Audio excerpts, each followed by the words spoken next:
Last time we opened up in the apartment, the day of reckoning had finally come, where they were going to finish off the cult and put an end to everything. The young Rainfalls were together talking and preparing in anticipation of what was to come. Meanwhile, Davine, Suletta, and Hunk had a very nice breakfast together, with nice conversations about the past as well as what was to come that day and in the future.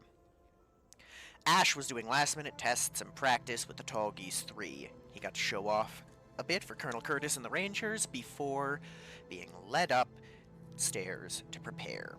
Upstairs, the conversation would continue before Sasha led Ash away to get a drink of tea in the kitchen, not remembering that the Rainfalls were there. A tense and awkward moment would ensue before Ash would leave, and not long after, Lorelei entered to bring them to the Nova. On the Nova, they would be briefed on what was going on and that they would be split up into 4 groups.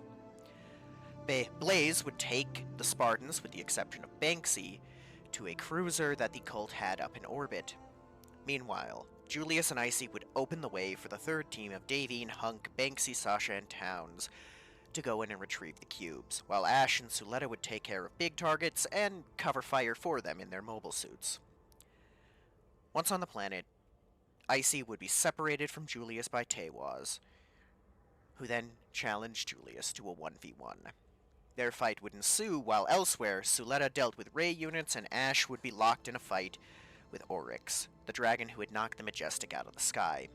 The other group would proceed through a cavern and catch up with Vidar, the exoframe with the cubes. Upon seeing Hunk, a familiar face from their past, he would run as fast as he could.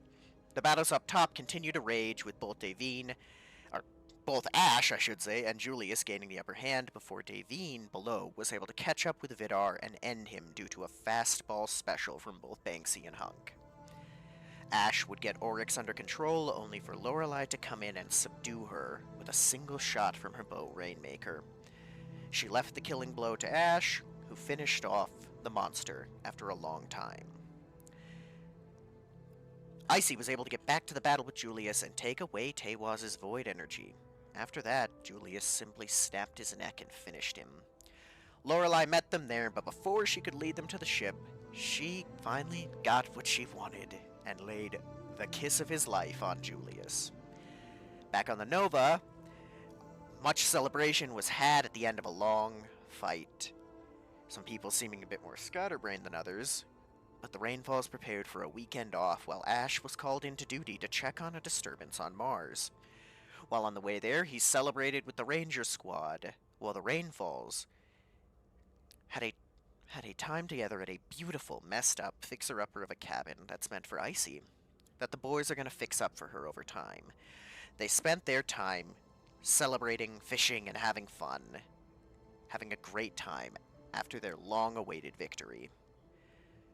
But what they didn't know is it didn't seem to be quite over.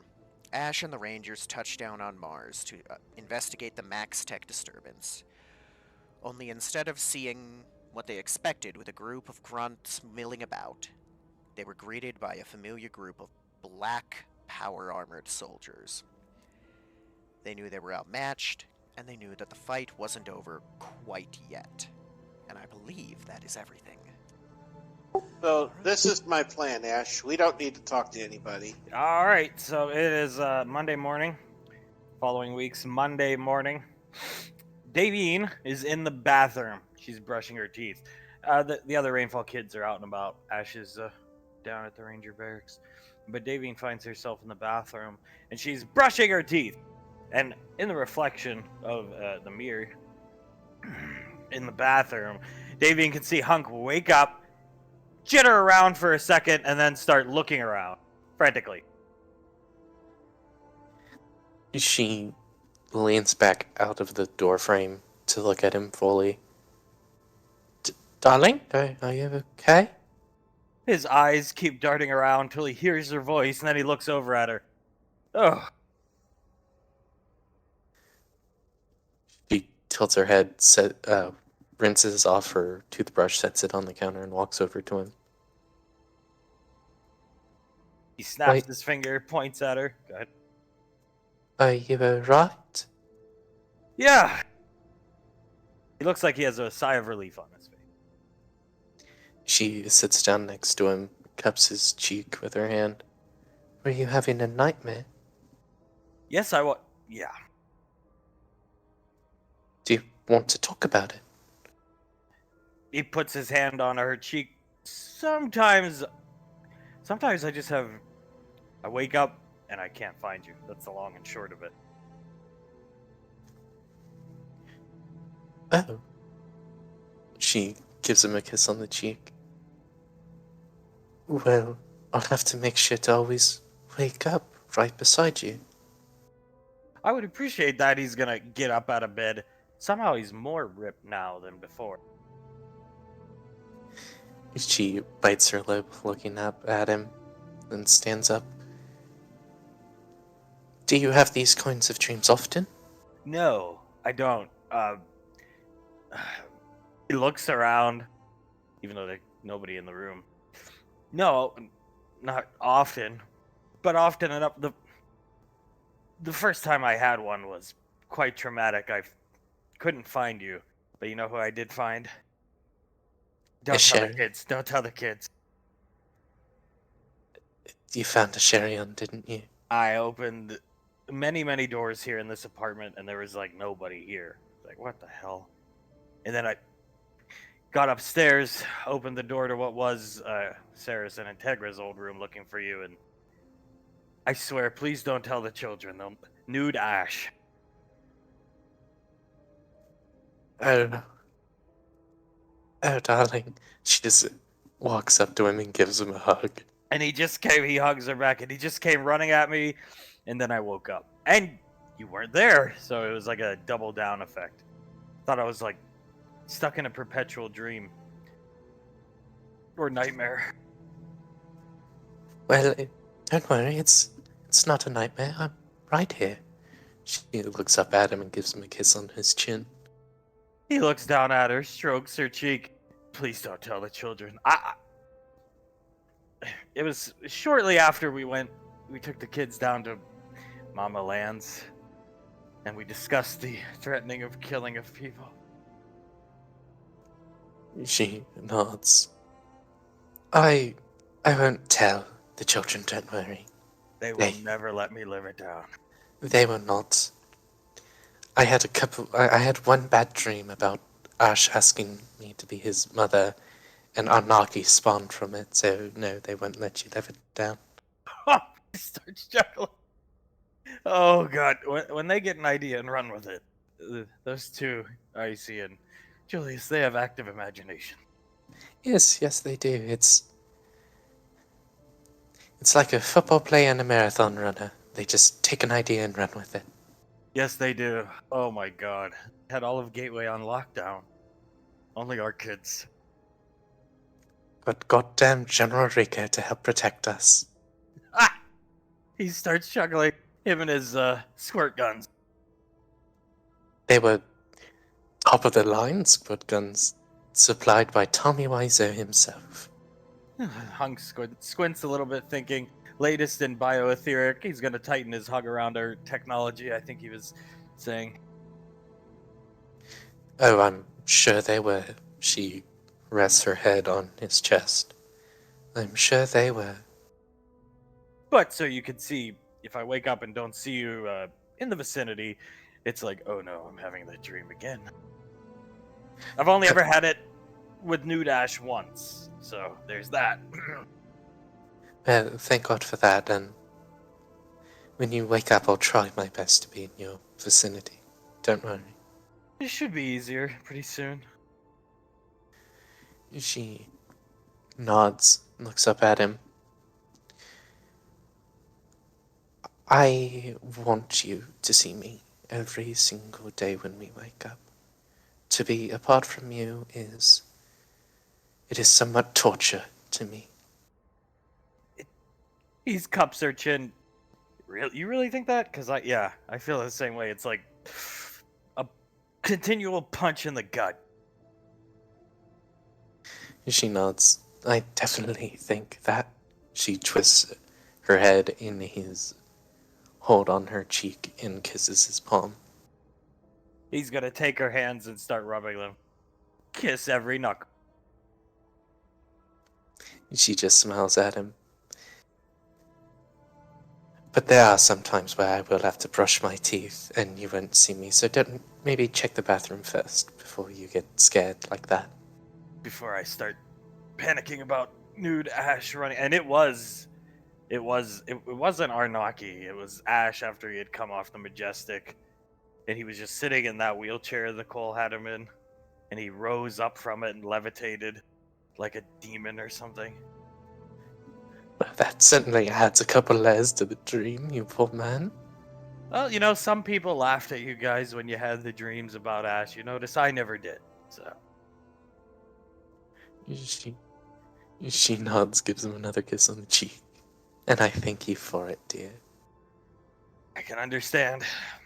The clothing on the hamper or on the chair is one thing, but I kind of got a better understanding after my first encounter of the Ash kind. The dreams are honestly terrifying, aren't they? They're horrendous. I'd say not being able to find you is the worst part, but finding demonic Ash is second to none. Well, yes, I would have to agree with that. Where are those little rascals? He starts looking around, kisses her knuckles on the other hand. Oh, I don't have a clue. She looks around. I only got up about 10 minutes ago. Feels nice. Doesn't it sleep in a little bit? Meh. Sleep in a little bit. She pulls his hand up, and it twirls under his arm and rests her back on his chest. Not have to worry about a stupid cult anymore. It's quite liberating. No cult. We're gonna move on pretty soon. For Suletta's birthday, we're going down to Rainfall Lane today. And then tonight we dance. That sounds quite perfect, actually. You think she's gonna cry when she sees her long dead cat?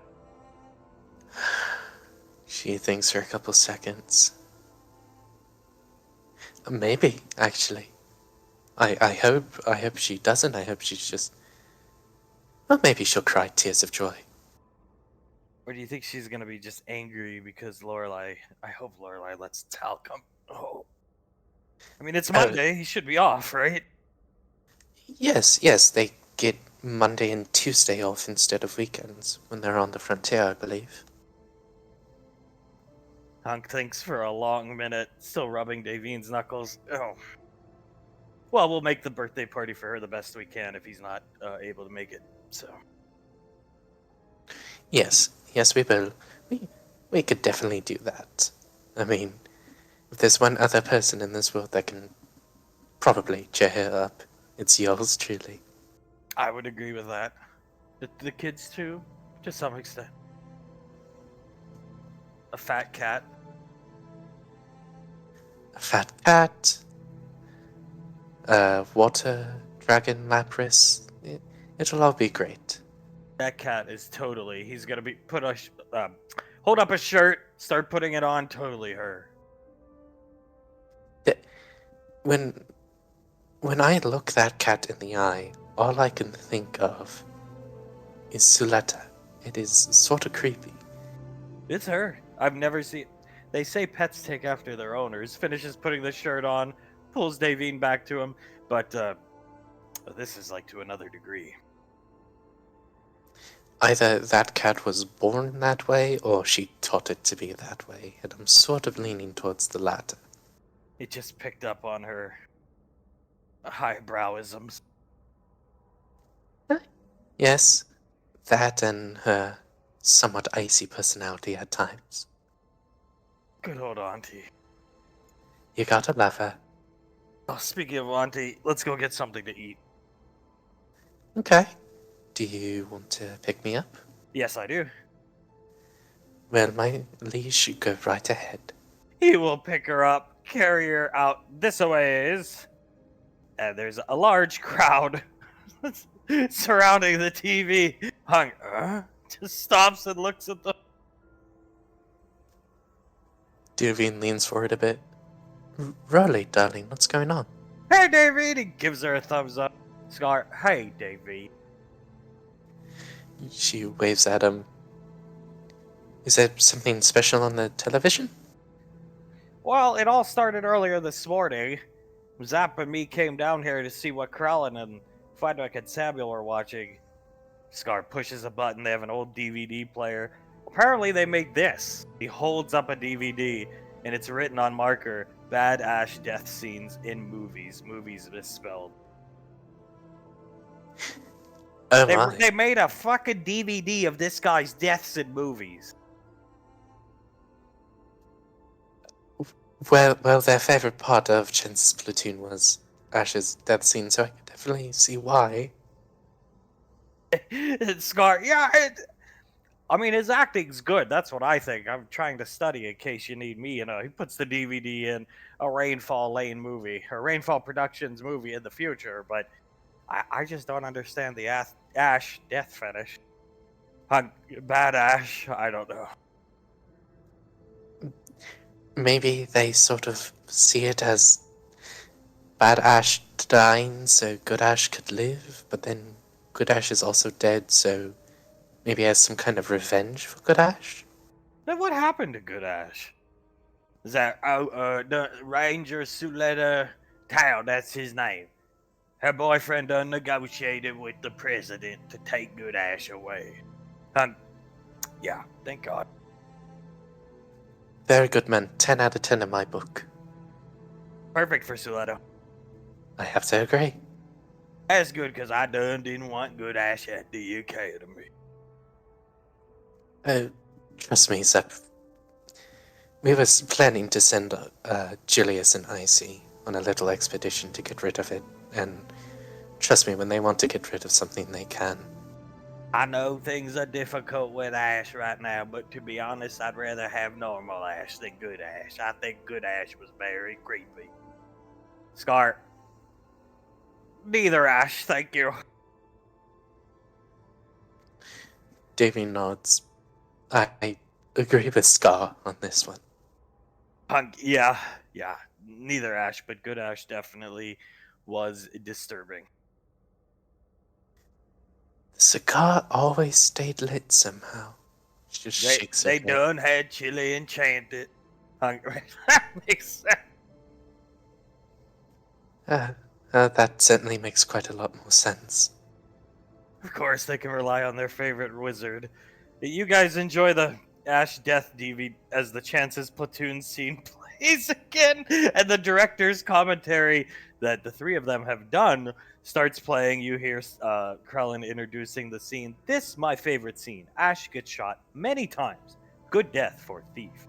You hear Samuel beeping. What does Frederick say on the director's commentary? The special effects work so real. It almost looks like he's actually being shot about 48 times. It is very impressive. Do you think he's actually being shot, Quellen? Maybe so. We'll nominate for Oscar. How do that, Samuel? You just hear random beeping. Like, well, at least Ash has his Oscar contingent in this corner. Davy nods. Maybe Samuel, Frederick, and Krellin are going to be the only ones who really nominate Ash for any future awards. With Ash's damn luck, he's gonna be so busy out on the frontier, it'll be that damn Krellin going to accept every award for him. Davy nods. And I certainly hope every time. It's like the previous speech Krellin gave for him. It was a good speech. Tommy pouring hot soup on his crotch was better. Davy nods. In the moment, I was quite worried, but thinking back on it, it's quite funny. Poor guy. Give me that lazy eye. Hunkwell. Alright, enjoy the DVD. As he stops at the door, turns around, Davy, and sees him watching the scene of Ash getting riddled with Davy just watches it along with him, and then has to shake her head and give him a kiss on the cheek. Yeah, let's go. Come on. He carries her in. The grandchildren and Suletta and Blaze are in here with Mama Lan, not participating in the DVD. Uncle set Davy down right here. Davy sits down, gives both Carter and Memory Ann a little kiss on the cheek, and waves at Suletta and Blaze and Mama Lan. Memory Ann and Carter are coloring in a coloring book. Mama Lan waves back to Davy and Suletta, sleeping in. I mean, don't you think we deserve it a little bit? Yes. Yes, I'd say we do. Davy nods. I would concur. Did you sleep in at all today?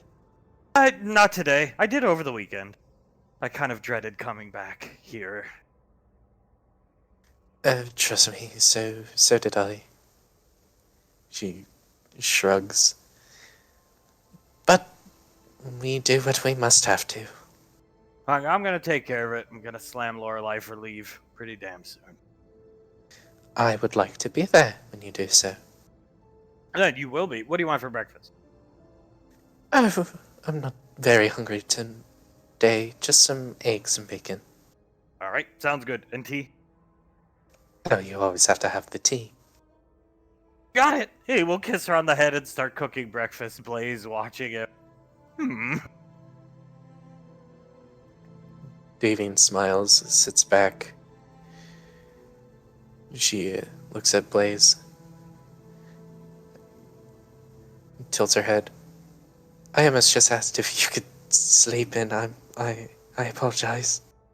He starts laughing.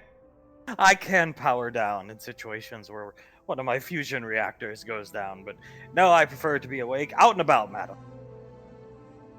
She nods. That's certainly nice. What did you do, if I might ask? Clean the weapons, test the weapons down at the Ash shooting range. He kind of looks off when he says that, thinking, never thought I'd be shooting at targets of Asherion. Davin shrugs.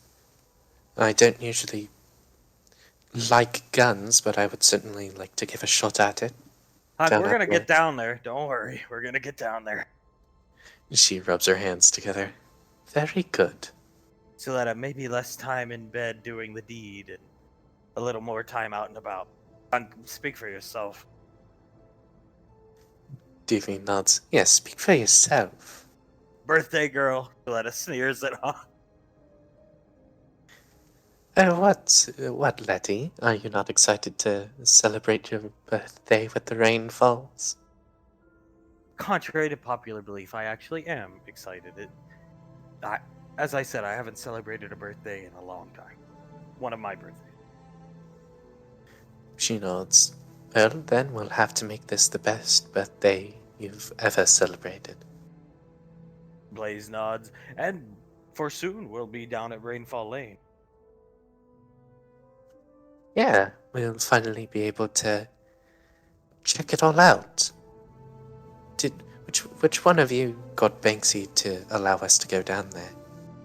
Nicole, the young missus.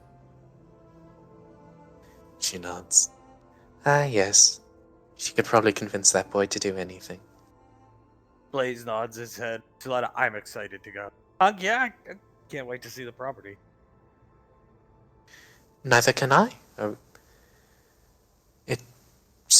From all the plans that Pequot has shown me, it seems very nice and spacious.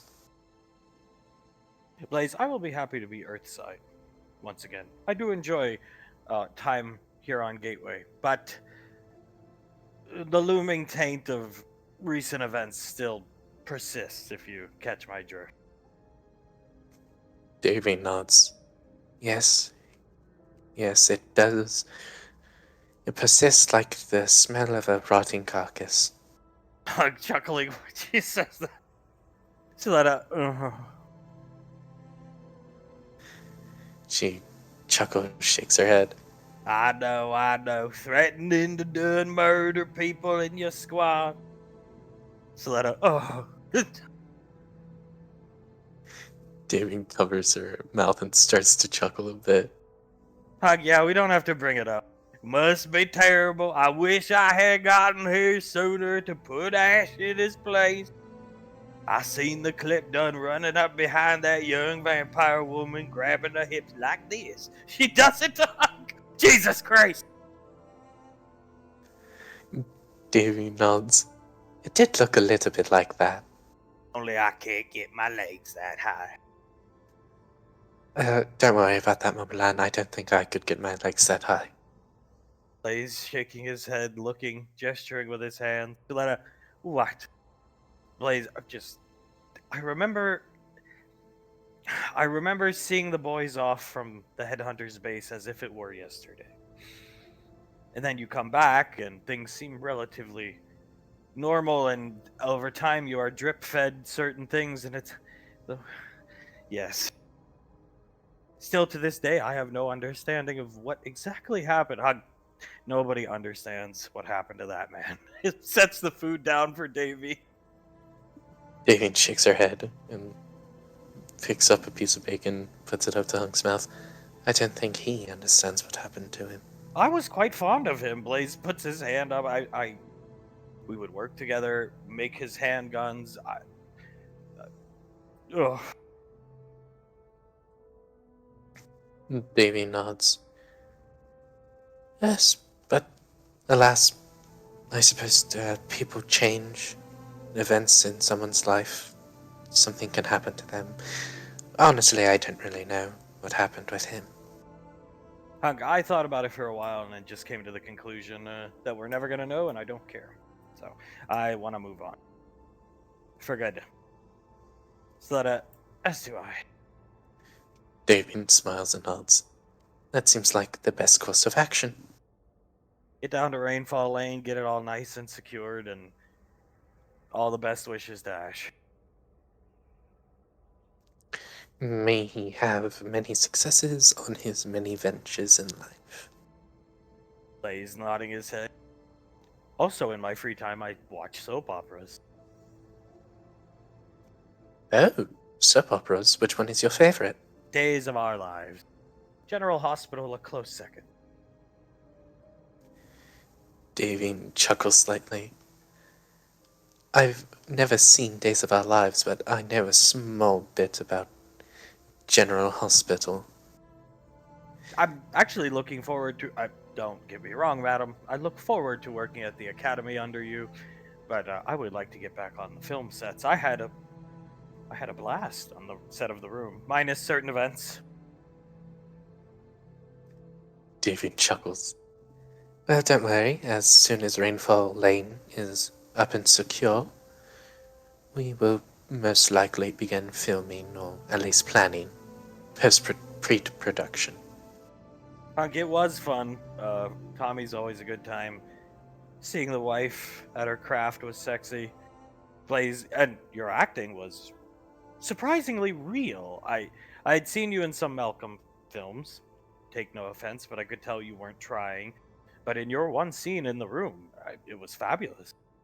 So let up. Davy nods. Yes, I just needed the correct inspiration for that How scene. did you get yourself into character?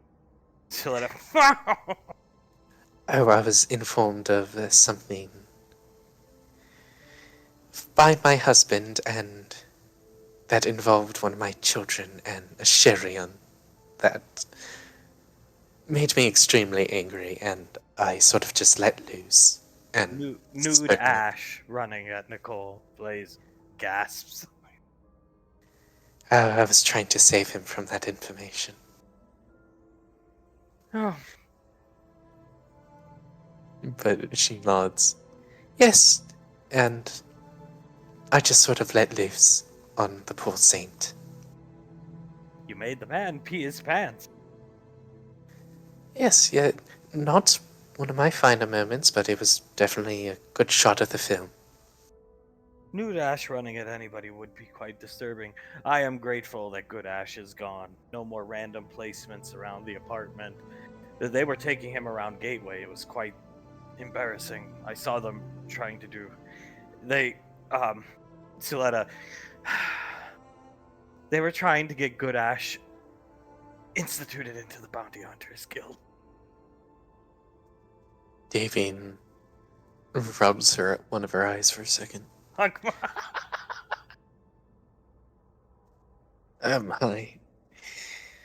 Thank God we got rid of that, or Tal got rid of that for us.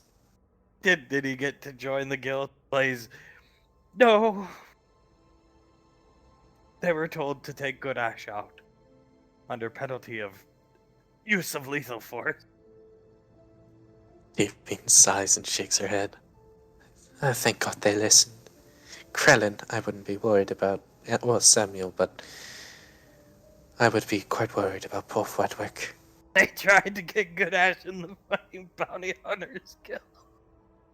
Yes, they asked me to escort them down to see good old Gondar, and I thought it was strange Good Ash was accompanying us. Oh, poor Gondar. Could you imagine his reaction to it? Just seeing a star child, an android, an ancient automaton, and then Blaze, and finally Good Ash walking through the door. Blaze shakes his head. Good Ash was one of the strangest things. I've seen many strange things since coming back to life. Good Ash is number one. Yeah. Yep.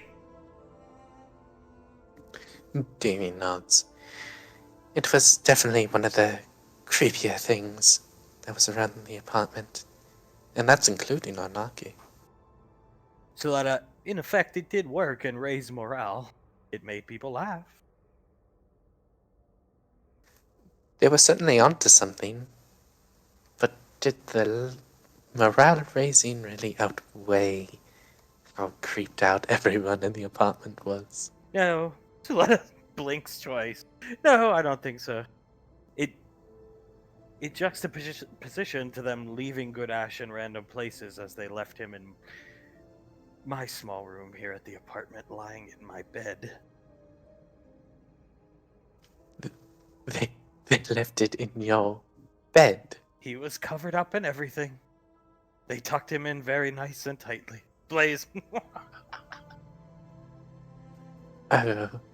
They told me I needed company. Oh my, I'm surprised Good Ash didn't have an icicle through him after that day. Suletta just sighs. Hunk, where are the kids? Exactly. Blaze, they went down to Tommy's to eat. Blaze, or Hunk, oh, okay. Alright. Damien nods. Oh, those kids. At least they, are all out bonding together. Yeah, they get along very well. Tight little group. Yep. Damien looks at Hunk. What have they started calling poor Banksy? Lugnut, dear. He's holding her free hand, rubbing it. Oh, poor boy. I think it's a good nickname. It certainly suits him, but poor boy. She covers her mouth and starts chuckling. Blaze, Lugnut is fitting for him. I do agree. He is essentially a young version of. He gestures over to Hunk. Yeah, I've noticed. Davin nods. I've only seen him take off his helmet once or twice, willingly at least. So yes, he does remind me of you. Hunk, well, he wore it to the damn Oscars, had it on at Julius's wedding, so it's got to be a monumental occasion for him to take it off, which was exactly the same as. It got so bad when I would go home to see my parents, I'd leave my mask on for a while there. Oh? Well, I'm certainly glad that you take it off now. Oh, trust me, I have no reason to wear it anymore. Just needed the right motivation. Kisses her hand. Clean hand. She smiles, leans over, and gives him a kiss on the cheek. Lays squinting the rainfall hand fetish. He starts to laugh. Yes, most of the rainfalls have something with the hands. Blaze still squinting at Hunk kissing David's hand. Carter drops a crayon memory and picks it up, kisses his little hand. Blaze looks down. Davin looks at the two of the kids, and then up at Suletta, and gestures with her head over to them. Did you see that? She's watching out of the corner of her eye, sipping tea, feeding the little turtle, nods her head. She shakes her head and just mells over to Soletta. She's starting early, isn't she? Smart girl. Hunk, huh? Oh, nothing, dear. Just talking about if we ever tried to boil mana water with tea instead of normal water. We can give it a try. We've got the unlimited supply. That we do. And she reaches over and pats the turtle on the head. You come here, he'll pat his lap. Oh, she slides over and sits down. Finish up your breakfast. She'll start eating every so often, giving him a couple forkfuls of egg and bacon. He'll eat when she offers. We gotta figure out what we're doing today. Are we doing PT with the Spartan kids? Are we doing like training drills at the kill house? Like, what the hell are we doing? We have nothing to do anymore. I mean, it's liberating, but at the same time, difficult. Soletta, yes, I'm watching a Sherion practice in his mobile suit over the past couple months as I did. She shrugs. Davy leans back. I could always... We could always try to go outside and have me start to teach some of you how to use the ODM gear, but... I don't know. Only if you guys are up for that. Soletta, I'm sure Lorelai would allow us. Davy nods. Yes. Well, there are quite a few options that we can choose from. We would have to ask some of the other rainfalls what they want to do, I suppose. Blaze, I recently finished servicing some threaded phased M60s. If you'd like to take them for a ride on the town against some targets at the Rainfall Lane kill house. Davy pointedly stabs a piece of egg. That... I would enjoy that quite a bit. You should see the children. The Spartan children, they spend hours down there. Hours. Davy smiles. I believe that quite a bit. And it makes me feel all the more safe to have them around, too. Yeah, I'm glad we get to keep them. Little punks. Davy chuckles, shakes her head. Oh, at times they can definitely be punks. Given Julius attitude. She nods her head. Yes, I'm sure at that moment he was thinking, is this how I was like, or God damn, why didn't someone try to kick my ass when I was like this? I'm sure he was thinking something like that. They take our safety, and most importantly, our children's safety, very serious, so I am grateful to have them. Even if they are younger than most of our kids. Either way, Jesus Christ. When I found out Banksy was 16, I almost fainted. Plays. Davian chuckles, pats Hunk on the shoulder. Oh, I'm sure you did.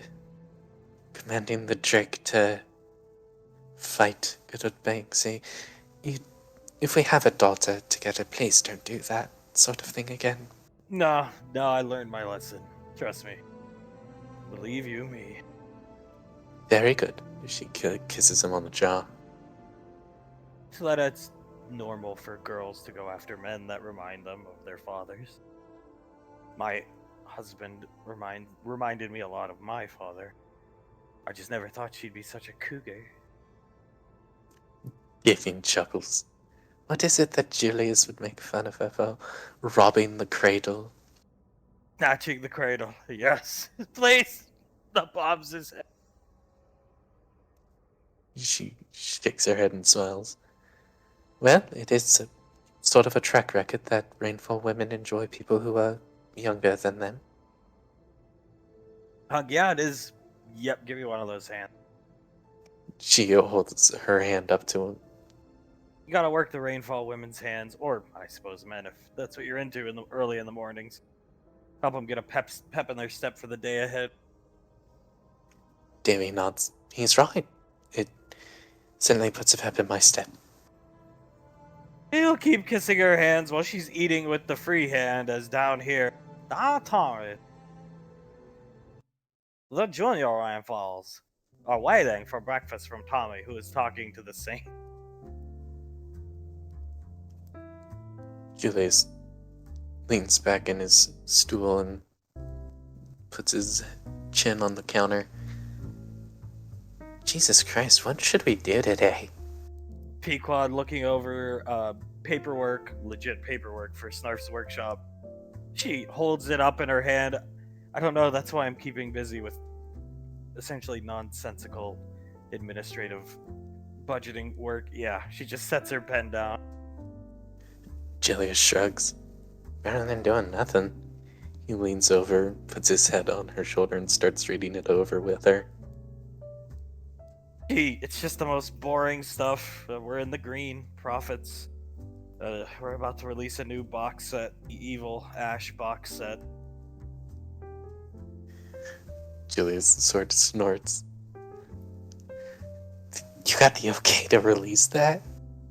Pequod, well, I didn't necessarily get Ash's permission. That being said, I don't really care, because he doesn't have enough money to sue me, and if he did try to sue us, I'd bury him in litigation. And what this does is, he just gets a royalty check sent to his house to help Saris and Integra out, which I'm doing it for their sake, not his, because we all know if I said, Ash, please take the royalty check, he would say no. Julius smiles at her. Yeah, you're so smart. She kisses your cheek, starts putting her hand up your shirt, just running her fingernails on the abs. It's for their sake, and if it takes a load off his mind, then fine. I'm happy to do that.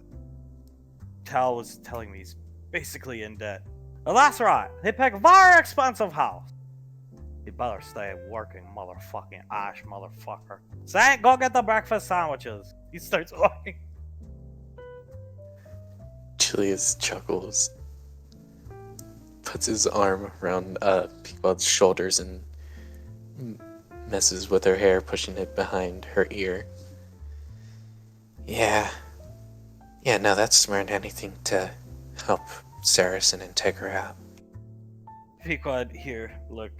These are the sculpts of the Chaos or Evil Ash army, and they all look like deformed versions of Ash. Julius looks at him. Oh yeah, those are freaky. That one literally just has both of its knees up in the air. Tiptoeing. This is a stealth unit. If it tiptoes up behind an enemy successfully and rolls anything higher than a 4, it automatically causes a courage test. Icy, come on. Looking down at Pequod, hey, he's responsible for his own action. He won't mind when he gets a big-ass check. This is a hot-selling box. Julius nods. Oh, I bet it is. I might just have to play this myself. This army and Arnaki just freak anyone out from ever wanting to play, so I can just name myself the winner. Play Arnaki, what you talking about? Comes over here. Julius looks at Tommy. Oh, there was a planned Arnaki versus General Rico box set that we were all talking about at one point. For action figure game? Yeah, for a tabletop tactical game that Pequod here. Tommy got a model. Julius looks at Pequod. Pequod, well, I haven't gotten around to it yet because we have to ask you for your life rights, and I'd like to have different versions of you, not just like Room Tommy, Johnny from the Room, like Commando Tommy. You can have rights. Give a royalty check to Charlie. Some Charlie. Don't care. But we need to get it in writing. No, don't worry about it. Okay. Julius shrugs. Alright, yeah, there we go. Well, I want my figures to be better than any Ash figure. Pequod, done. Easily. Trust me. that won't be an issue, Tommy. Fucking Ash. Comes over here. I see he is in a bad mood today. Yeah, have you ever heard him cuss this much? Saw Ash, I hear you. Turns around. Saw Ash walk by a restaurant. Ruin my day. I see. I could definitely see why, Tommy. Pequod, it's okay. He's well, you probably won't see him much around Gateway anymore. So good. Yeah. It should just be Ranger testing, screening. He rubs his temples, and then hopefully he gets through it and gets to go to the frontier. Pequod, you see she's paging through some. She has a book for the armies of EarthGov, and she's on the Lorelei page, and she's reading it, studying it, making sure there's no typos, not really paying attention to the context of what's in the book. Your eye notices Lorelei models instantly kill all Ash models. Julius leans forward. Did you add that, or did General Lorelei add that? I thought it was fitting. Yeah, no. It is fitting. Again, I totally thought General Lorelei just added that in. No. She's a high cost unit, so she completely hard counters any Ash armies or models, but I just thought it was fitting, given some of the ways I've seen her glare at him over the past couple months. Julius chuckles a bit and nods. Yeah, it definitely fits. I see over the past weekend, when you got back, and she has been slowly starting to work out with you guys in the mornings. She stretches out her legs and arms, lets out a sigh, and Banksy, come on, let's work out your legs. Lift them. He walks over here, turns his back to her, and she gets up and starts tiptoeing up. Tommy, Jesus Christ. Julius turns around in the stool, watching them. She grabs Banksy's hips, peek on him. Oh my god. We should do that. Yeah, I mean, you know what? I wonder how good that would be in a training regiment, like I don't know, a special forces training regiment. I see it actually, if you do it for a consecutive amount of time, walking all the way down here to restart it, it really works out your hamstrings. She starts again. What? Yeah. I mean, his legs were almost touching his fucking chin, Julian. Julius chuckles a bit. Even if I practiced for, I don't know, a year to try and be able to do that, I don't think I would be able to. She's made her way up to Banksy again, grabs his hip. Alright, go farther this time. She goes, oh. Tommy, that is just disturbing. Julius nods. It is a bit disturbing, but he turns around, writes something down in his wrist computer. I don't know, it might be a good idea for the future. Pequot, you're thinking ahead. You're future proofing. You're gonna be in charge of the headhunters, so you could call it the Ash Training Regiment or something. I don't know. Oh god, have one of the instructors, someone like Maine or Hamer, in the facility wherever we have it at, have them start the Ash Training Regiment on whoever gets out of line. Icy grabs Banksy's hips again. Pequod watching. Yeah, work out their legs, their hamstrings. It's. We should try this sometimes. It kind of looks fun. I see it is sort of fun. Julius chuckles. I'll just be honest, you just want to grab my hips. Yeah. He nods. Then we'll have to try it out. The Saint coming with breakfast sandwiches. Tommy, enough of your hip grabbing. Sit down and eat. You need nutrition. Small girl need to grow big, strong. Said. She sits back down. Oh, here you go. Tommy will move out of the way. The Saint, enjoy. Goes back into the kitchen. Julius smiles, takes a bite of the breakfast sandwich. What other What other things would fit in the Ash training regimen? We have the tiptoeing. Maybe we can add like some mud or, I don't know, snow or something like that. Make it really hard to tiptoe through. What other thing? Pequod biting down on her sandwich is actually a shame because if he was not a, she swallows. If he just had stayed normal Ash, you could base a whole shooting regimen off Ash's teachings. So, but we can't.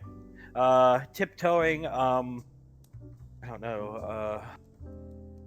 Maybe it's more like less physical and more training for a successful life outside of the military or inside, but in the political sphere and social day-to-day interaction. Yeah, no, that actually makes sense. We could have whoever's doing the training while they're tiptoeing up to the person in front of them, like scream out, "This is what you do if you want to ruin your relationship." You hear I choke on her sandwich for a second. Swallows. Yeah, that's one way to put it. So yeah, maybe it's more of a mental training than physical. Of course, we would need to have a bit of physical training in there too. Oh, but absolutely. God looks at you, but you could definitely carry over the tiptoe exercise for sure. Maybe what if they just have to walk around on their legs, extended arms above their head, in the now pose? okay, yeah, no, that's good. Or make them hold a log or something. I actually think some special forces trainers do that already. Training the next generation to not be like Ash. Good idea. Tommy points at you. Julius nods. Oh man, maybe we could have them doing push-ups, but every single time they go up and then down, they have to say, "I will not constantly talk about handguns and use them to flirt with women or men." I see it. Good idea. Eating her sandwich, Pequod. Yeah, she wanted to say something, but she stopped. Julius looks at her. Go ahead. Gun safety in basic was great, but preaching to these young students that children do not need to be taught at a young age, please. Julius nods. I will definitely write that down. I don't even remember that one. She's eating her sandwich. Pequod, I think you went up to the ship with Pinhead Larry. Julius nods. Yeah, he went up to the ship. We were walking up the stairs. He said something about training little lads how to shoot guns at fucking 2. Pequod, biting your tongue is... yeah. Tommy, the lesson to be learned from Ash is not to hate him. It is biting your tongue should not be done. At least when somebody acting his way. Pequod, and that's why the Ash training regiment should teach them how to be successful in their personal and career lives. Julius nods. Yes, I happen to agree. What the hell is this? Tommy looking over the book Pequod had. This game book, miniature game, I see. Army Tewaz figure. Pequod, yeah, he dies automatically to Julius and Icy figures. I see. Julius laughs. That's my favorite figure right there. I can see why. You save the universe. Ah, jeez. He leans back a bit. You know, I don't think it really has, like, managed to sink in that we actually saved the goddamn universe. She already finished with her sandwich, start eating poor Banksy. He just lets her. Yeah, it feels weird not having anything to worry about. Pequod, yeah, you can say that again. Julius nods. Definitely. Hell, we don't even have to, like, worry about plain old Max Tech, or we still have to worry about them, but UIR, they're basically jokes at this point with the Nemesis. is age of peace and prosperity, brought on by rainfall children. What this say? All icy figures climb terrain for free. Icy. Thank you. Julius starts to laugh. Had to climb a mountain, Tommy. Well, this is why you should continue to work out. Tommy used to work out a long time ago.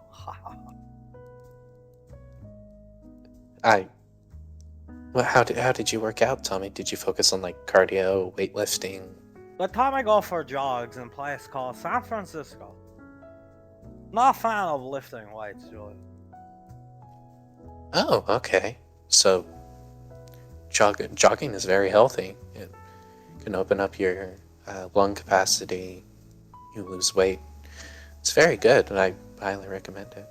I wear tracksuits, look very good in them. You should get some tracksuits. Matching tracksuits, rainfall. You go, not a bad idea. I'll pencil that in. I'm sure Dad would like to see your mother, or mom, in a tracksuit. Oh, I'm sure he would. I think he likes to see her in anything, though. Yeah, it does. We could probably put her in like a garbage bag filled with trash, and he would still find her extremely attractive. He dumpster dive head first right in. Yes, he would. Yes, he would. Pequod nods, eating her sandwich. I see. Well, it's almost like they were meant perfectly for one another. Almost. He shakes his head. Slap me in the fucking head. Keeps eating her sandwich. Or his sandwich. Yeah, I mean, I haven't seen you get like that in a while. Maybe you should let that part out a bit more. Pequod, you should. But when you say something stupid like that, you deserve to get slapped in the head. Julius nods. Yeah, I agree.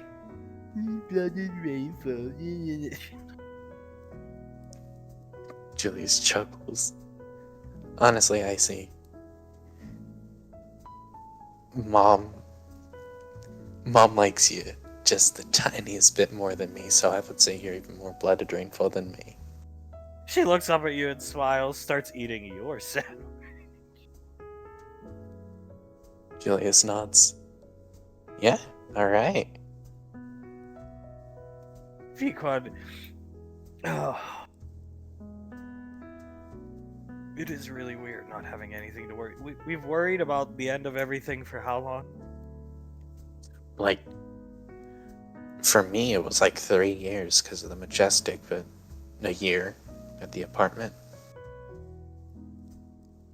And at the time, Ash, but Julius and Ash come back. You guys are alive. Everything's great. Oh, by the way, it's the end of the world. Thanks, Ash. Not that it was his fault. It was just, you want to talk about a Debbie Downer. Tommy. Yeah, that was certainly a downer on the whole being reunited with everyone situation. I see threat or stress levels extreme. Finishes both or your sandwich. Julius chuckles. Yeah. And then it was just sort of a constant stress level with every so often a spike in it. And then right now it just seems to have gone, makes a little gesture with his hand going straight down. Phew, right downhill. Pequod will slide her sandwich down. She starts eating it. Forgetting the Ash stuff going on, though. Taking Davine out, and then eventually Dad coming along. The weekends were about the only respite, because anytime we were here, it's like, not that this place is bad, but that's when you snap back to it. Like, oh yeah, the world's gonna end, universe, everything. Yeah, everyone is relying on us.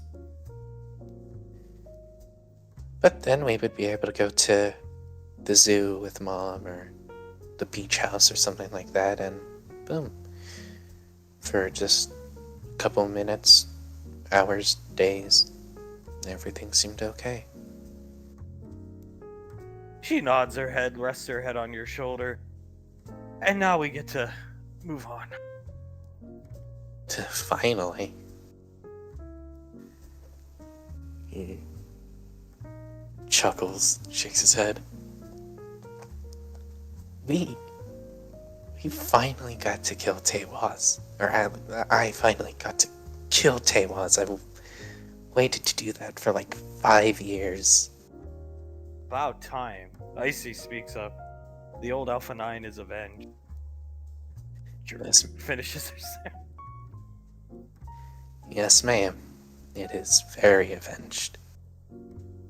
Very evil man, Tommy leaning in, handing Pequod back the book. Terribly evil man. Only wanted power, but didn't see that power really wasn't worth it. Pequod has looked back at the footage, and he was ugly as hell too. He really didn't even seem to put up that much of a fight. Icy, nah. Like I said, by the time I got back, he might have had his arms around Julius's neck, but he looked like he was falling apart. So I honestly think he was. Just, you could see the skull. Like I said, his eyes were. It looked like his eyes were bulging out. It was disgusting. You'll exorcise evil from the universe. I always knew you could do it, Julius. Thank you, Tommy. Coming from you, that means a lot. And now, very soon, you will do bigger and better things. Pequod, pick a better location for the headhunters. Lorelei said you can pick anywhere you want. Don't put anybody through Antarctica. Oh no, God, I am not gonna put anyone through that. He shakes his head, thinks. I want somewhat extreme conditions. Like super hot and then super cold, but not to the extent of Antarctica. So probably a desert of some kind, or desert environment, something like that. I see somewhere with a beach. Julius nods. Yeah, somewhere with the beach. Would have to be a coastal region then. Bites his lip. New Zealand, Australia, somewhere in California maybe, I don't know. Pequod, Lorelei said you can have it wherever you want. We could just take some time off and go scouting locations. Rainfall family weekend. That is a wonderful idea. Kisses the top of her head. I am full of wonderful ideas. You Like are. this miniature. Krellin miniature. Okay, wait, hold on. Before I read the abilities, let me guess. Makes ash figures into suicide bombs and has a hard light cannon. She starts laughing. And if you want to pay an extra 20 points, he comes with an explosive television. I see. Julius chuckles. Well, you can't have the Krellin figure without the Flitwick and Samuel. But those are currently in the works at our Forge world, so to speak. Flitwick's only ability is to heal Krellin, and the ability is called something like "Here Comes the Airplane" or something. I think we'll pay homage to the president's illustrious history of being a president, and he will be able to issue orders in a large radius, given was a president, depending on how you look at it. The president of YouTube. And Samuel will just be a super hard-hitting unit that if he's near Davine, he hits even harder. Yeah, makes sense. Definitely makes sense. And he can only receive orders from Davine.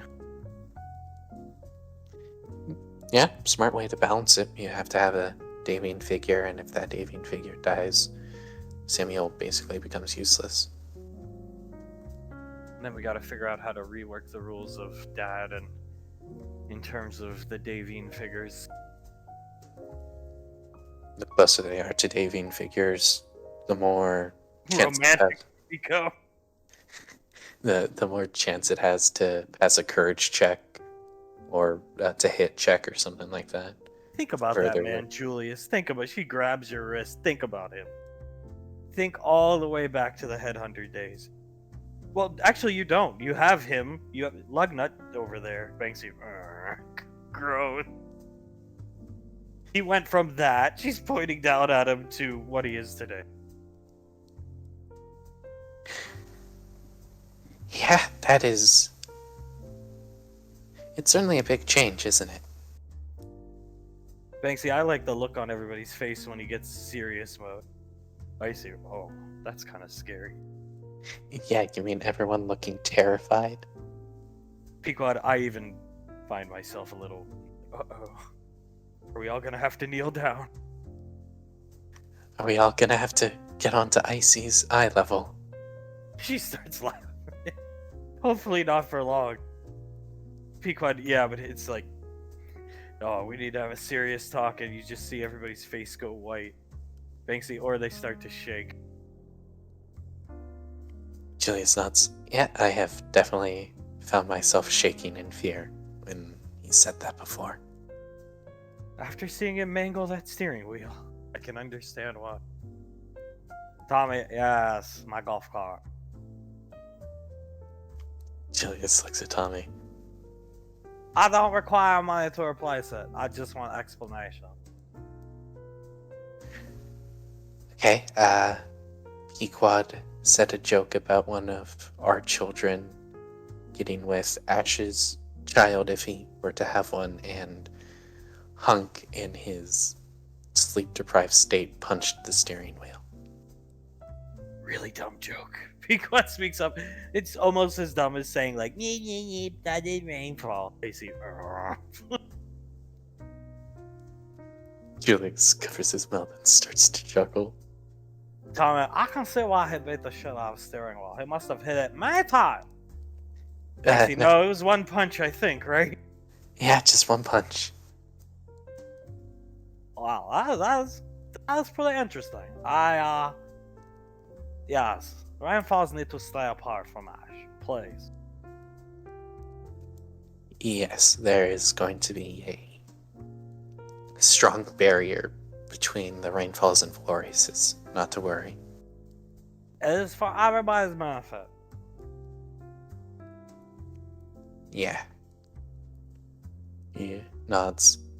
Why That would is- you joke about something like that? Pequod, it seemed funny at the time. And then just boom, and the perpetual horn honking because he mangled the whole wheel.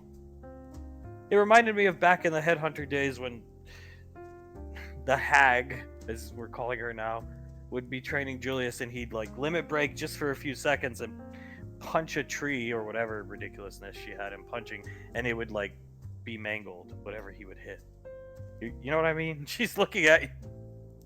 Oh yeah, tree, boulders. She would have me punch a lot of stuff. And every so often, got a split second of limit break and boom, just destroyed. That's what it reminded me of. That poor steering wheel. I You have to have the drag throw the fucking thing on the leg. I see starts. Well, it seemed like the logical plan to all of us. I knew you was up to no good down there. Was flying away planet side, minding Tommy own business. Golf ball hit my fucking windshield, Julian. He points at you. I see. Oh crap.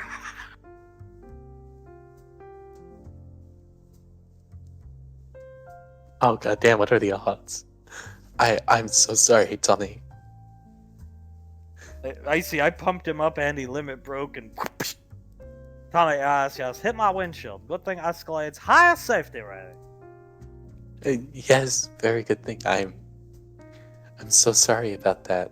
We didn't even think about accidentally hitting someone flying in the air. It was hit so hard, vacuum of space did not affect it. Think about that. Julius chuckles and nods. Yeah, we'll definitely not do that again on your golf course, Tommy. Well, from what I understand, you will have a golf course down that rainfall light as your wrist computer starts beeping. Julius looks down at his computer. Sorry, Tommy, just 1 second. He opens it up. It's good old Dad with a very stern look on his face. Icy and Pequod both looking at your wrist computer. You can see the fear in their eyes. Dad? Everything okay? We need to report to JSOC. Now, Oh, shit. Pequod, Yes, sir. why? I don't know. Ash is good. It's not over yet. That's all Lorelai said. Oh, fuck. Julius rubs his face. Get up to the apartment, get geared up, and then down to JSOC. Your mother, Suletta, Blaze, and I are already heading down there. Yes, sir. Be right down. Tommy, well, our time cut short. Come back and see me later. I have more sandwiches for you. Julius chuckles, stands up.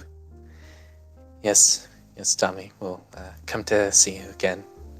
And make sure to make extra sandwiches this time. Julius gently nudges Icy. This one can eat 4 all by herself. At least he didn't yell at us. She's looking at Yeah, at least he didn't make us kneel to get on your eye level. Tommy. I'm by safe, children. Tommy going to watch cartoons now. Julius chuckles. I wish I could be as carefree as that. Pequod rubbing her hand down her face. Oh, is Ash ever gonna be gone? He puts a hand on hers, kisses it. I'm sure he will be. Carry me to the apartment. I'll get my flight suit on. He picks her up and starts carrying her out.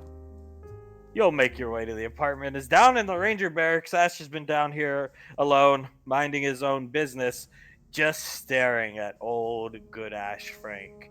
And he sees almost like an illusion, if you will. He's just thinking a lot about the troubled circumstances he's created. Not so much with the squad, because in Ash's mind, that's over. For now. But back at home, and he sees Integra and Ceres as they are now. Run down, ragged, strung out, ruined individual. Just staring at them, looking at Good Ash. We really did fuck up, didn't we? They're almost right next to Good Ash. And Good Ash is just staring back at you. But you don't see the goofball, like, kindergarten-esque, effort that they put into Good Ash, because it's the best they could do. You see yourself back in the Headhunters. You should have been there to protect them. You're the one who should have been there keeping them happy, and instead you turned into me. What happened to us? Ash? Tal comes in. The illusions fade away. Taos. Sorry about that. Just thinking. You okay, mate? He's looking right at Good Ash. Doing fine. Just a bit of introspection going on, I guess you could say. You don't need to look at that. He's gonna come over and throw a blanket over Good Ash. God damn it! Lifts the blanket up, has to pull out the never-ending cigar. This is fucking ridiculous. I don't even know where they got it. He'll just set it down in an ashtray since it's the barracks. You have stuff like that around. I don't know either. It's quite impressive, actually. Yeah, maybe Icy got it for them. I would bet my life on. Talking to yourself, mate. Colonel Curtis, sitting down. Just thinking out loud. Everything's all right. What you thinking about? Ash, they're in full gear. Well, just the norm. Thinking about how I wish I was still the man I was when I left for the Majestic. I thought it was weird. Lorelai had you staying here all weekend, and had us trying to scout out those dudes down Mars side. Now I get why. Oh, I think it was there to get me exactly what I'm doing right now. But speaking of which, what happened? Obviously you didn't get into a skirmish with them because you're here. Everything go all right? Yeah, I don't think she had. Well, maybe she did. I won't presume to know Lorelai's ways, but I think she had you here to keep you on standby because I know it's. He's gonna put his hand on your thigh briefly. I know it's awkward, but you're gonna be deployed pretty soon to go take those guys out with your squad. With the squad. That yeah, you're gonna have one more boots on the ground engagement. That's why she had you posted up here. Instead of down there with us, you're rested, you're ready to go. That makes sense. One more blaze of glory before I fade off into the sunset, eh? Because we are not rested. Now we tracked them all weekend. I mean, it's only 2 days, but we was up hours, no sleep, nothing. We lost them multiple times, somewhere around some type of iridium mine deposit. Apparently, they have a base in this mine, deep in the mine. Max Tech shit. We didn't go in, but we got pups in, scanning drones. There's a base and some type of alien tech, just like we kind of feared. Probably Krellin's toy. I guess multiple entrances and exits? Colonel Curtis nods. Yep. And it explains, like, whoever said Friday, that pretty much solves why Max Tech's always been a couple steps ahead. Because they've had Starchild tech to reverse engineer. And they hid it from the universe. So, yeah. For monetary gains.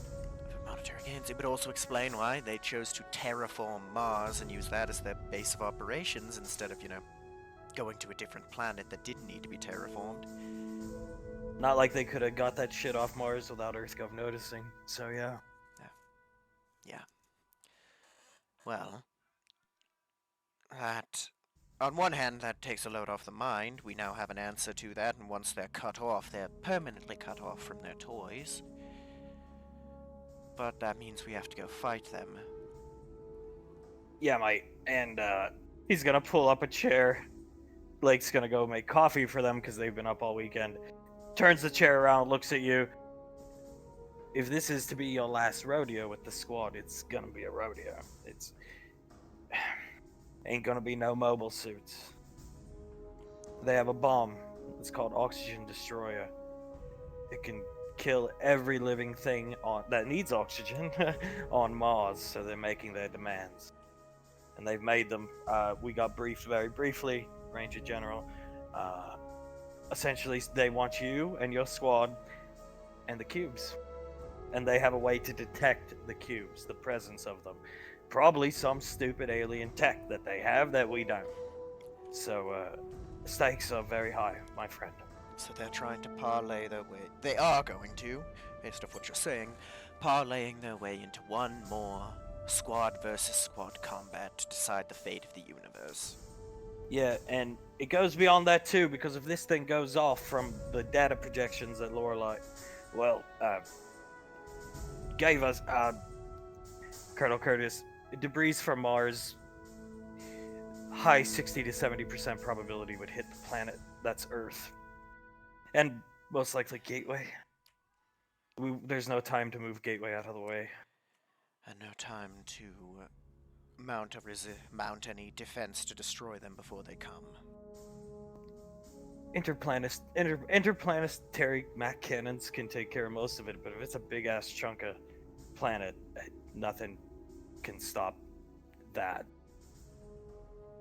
Oh, that makes sense. Well, if we lose, then the black hole gets opened. So no matter what, but not exactly good. Yeah, I'd say Friday, maybe we celebrated a little prematurely. Maybe. Probably. Any more than the 9 we saw that day?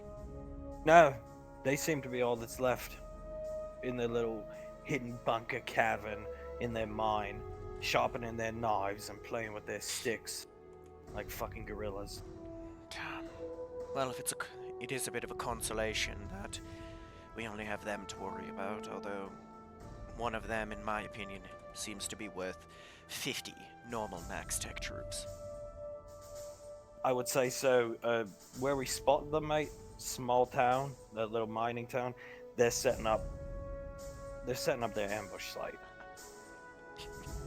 So they want a fair one-on-one fight, but they're they're setting their ambush up at the same time. Typical Max Tech, and they're saying no mobile suits, no Lorelei. Yeah, Well, she's just not happy. I can imagine she isn't. If she had her way, she'd probably be down there and take care of them all herself, and they know that.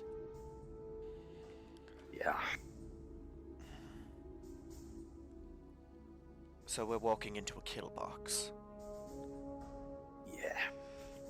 A kill box manned by talented former EarthGov soldiers with some of the most advanced tech in the universe. Yeah, not your typical Monday, that's for sure.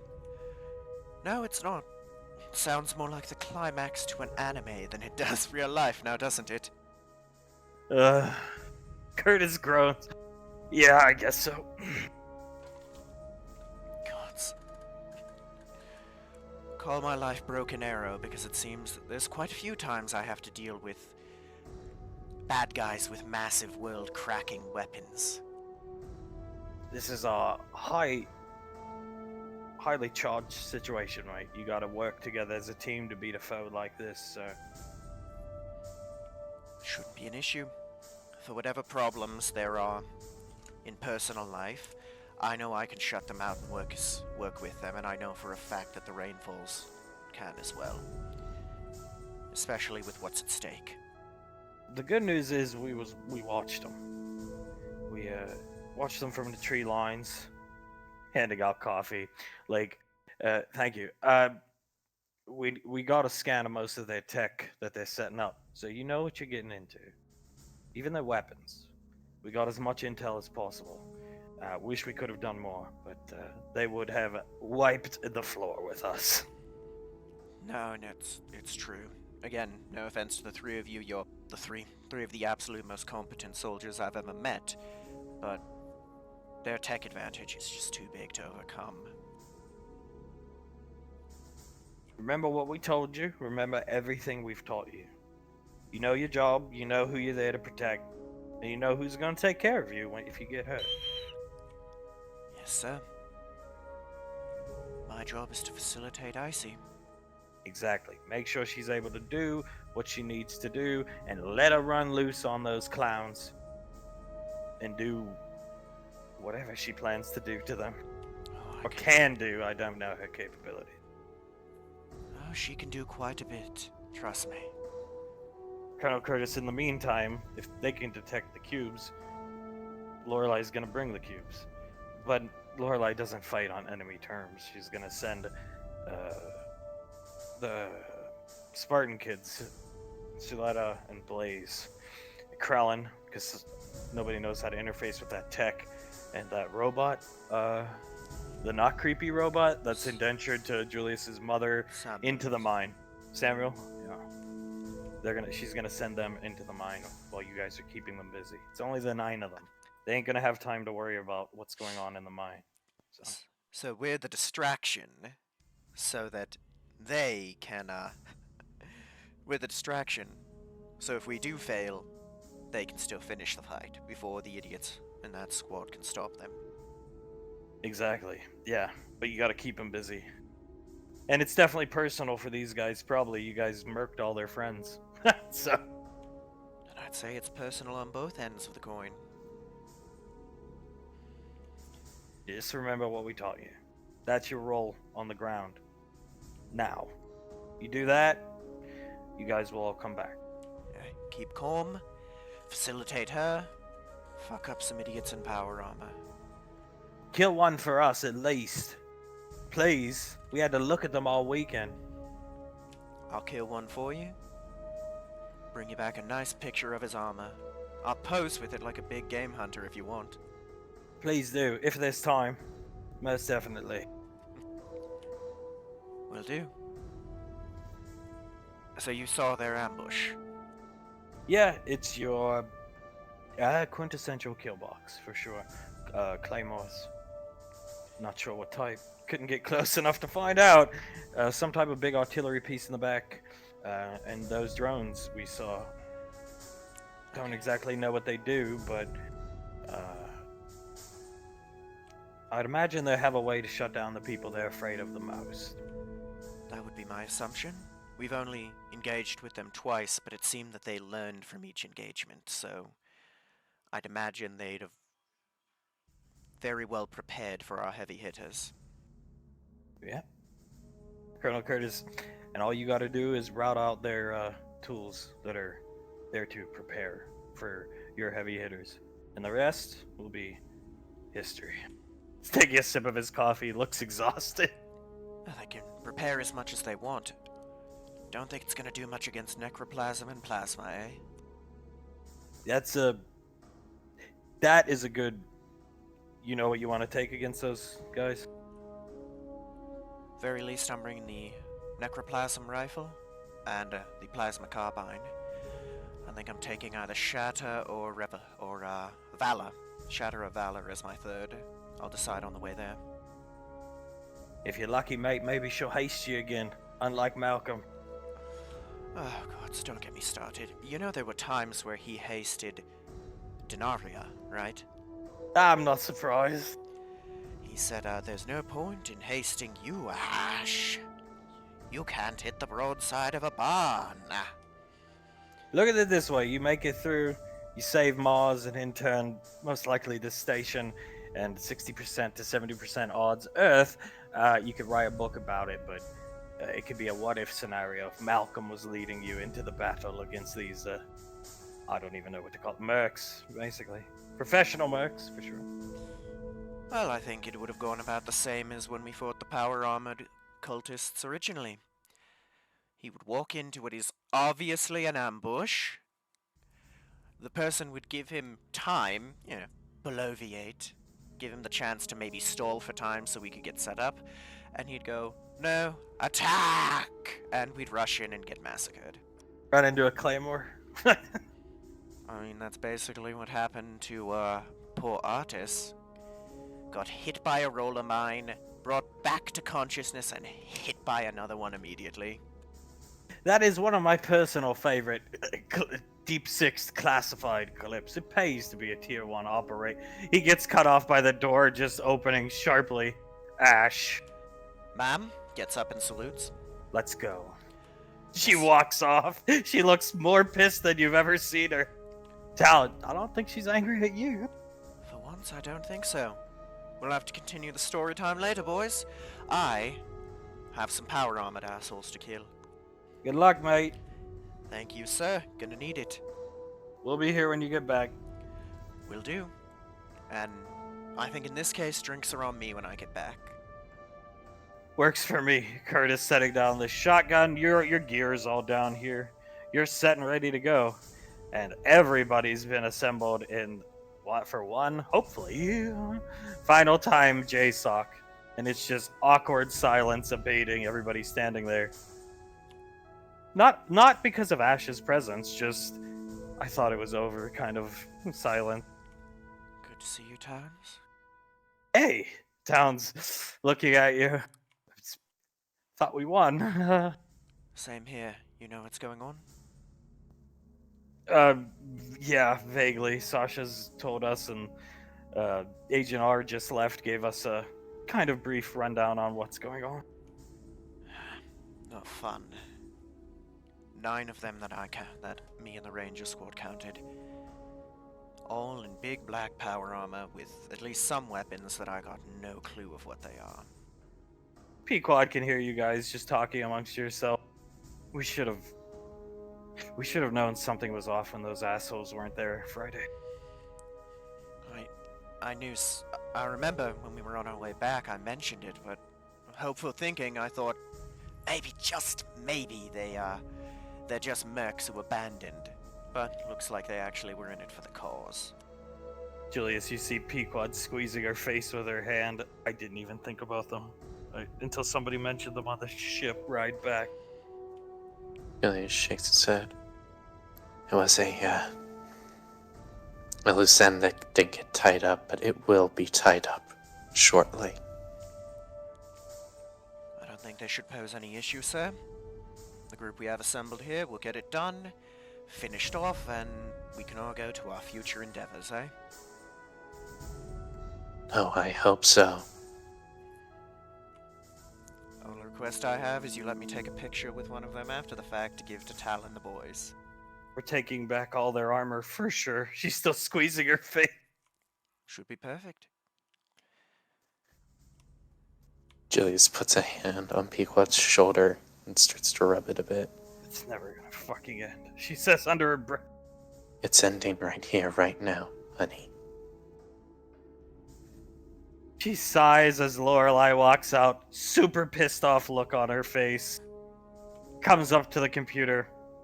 I'll keep this brief. It's pretty simple. These men, whatever you want to call them, Epsilon Squad. Yes? Okay.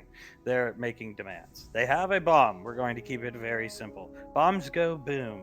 If this bomb goes boom, Mars gets split apart. And in turn, the debris fields will most likely hit this station, which we can't move in time.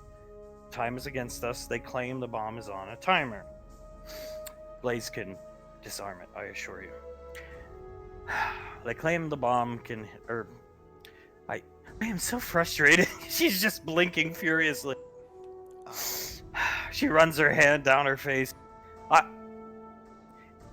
Long story short, I'm sending you, and I don't enjoy doing this, into an ambush. However, thanks to Ash's squad's efforts, we have information that I've sent to Sasha, and she will inform you on your way to Mars to fight these individuals. While you guys engage them, the squad engages them.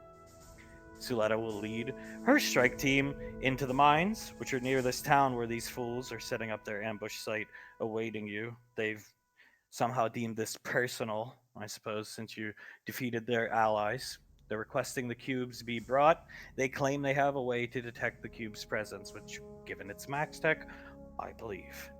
So you are to go there, kill them, and I want. She types on the wrist computer, or on the computer. I want this.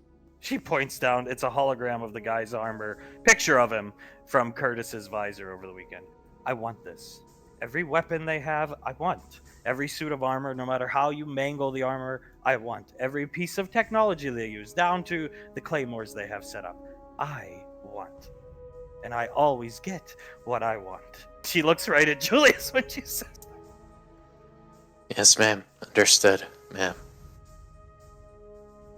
Good. It's going to be a difficult fight. I will keep it brief, as I said. Sasha has the data on her wrist computer.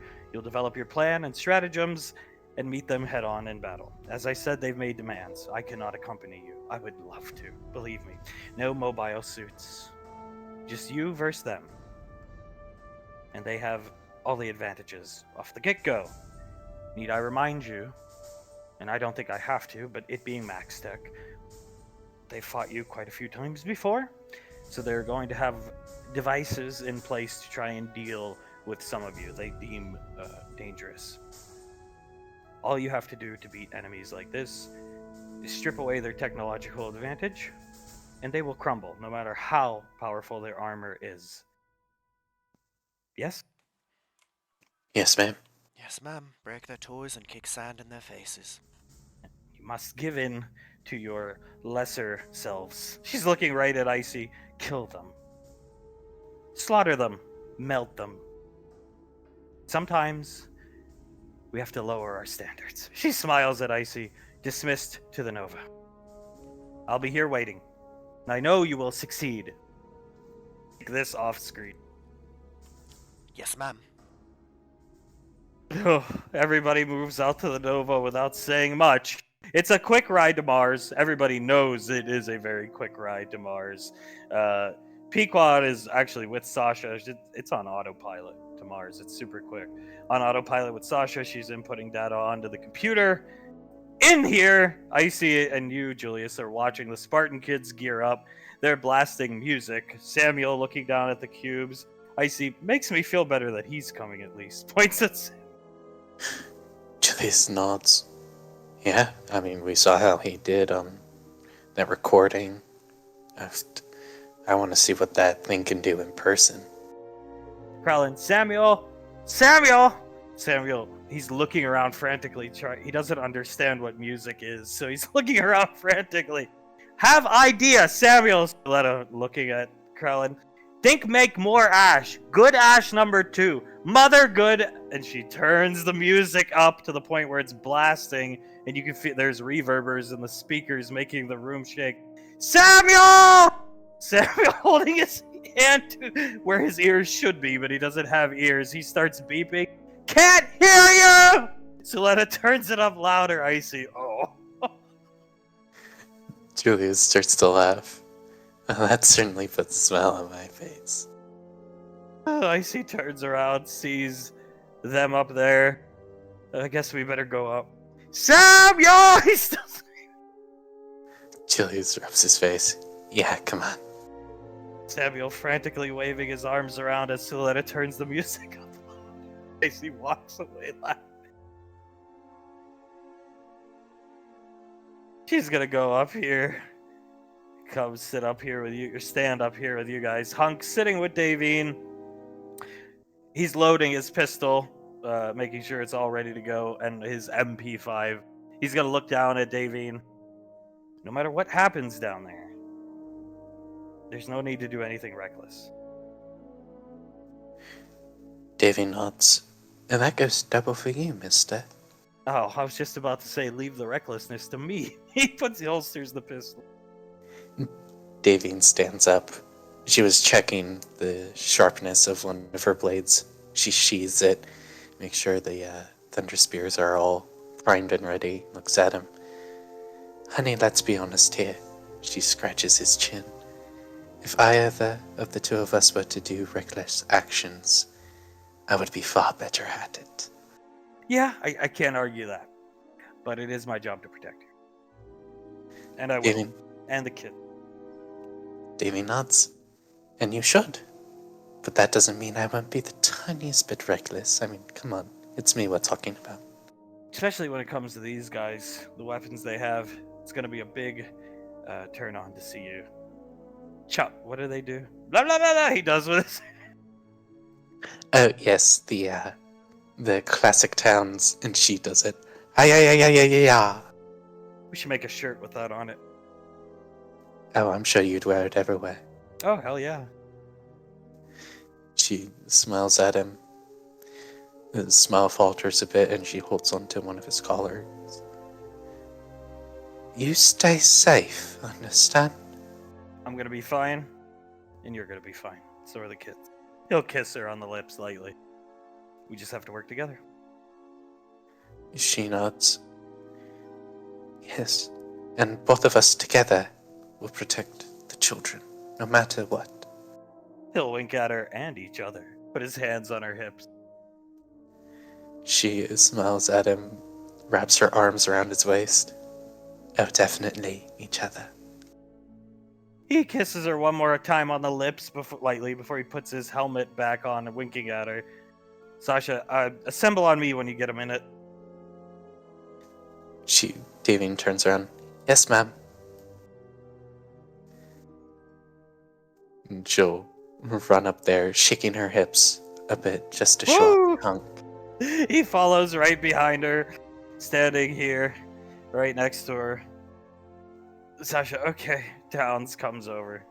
Here. He's behind Julius, looking over people's shoulders. Banksy doing the same thing.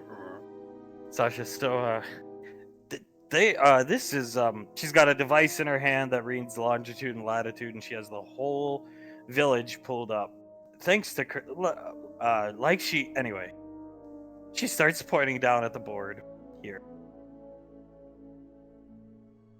So, we know there's 9 of them, thanks to Colonel Curtis. We know they have claymores. They have, from what everything Curtis showed us, this. Points down to a hologram. And from the scans Curtis's squad got, this turret essentially pulls from used Kai energy. And once it reaches a max charge, it could punch a hole through an EarthGov vessel, like spacefaring armored vessel. Battleship. Well, shit. So instead of shutting you down with those armaments that they had in our last fight with them, they want to let They want to weaponize you against yourself. It's a smart strategy. They're hoping Julius feeds them. Julius nods. So I won't. I'll just have to limit myself until he bites his lip. Do we know if it's destructible? Like, could we just blow it up, or does it have to be hacked, something like that? She points down to it. Structural engineering suggests it's extremely fragile. It's a prototype, and most prototypes are very unstable. Okay, I'm thinking that may be a nice target for some plastic explosives. Yes, Captain J. Rainfall? Julius nods. Yeah, possibly, but I don't know. If I'm limiting myself, I don't really want to be pushing forward that hard with the group. I might just stay back, survey the entire field, keep an eye on people's sixes, and, I don't know, give orders out where I see needed. They also are armed with. Most of us aren't familiar with them, but you guys from the Majestic definitely are. The Rolly mines. The artist special, yes. They're armed with those, and unfortunately, those are not prototypes. Nor is the MaxTech C6 chaff drone. EarthGov has some of these in their possession. They've bought them. We know exactly what they do. They have no offensive capabilities. However, they do produce chaff that shuts down magic. She looks down at Icy users, and they have quite a few of them. Expect the skies to be filled with them. And I'm guessing you can't cast through that? Icy shrugs. I don't think so. If it's anything like the prism Tewas put me in, the chaff it left is probably the same. So, we've got to deal with the ways that they're shutting down you two, while pushing back at them. Julius nods. They also have the waterways electrified thanks to whatever those devices are, meaning we can move through their killing zone flanks, which is a very bad idea in terms of traditional tactics to take them out, and then we could cross the water to get to their turret, or we just go across the choke points, which are the bridges, which will be mined because they're not stupid. Of course not. Any way of shutting down the skies that we know of? The drones, shoot them. They're pretty fragile. Any way that they can shut us down from utilizing the skies? No, nothing at all. So, I mean, from what little, I'm not little, I don't mean to belittle the efforts. What we know from your squad, Ash, they really have no answer to Davine. And Julius. Davine looks at her and nods. So that means they wouldn't really be expecting me to be much of a threat? Well, that might not be right, because she points to the sword on her back. They've seen me use this before, though. So are you sure they might not think of me as a threat? Sasha, I don't know. I won't presume to know what these guys think. I'm sure that if they want to get the sword off you, I'm sure they have something up their sleeve. Probably a drone. Those drones have arms, and they have stealth capabilities, just like EarthGov stealth field generators. Davy nods. Well, even if they take away the sword, I'm perfectly capable of fighting normally without it. So, I suppose they'll be in for a sick surprise. Sasha nods. Their hubris should ideally be their weak point, yeah. It does look like they're going for a more traditional ambush, and I think your ODM gear would allow you to skip much of what they've prepared, so it is quite advantageous to us. Like any good ambush, they're going to push us where they want us, which is forward to the waterway. We don't technically have a term for it, but the guys with I'll pull up a picture. These guys, Colonel Curtis nicknamed them Hellfire Troopers, with good reason. They're armed with incinerators that lob flame balls. I'm guessing once we get into the thick of it, they're going to scorch the earth behind us, pushing us forward, which means we have no choice but to move forward. If we stay back, we're gonna get burned alive. So a tech-based fireball mixed with a flamethrower. Wonderful. Yeah. Artillery. They're artillery pieces, essentially. Just highly mobile and a lot more protected than a traditional artillery piece. So we're probably going to have fire on one side, electrified water and mines on the other. My plan, not that it requires a high. My plan's pretty simple. The only way to, though any plan goes to shit once the first bullets start flying, but we put Banksy in front with his shields. A shield wall. Ash and Towns are attached to him, and Icy with them. This is basically our gold zone. We need to deliver the package, which is Icy, across the bridge. If we can deal with these chaff drones and get her across, you need to... Sasha looks down at Icy, let loose again. I don't think we can survive a prolonged, sustained firefight with them. Icy nods.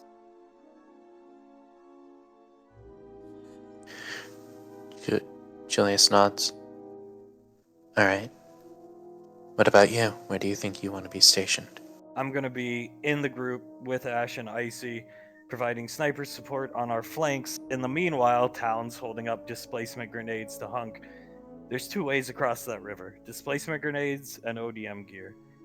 My suggestion is we have Davine. She'll put Davine's hologram here, flank this direction, and Hunk this direction.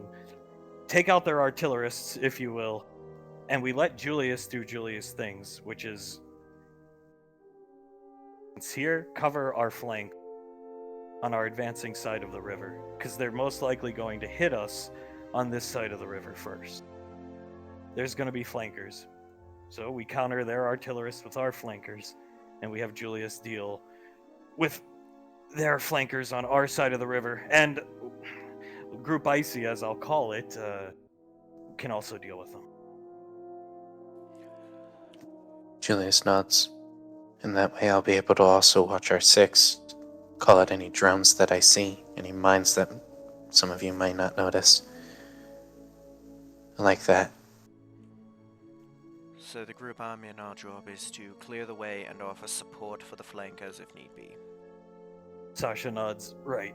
The 5 of us together, our goal should be getting Icy across the bridge and just letting her have at them.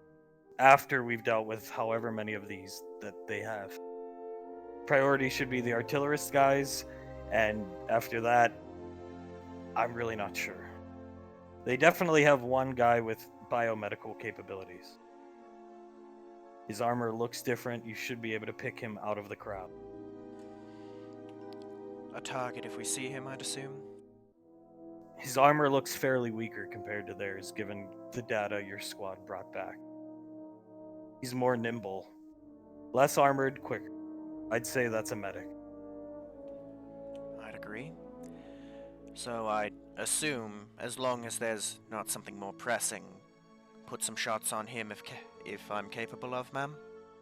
Yeah, I'd say so. I'm going to try, for sure. But ideally, I'll be looking out for Davine and Hunk. I have the longest range weapon and scope, so I'll assist them as they flank deep into the enemy line. Understood. Sounds like a plan to me. Julius nods. I definitely like it. And if, once they take care of their artillerists, may I recommend one of the flankers go for the big gun to just really drive the point home that I can let loose? Sasha nods. Yeah, I'd say that's the best course of action, because once you can let loose on their side of the river, or on our side of the river, everything gets easier for us. So I'm sure this turret's going to be defended by claymores. Most likely Davine. Davy nods. I could take care of it very easily. I'm assuming there's no point in getting rid of whatever's electrifying the river. Sasha, we'd have to advance, have to take out both from what your squad, the data your squad was able to gather, and leaving ourselves in the open that long, I don't think it's a good idea. We just need to advance and put what they're afraid of the most right in front of them. And we have to capitalize on the fact that they're trying to get Julius to feed them, and once that's down, they're really at a disadvantage. Yes, they are. No, that makes sense, ma'am. Just asking to make sure. I expect the bridges to be mined. Well, I'll have Hey. to deal with them before we get there. Julius tilts his head.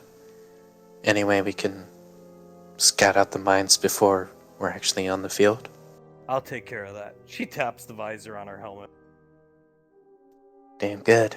Damn good. I'll take care of that, and the mines can be shot. So use them to your advantage. Yes, ma'am. I think really, you see, she's looking down at the map. I think really that's it. That's all we have to go on, thanks to your squad, Ash. Understood, ma'am. Well, it means we're not walking completely blind into a trap. Having any plan is better than none. No, yeah, I agree. Everybody has gathered around now. I agree. Pequod looking down at Sasha's hand, the device she has is shaking. We just have to work as we need to work together, which is a team. To Pequod will take her hand and stop it from shaking. I'd be lying if I said I wasn't afraid. Well, I think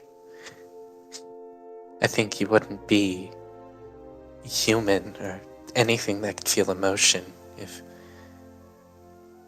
you weren't afraid. I'm terrified.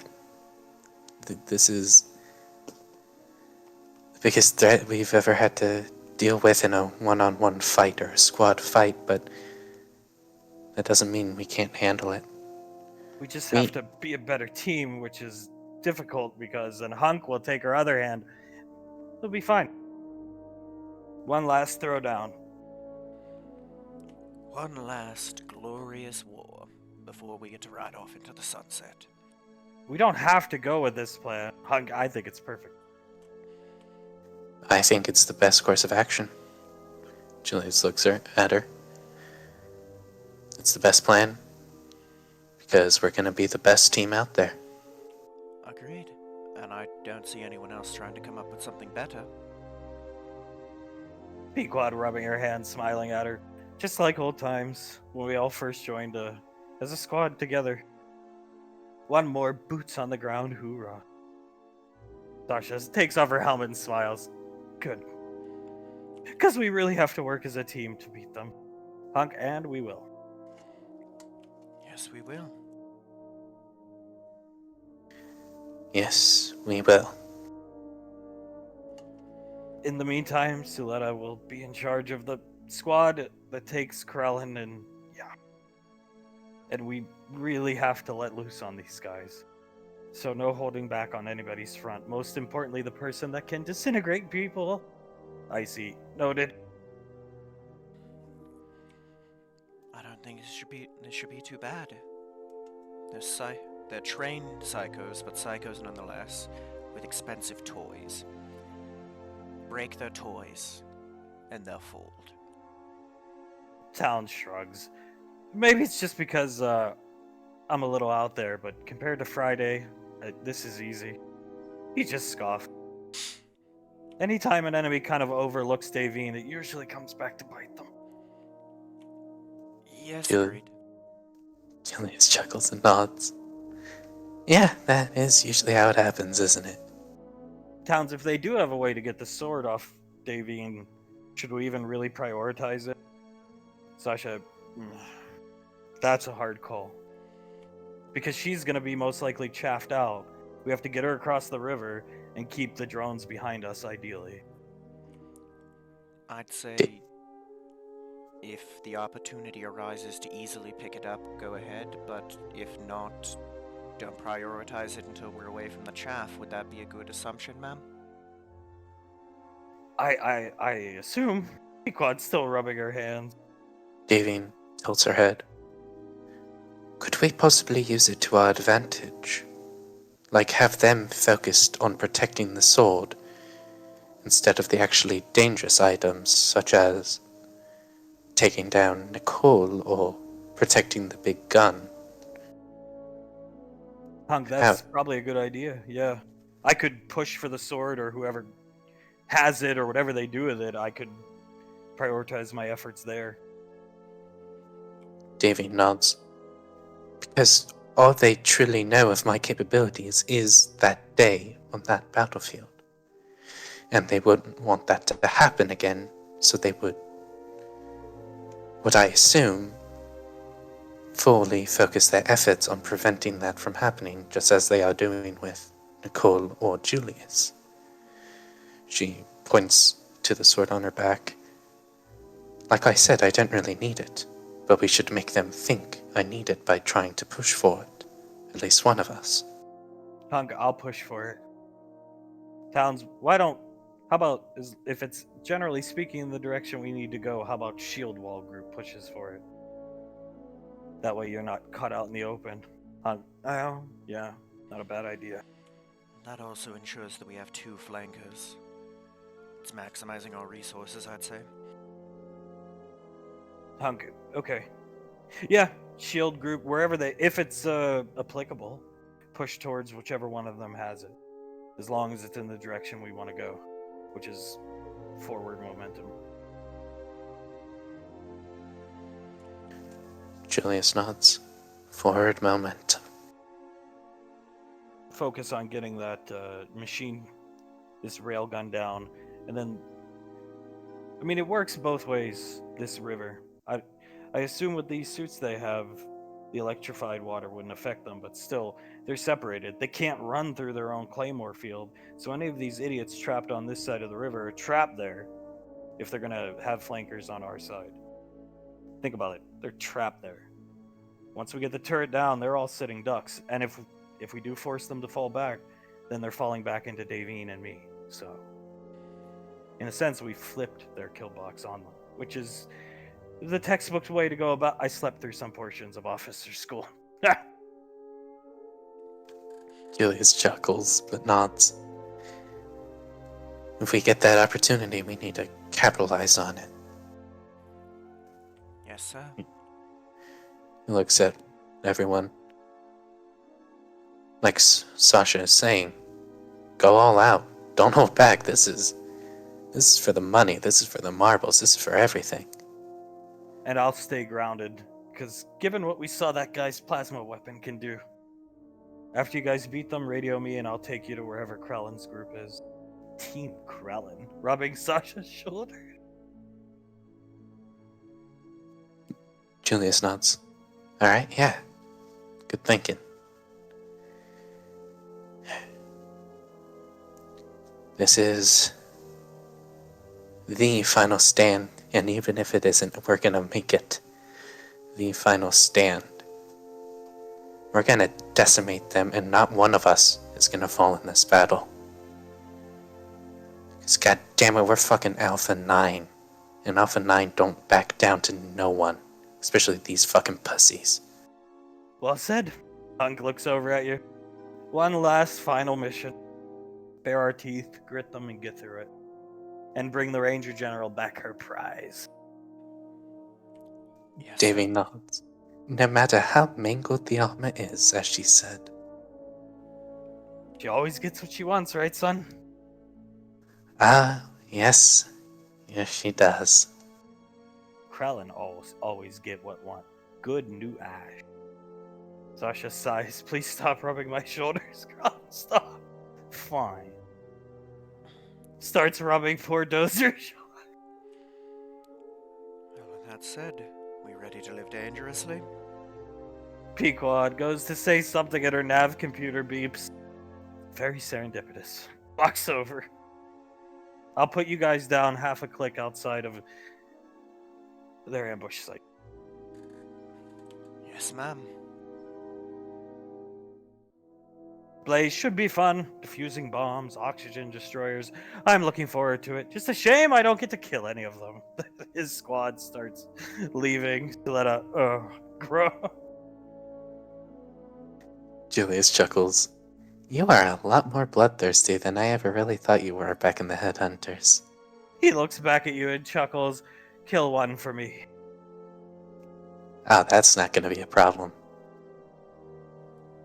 Samuel beeping. Krellin, Team Krellin, best team. Best name as they go back to get ready to get let off. Icy stands up. Okay, I'm ready.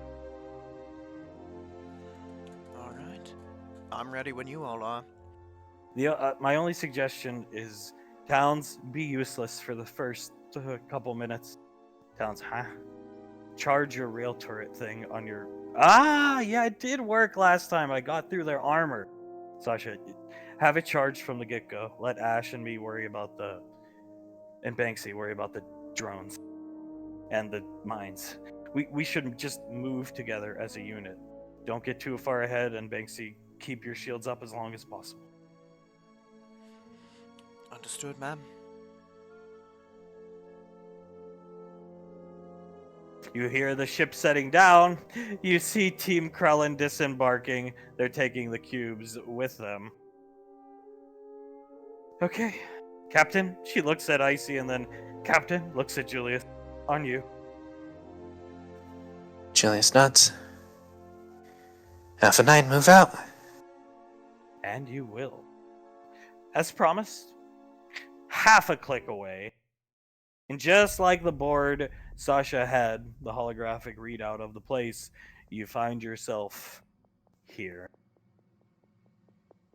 Sasha, on the radio, she's got the helmet on. Everybody has earwigs, earpieces.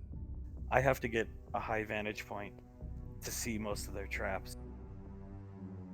And once I get the vantage point and eagle eye the place, I'll hook up with you, Asha, and Towns, and Banksy, and Icy. Yes, ma'am.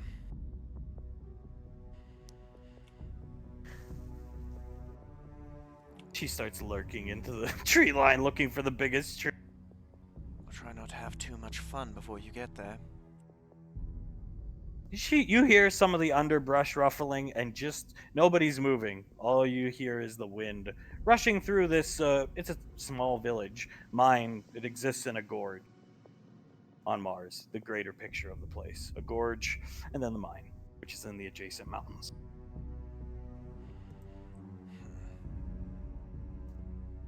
Julius looks over at Icy. Picking anything up?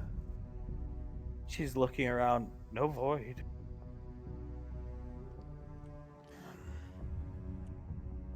Huh. What about you, Banksy? Towns? Any Banksy's peck? leaning in, looking across the river. He's going to move up just a little bit here, and Towns will follow, like looking over his shoulder, gesturing for Ash. He'll move in beside them.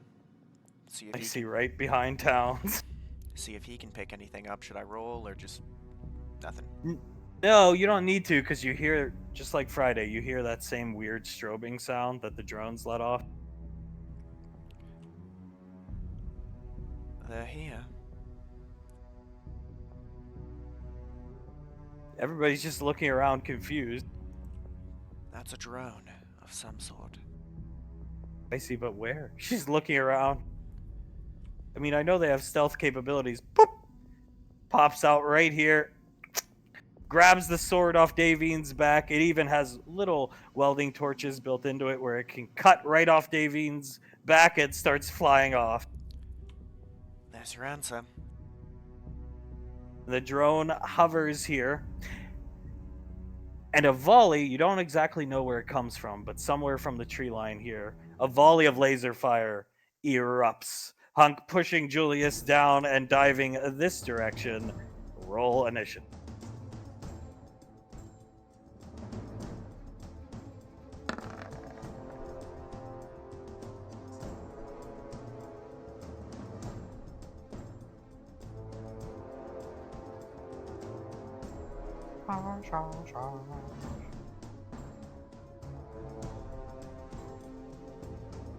You definitely see where it's coming from, Julius.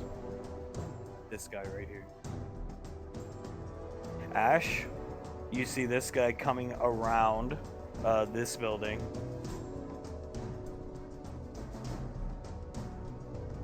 You see this guy. You see this guy coming out of the tree line here. Davine can pick up on the lit torch, the end of their incinerator units. You can see one, they're huge, shuffling around back there. Hunk definitely sees that guy.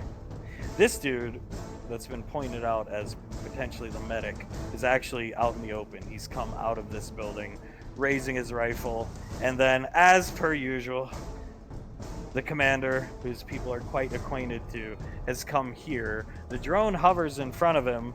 He's gonna take the sword and chuck it back this way, and it sticks into the wall as the drone hovers right next to him. Now I have initiatives to roll. A lot of them.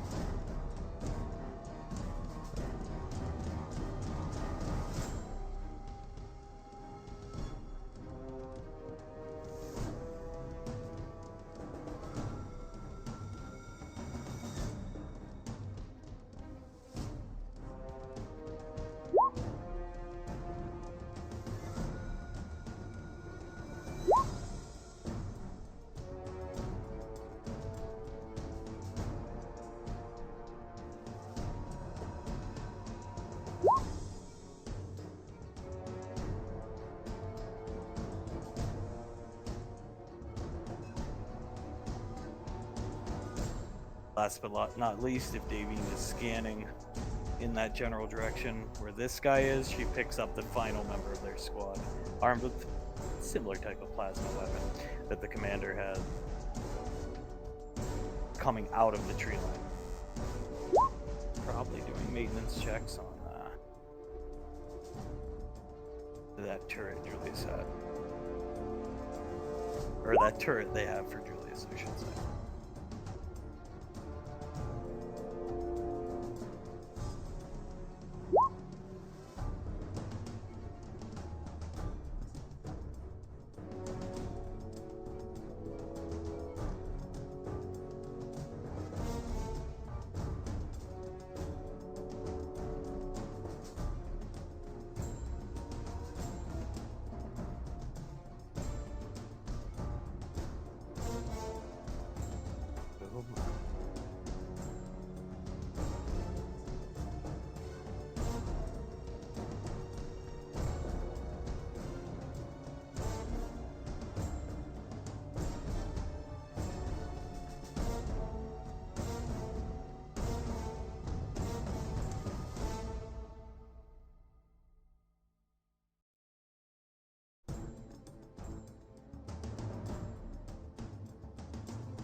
Now, we have the final initiative.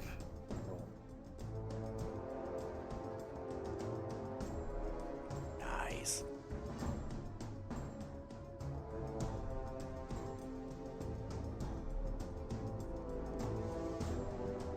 There we go. That is everybody for now. Initiative order set and prepped to go. And since they have ambush on you guys, more of the drones, just like the one that the commander has, is start to, and just as predicted, come out of a stealth. Not just four of them though. And they start light blue chaff, just like a chaff grenade. Well, chaff that comes off a plane, IRL. And they are everywhere. And I mean everywhere. In the surrounding area on this side of the river. One thing you can definitely notice is the laser riflemen, which is one here and one here, are actively deploying. They're the ones throwing them out. They're essentially coming closest to these guys. And you see Icy start to get wobbly legged. She's essentially getting sensory overloaded by these things. Sasha's up in the tree line, and you see every single trap they have. There's a big bright red glow coming from her visor. Every single trap they've pre-laid is fed back to you guys, your HUDs, your risk computers, whichever you prefer to use. Your character preference. So you know what you're up against. Julius, almost right next to you, there is a line of these mines. And this guy is essentially standing right behind it, baiting you guys. Now, on to combat. So, as per ordered, because he's good boy, and he follows orders, and he's been given the best Lorelei can give him. Banksy is going to put up his shields, which are a lot stronger than the last ones. The last time he fought on foot with the squad. They're going to go around here. All in the front, though. So the flanks are wide open. Just like so. Towns is going to do the deed, just like his basically wife told him to do. He's a good husband. He listens. He's charging his railgun. And that is all Towns will do.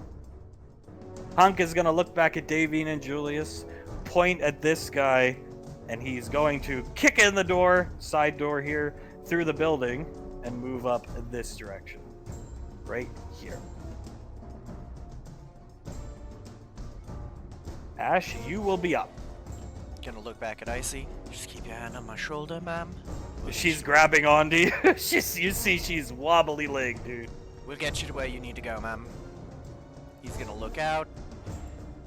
Let's see.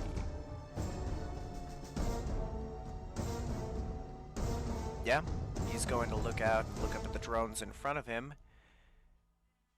See that they're really the only things ahead of him he has shots on at the moment, and start taking some shots at the drones. Fine, the right. So first shot is directed at that guy. Okay, one more time.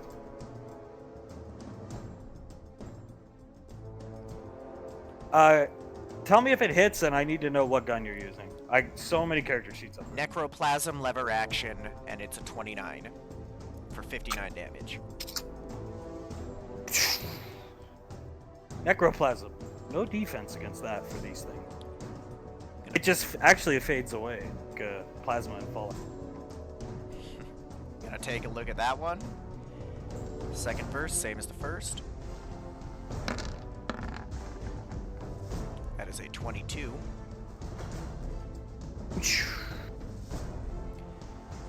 And then no line of sight on that one, or that one, or that one. Does he have line of sight on the mine? Yeah, for sure. He'll aim at the mine and try to take that out.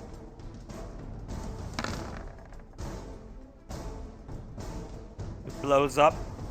Doesn't affect the drone because it's a mine and that thing's flying, but yeah, it blows up. No, that'll be Ash's turn. The medic's up. He's actually going to move here.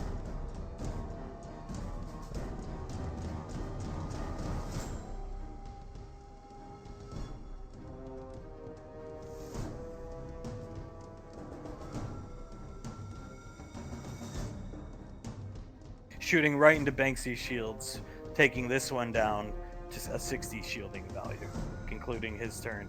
Banksy can't.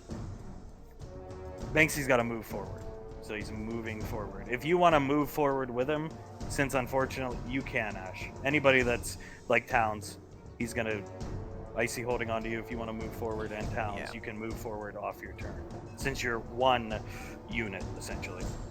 Understood.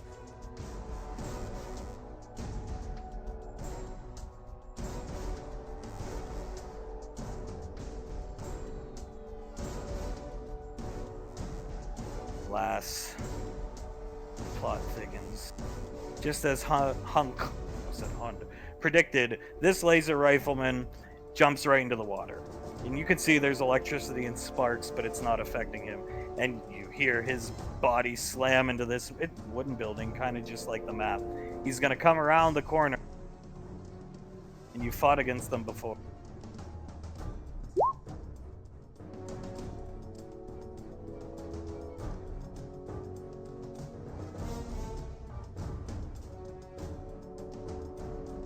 And they're team firing, team shotting. They're trying to wear down his shields as quick as possible. Now things get worse, though.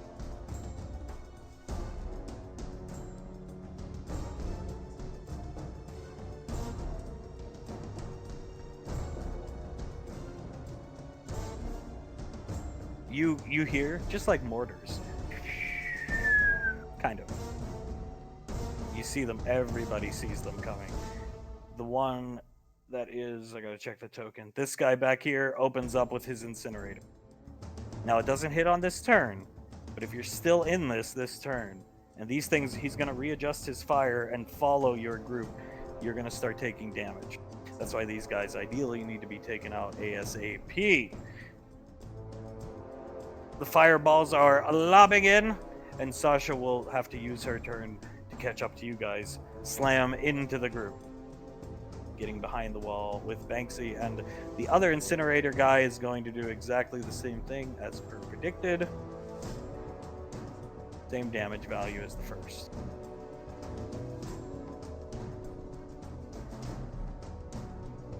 Only this guy is really honing in right here. For those of you attached to Banksy, you won't get damage if you're still in it because you're waiting for him to move, right? But if you don't move with him when he moves and you're still in the circle, you're going to get damaged for sure. Understood. Commander is going to emit his aura, so Davine, I'll link it and put the aura out. Alright,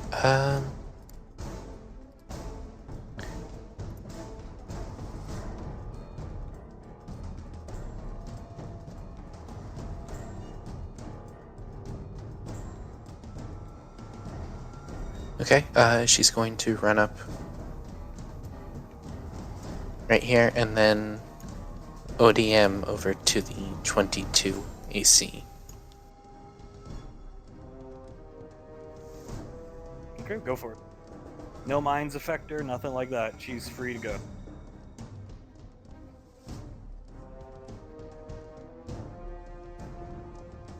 And then she's gonna let loose on a round of attacks.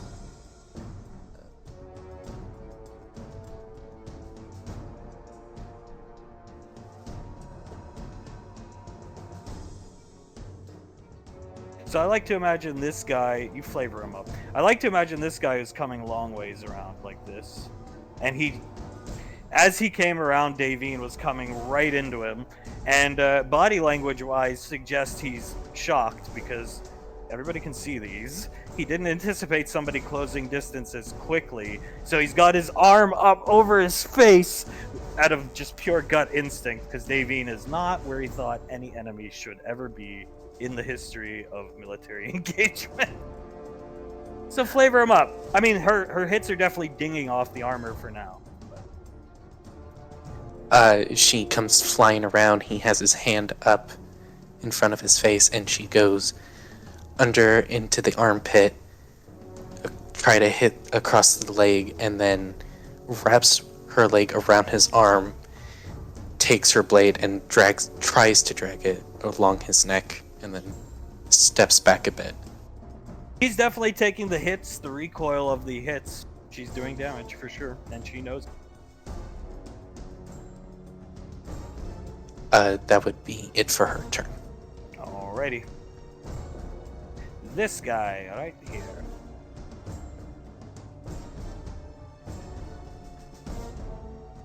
Instead of this guy doing what his partner did, which was try to shoot at Banksy's shield, he, seeing Ash has handily destroyed a few of the turrets, or drones already. Confirming that these are the guys that summon the drones, summons another chaff drone. They throw them out like they're like little balls, and they throw them in the air. Thrusters kick off, and so another one appears here. This guy in front of Davine, because Icy can't do anything. She cannot cast spells. She has too much sensory overload to even fire her blasters, which she has, but you don't want her shooting them because she might accidentally shoot somebody in the back, and she's not that dumb. So her turn is skipped. This guy that Davine crept up on, he's let out his grunts, getting attacked by Davine. He's going to fall back here, right here.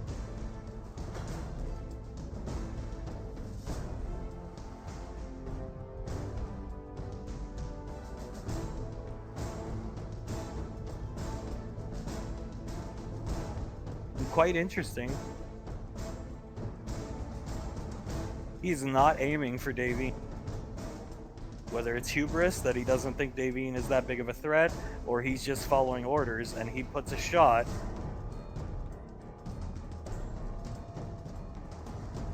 into this portion of Banksy's shield. And that will conclude his turn. And now the heavy laser guy, the lug.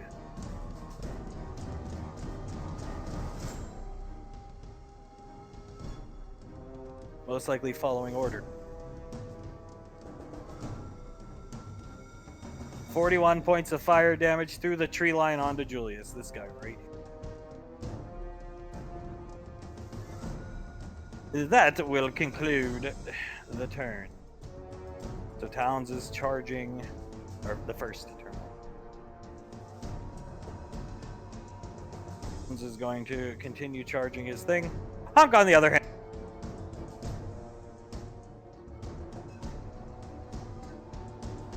run up here. There's one mine. Forgot to reveal right there.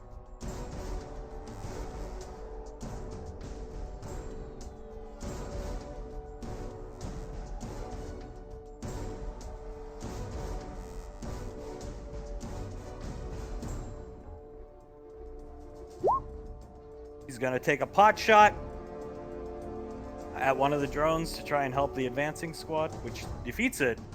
And Davine, you guys, everybody, well, this squad, you got no line of sight on him, but Davine, Davine can see, pitches a displacement grenade over the river, and now he's over here. Ash, you are up. You're free to move up with Banksy, or, we're just going to do this. I'm going to put Banksy ahead of you in the initiative order, so it's just easier for you to keep track of, and he pushes forward. Okay. So does Towns with him. He's gonna grab onto Icy and pull her with him, leading her along to a place where she's not in that anymore. She's just on the edge. Here, we'll have Sasha make. There you go. You guys got her. Okay.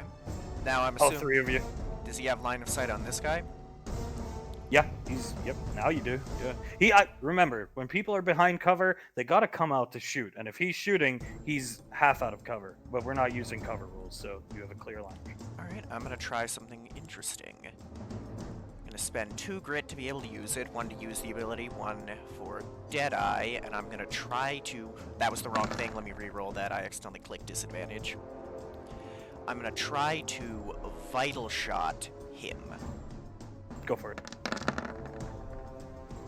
Hits. That's a crit, meaning I get 1 of the grit back, so he needs to make a DC 23 con save. I anticipate he will, but it's worth a shot.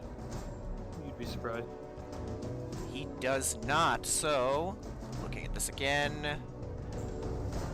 He suffers 3d8 every turn for the rest of combat. 3d8 bleed damage. We're gonna mark him with a red dot. Signify that.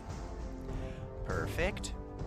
Then, Ash is going to turn, and with the last attack of his turn, target one of the mines to try and continue clearing the way. Oh, shit! We skipped Julius. Finish your turn, then Julius, take your turn. Oh, we did, damn.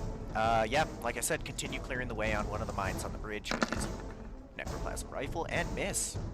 Okay, Julius, take your last turn. Go, go, go. Alright, map. Julius will limit break, fly over the mines over here, and he's gonna push this guy into these mines. Strength check. Oh boy. I like to imagine you fly past him, he's trying to follow you with the, bah, bah, bah, bah, bah, bah, bah, with his Gatling laser, and then flavor up how you push him. Come on. Kick him, punch him, what do you... He flies past him, he tries to follow him, and he just gets a heel kick to the throat that knocks him onto his back onto the mine.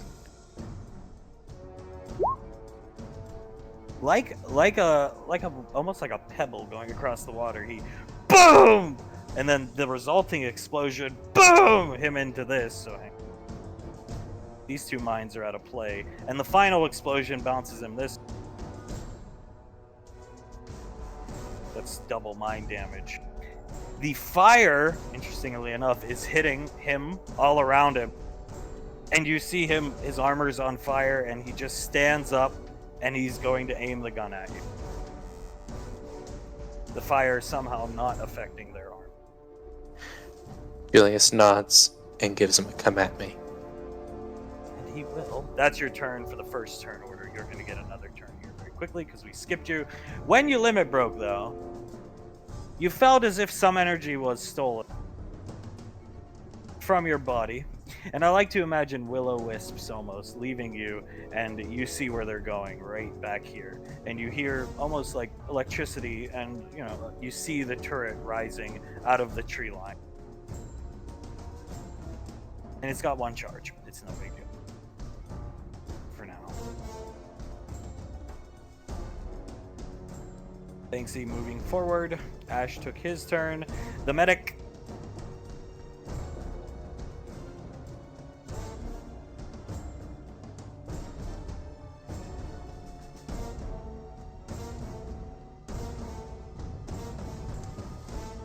The medic hit, taking down this portion of Banksy's shielding. This laser rifleman suffers from Ash. Do that.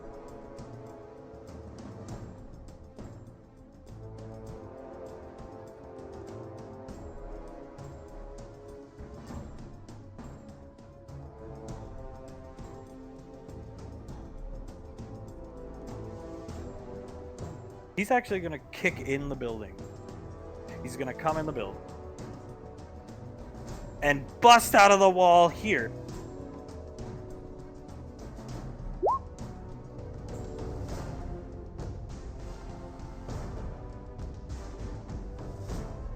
He gets a nice close range shot onto this portion of Banksy's shielding.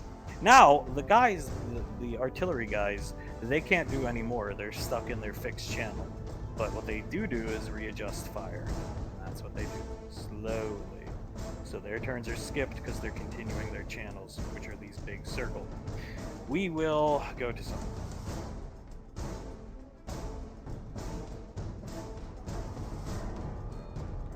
Davian can actually go ahead and take her turn while Sasha goes, because the other guy skipped and the commander's got something else on his mind. So go ahead. Okay,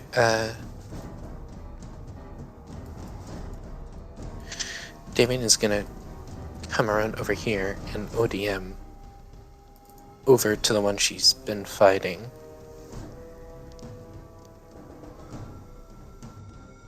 Oh, that was Julius's.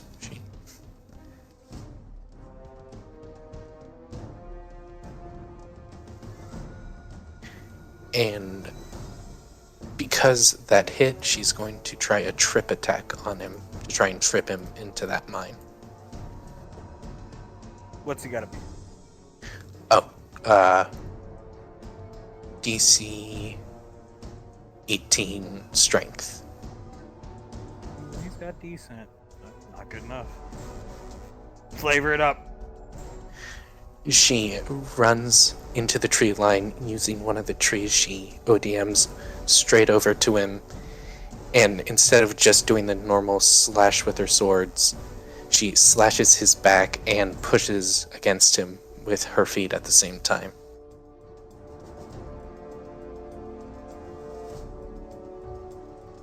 So he goes face first into the mine, blowing up, rolling, like a tumbleweed into the water here. The electricity encompassing his armor, but it's not affecting it. And he's like face down in the water, pushing himself up with his forearm. Sasha puts a tracking round. Read the description. Ash, you saw her loading a special round into the chamber of her intervention, and she just no scopes, essentially point blanks this guy. So read what the tracking round does if you so want to capitalize on it on your next turn. The other artillery guy, the incinerator guy, has adjusted fire. His turn skipped. The commander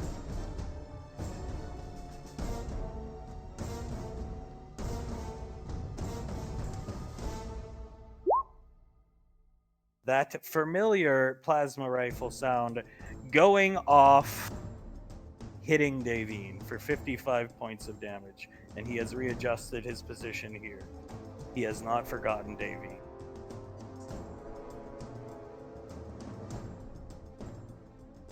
And that will conclude his turn. Now Julius is up. All right.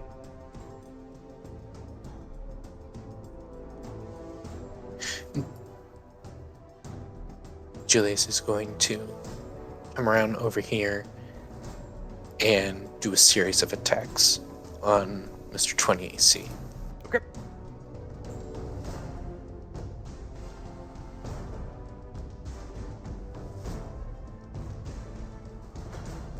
Oh, Jesus, that's with advantage.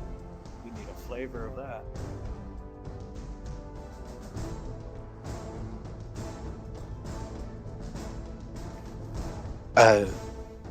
That crit right there.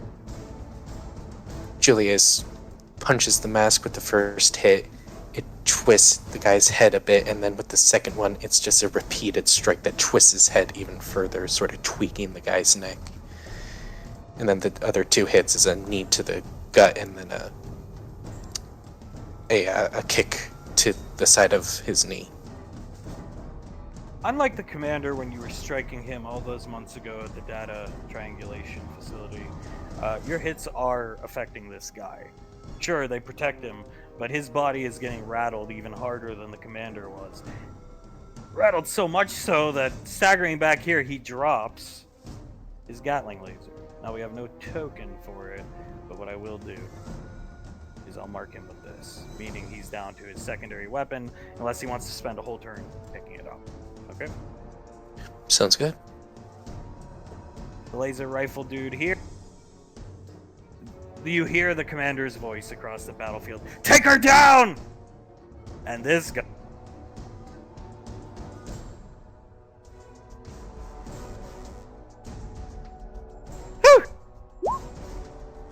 So Davine sees a volley of fucking lasers. They miss. But because he's trying to shoot through the building, which their weapons can, they're energy weapons. They miss, but she knows somebody else is hot on her 6 now, trying to fire at her. And that's this guy right here. Icy, unfortunately, is Skipado. This guy spends his turn getting up. Picks himself up, and he's getting up here onto, I guess we'll say, dry land, if you will. Now, Icy skipped. The other plasma guy, who's all the way back here,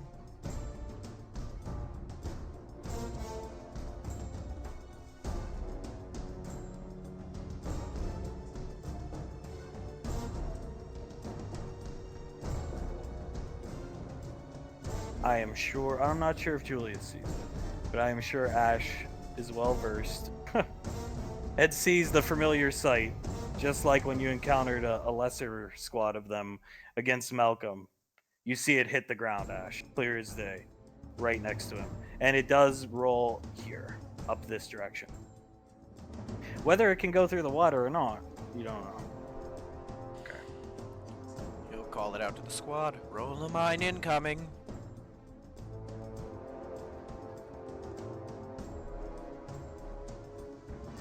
Alright, the heavy gunner, I'm gonna roll one thing.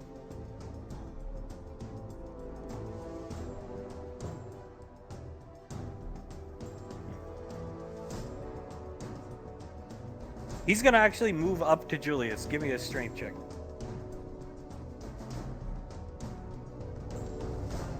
He goes to grapple you. Alright, he's gonna be able to grapple you.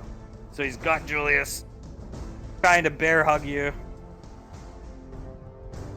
Mark you with a green, and you don't know what he's going to do, but he's trying to bear hug you. You can still act. Just another strength check on your turn. Trying to stop you in your track.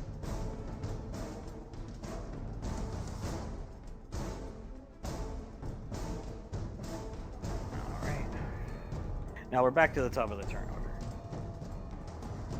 Davine sees from where she is, and she is far, far away. But good old Miss Davine sees a displacement grenade. Hunk is a big sports fan.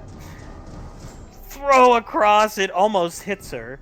So Hunk is right here with Davine, right next to her.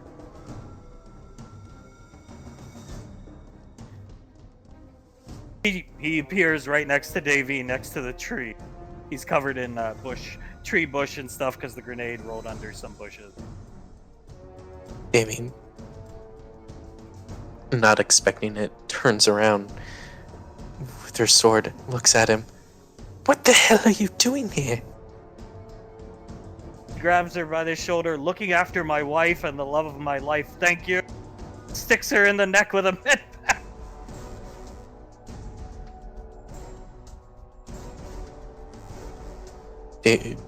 Davine cracks her neck. Thank you, I needed that. Yes, she did. Towns is charging up his thing. It's ready to fire, but he's not going to fire yet. Banksy moving ahead. One moment. Move this drone here. Ash, you are up. Well, first things first. He still has line of sight on this guy, right? Mm-hmm. He'll look at him. Activate the Flowrose barrel for 3 shots on this turn on him, and since they all auto-hit, he's going to go for Sharpshooter on all 3.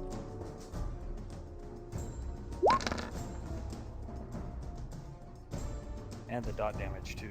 8. And the dot damage. So that'll be that with that. A bonus action to reload before... Yeah, why not? He'll hit him 2 more times.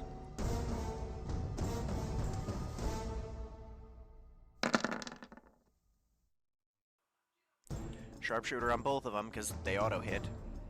Gotcha. Now, I'm rolling this just to let the dice decide. Okay. So, the reason I had Towns wait is because I wanted to roll it. The 2, the one would be this clown here, which Towns... No, Icy's okay. Towns could shoot. Or 2 is the idiot trying to bear hug fucking Julius. So Julius, he does have his arms wrapped around you. And then you hear him let out a scream and you fall this direction. And you see him face first down this way, a gigantic gaping hole, smoking fused cauterized from his back. And he's actually dead. The first kill or down on the board goes to Town. When that happens, Julius looks over at Towns, puts both of his arms up. Yeah! He's giving you a thumbs up, covered in fucking chaff, dodging, like flinching as the fire comes towards him and Banksy and back. Got one! Thank you! This guy is not looking good. Now what I will do, for the sake of time, the medic is taking this one down. There's tons of drones still in the sky, you're losing shielding, and most importantly, Hunk is now off his route. Both their turns are skipped because they're adjusting fire. You are running out of space and time. Because nobody's gone after the incinerator guys, so 2 back here. So they are still pushing you forward into the kill box. Medic took his turn. Just to double down, the laser rifleman here, holding his gun kind of up in the picture up here.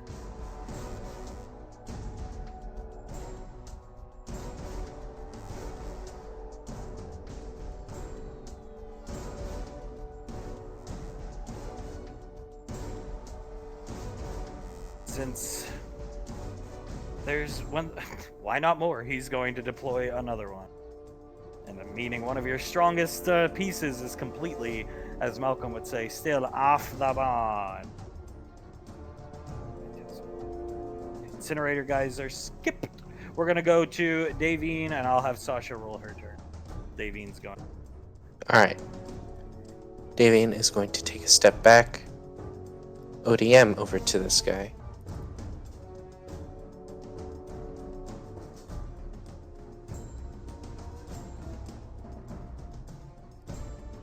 So she's right there, and instead of continuing her attacks, she 5, 10, 15, 20, 25, 30 goes to right about there, looks at this fucker, and lets off 4 Thunder Spears. Oh shit. Oh boy. Sasha's turn is pretty simple. Ooh. Sasha blows up this drone here. Let us flavor up Davian's assault on this guy here.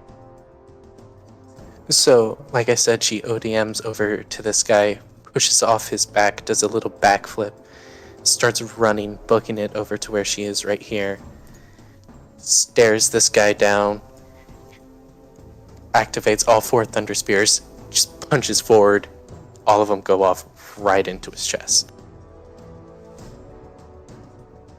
Dust abates, the smoke and dust abates, and Davian hears thud of his knees hitting the ground, and he thuds face first forward, dead.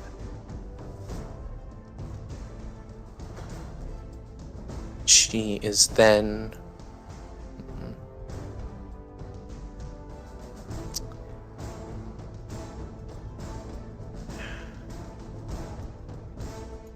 Shit. She's then gonna action surge. Go for it. The commander, simply put, the commander is taking out this portion of the shield wall, leaving Sasha exposed. But he is looking in Davian's direction as he shoots. For sure. Taking casualties, this guy back here, because they lost 2 guys in 1 turn order. Perhaps their hubris coming back to bite. Davian is going to ODM over to him.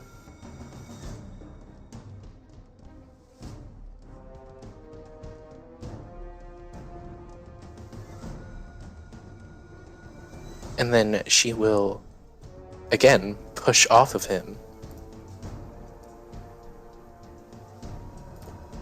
And ODM over to the big gun. Yep.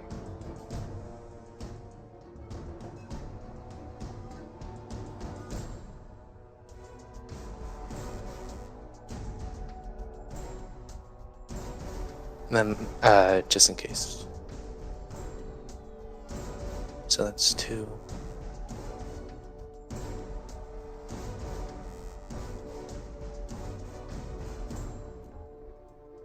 Three more attacks against it. And if it isn't destroyed,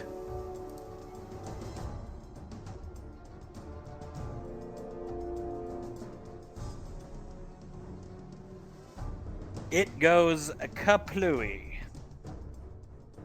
Very unstable explosion. No damage to Davian, but it will send her back this direction. The chicken ODM gear deftly to dodge the explosion. It goes boom. alright. That's her turn. Julius is up. Would you mind in-game one more time? I apologize. Where the other incinerator is? Right up. Your drag paint. Should your view there. Alright, thank you. What Julius is going to do... Actually, Julius is going to Flare Blitz.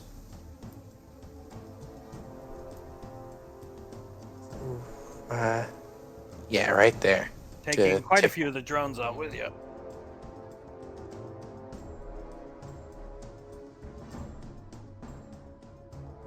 Let me just roll that up for the sake of... Mm-hmm.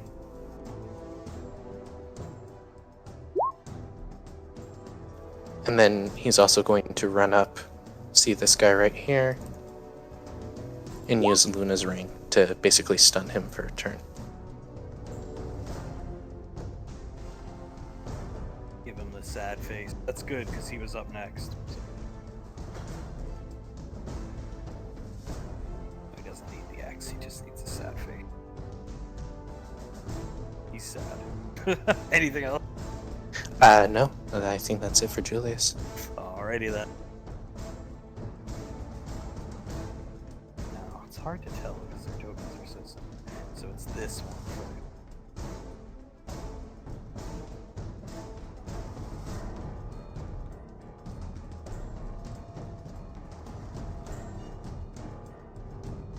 This guy is going to come across the bridge.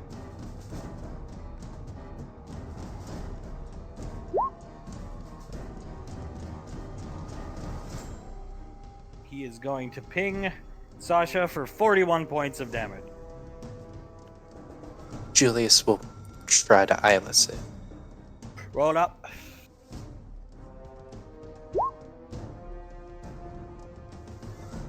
That's kind of cool. He shoots through the building. Maybe out of the corner of her eye, she sees it coming, and then it just dissipates right in front of her face. He misses. But bear in mind, he does now have line of sight on the group. So be aware. This new ruler tool is very annoying. Icy is skipped, unfortunately. Just the way it is. The last plasma guy, so his Seeker Mind comes casually bouncing through the water, unaffected by the electricity. Ash, you see it rolling right up on you guys. Oh boy.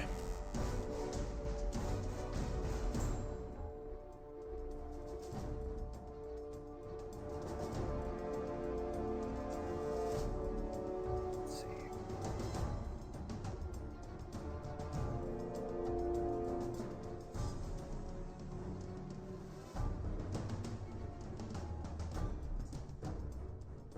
Our last plasma rifleman's gonna come here, right on, I suppose, the other side of the shore.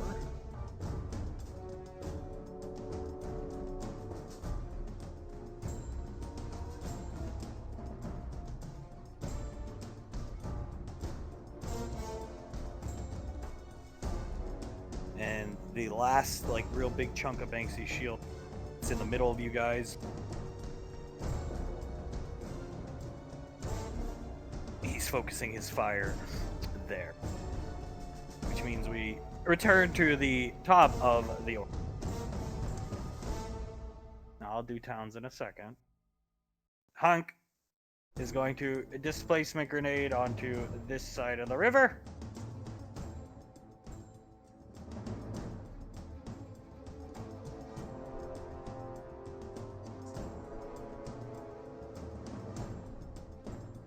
Actually, he's just gonna run up at him. He'll spend the rest of his movement speed to get into melee range for something later. That's what he's gonna do. Banksy pushing forward. He can manipulate his shields. He'll give you what's left of the wall. Unfortunately, actually, Banksy is going to push this direction. Right up here to try and get you guys out of the thing. But that means the mine is right in. I don't want to put it here because then it's over his shield, but Ash, it is literally almost right in on you guys. Okay. Understood. Town's dragging Icy this way, out of the thingamabobber, the flame effect. Ash, take your turn. I'll have Towns roll up this stuff. Well, seeing what's right in his face, he will. Let me see. Sorry, I'm doing some math in my head. Yeah. Sure. He's going to swap to the plasma carbine, look right at that, spend a grit for advantage, and he's going to take a shot at the roller mine. Town's destroying this one right here, the chafter. Oh, it blows up. Kaboomy. He'll quickly swap. No, he'll keep what he has. Look at. Let me think. You can shoot at this guy if you want, but through the building, disadvantage. No, I think what he's gonna do is try and finish clearing the way. He'll look at the drone here. Still a ton of drones, yeah. Yeah, he'll look at the drone here. Take a shot with it, if I can find it again. Miss! Oof. Take a second shot at that drone.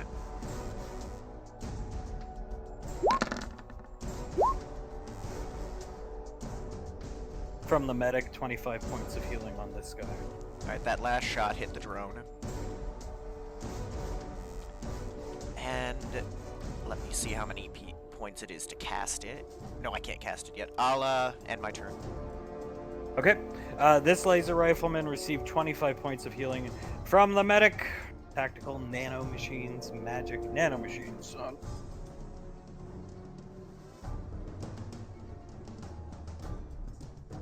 Their joints look like really similar to it. There we go. Remember, the flame does not affect them. He comes round the flame. Tri-beam splitter right into Ash's back for 42 points of damage. Alright. Now remember, it knocks the target prone. Standing up from this effect costs 30 points of movement speed. Boo, boo, boo, boo. We're gonna give you the creepy skull face for prone. Understood. He still takes that amount of damage from you.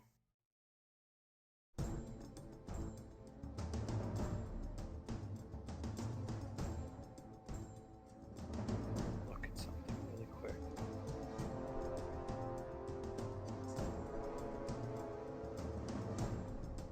We'll leave it up to the dice regardless, but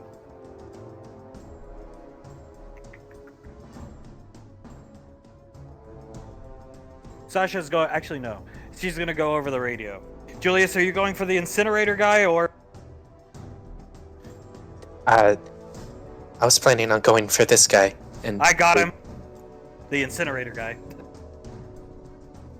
Davine over the radio speaks up. I was going to make a break for the incinerator fellow as well. Copy that. You handle him. I'll take care of the drone. And she will assist Ash in taking out one of the drones. Teamwork. So this one right here, kaboomy. We still got 3 up on the field, and this one is affecting her, regardless of its position on the river. There's no range. All they got to do is be in play, and they affect the young ice surgeon. Incinerator guy adjusting his field of fire right there on top of you. The last one, I should say. The command.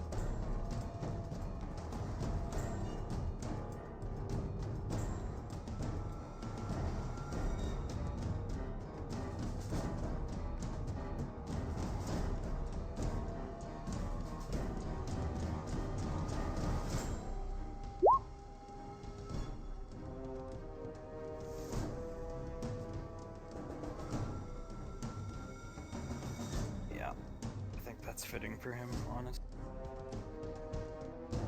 The commander is going to go long this direction.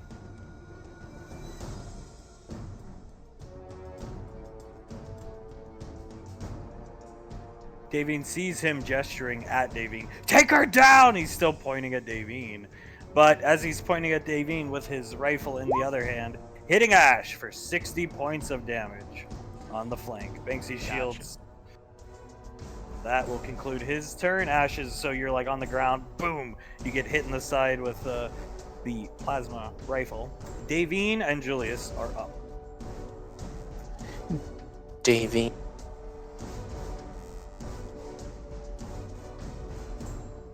I hate this new toolbar they put in. So do I, my friend. Davine is going to run 30 feet that way. And then ODM over to the incinerator. Go for it.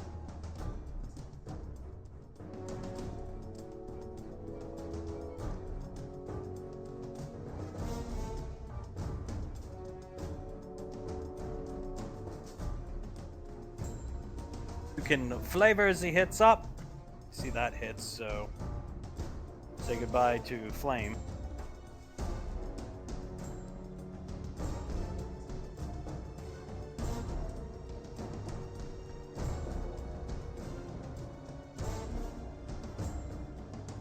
The first one goes straight for his hands and knocking him a bit off balance, trying to get them away, turning the flame off.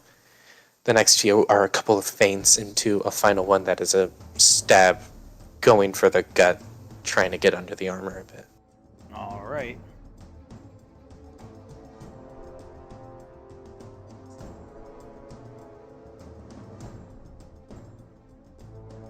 Now, And then, keep going, keep going. that's it for Davine's turn. I believe now's the time that Luna's ring deals the damage. Roll it up.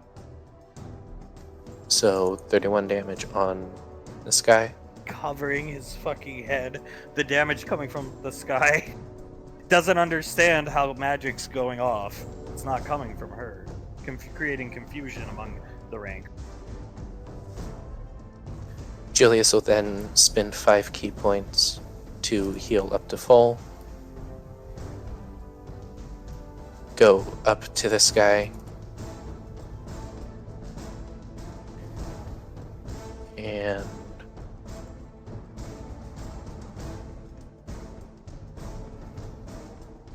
keep on accidentally hitting advantage. Try to hit him with the hard light attack. Hits. He's looking weak. Remember, he got healed, but he's looking weak. Crashing into this wooden building right behind the group here. Julius will use its second attack to hit this shaft room.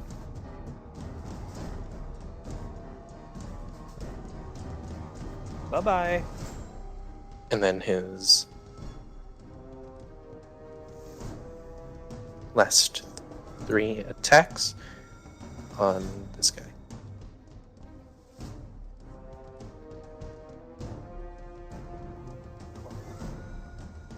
Okay, one hit. Okay, so this guy, I don't really feel like rolling it every time. This guy's tactically retreating across the water. He covering himself, getting hit with the Luna's beam, but as he makes his tactical retreat to regroup, the stun effect is wore off on him. He is pitching another drone up as he's running away, covering his fucking head. Another drone appearing here. This plasma rifle guy.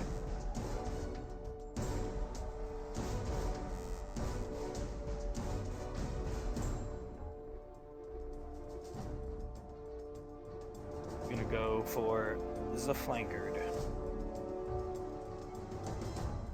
He'll crash through the wall of the building here. Seeing his partner get beat up by Julius, big hole in the wall, this guy slammed through.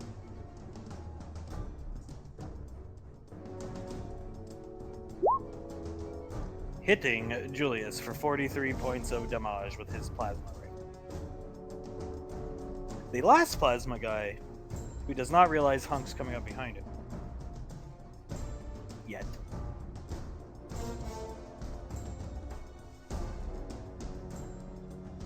Getting the orders from his commander. Repositions here. Doesn't get blown up by the mine. He's not on it. Listening to the orders of his leader.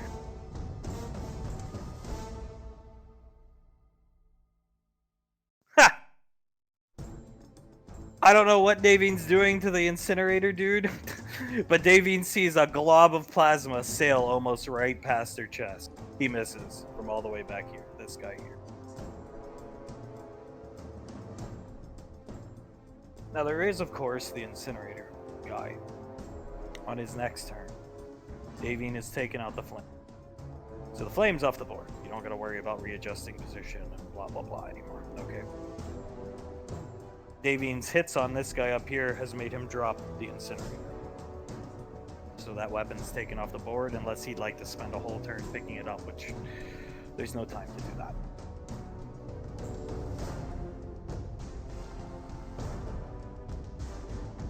Fortunately for him.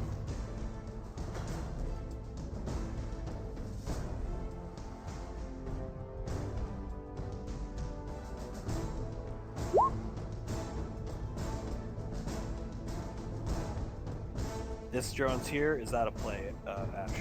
Towns is taking that one out, okay? Understood.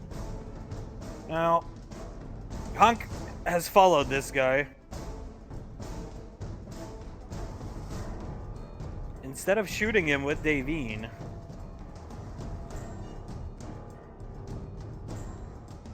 Hunk will come up behind this guy, flip him around, turning him towards him, and with a phased ripper, which it takes time through the armor, he breaches the armor right into this guy's chest for 100 points of damage. All that working out paying off because he's got the force to push it long enough and hold it in the correct place to actually deal a significant portion of damage with a phased ripper. It gnaws the blade apart. The weapon is ruined, but this guy has a ripper sticking right out of his fucking chest.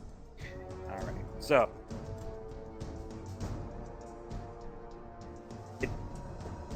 it's not the most pleasant way to go about it.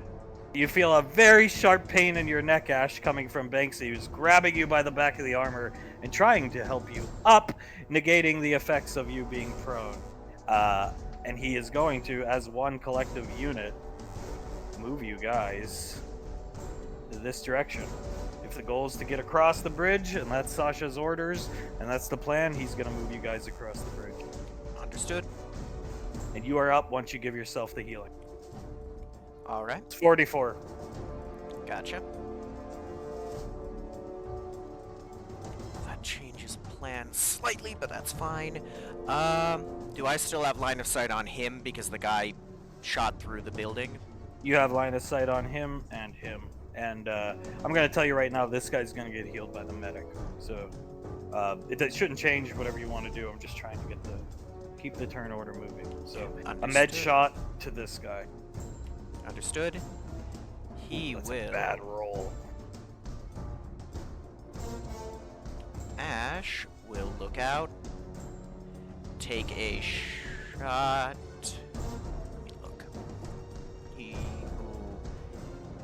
I should still have some movement, so he'll take a step here to make sure he has line of sight on this. Go for it. Take a shot. Spend a grit for advantage. Go.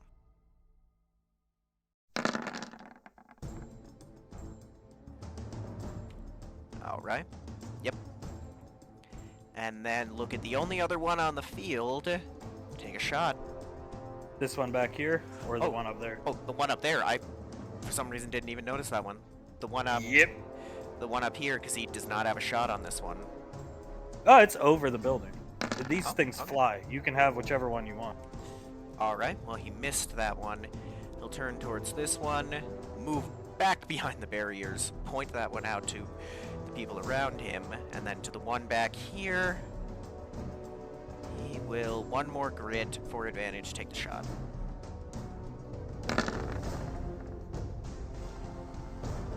Dead. Alright, he will pop the first use of the assault frame on his bonus action to get 5 grit back, and that'll be his turn. Alright, so the medic heals up his buddy, who's right in front of Jules.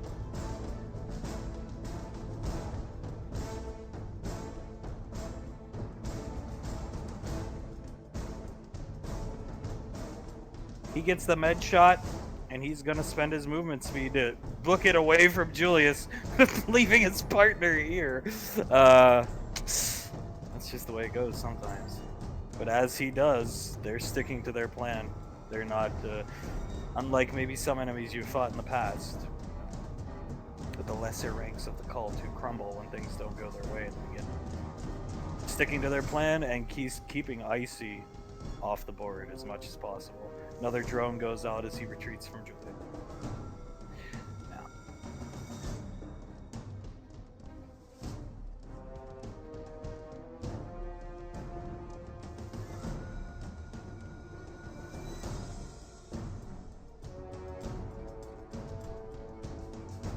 You know, I think that's fitting.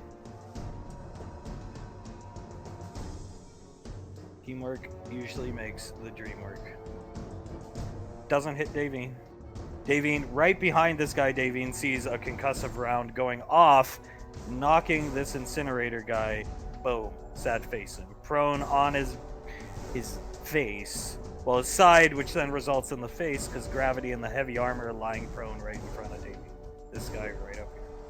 from Sasha. All the way across.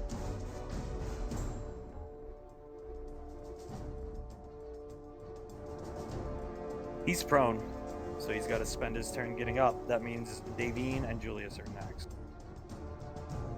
Alright, Davine is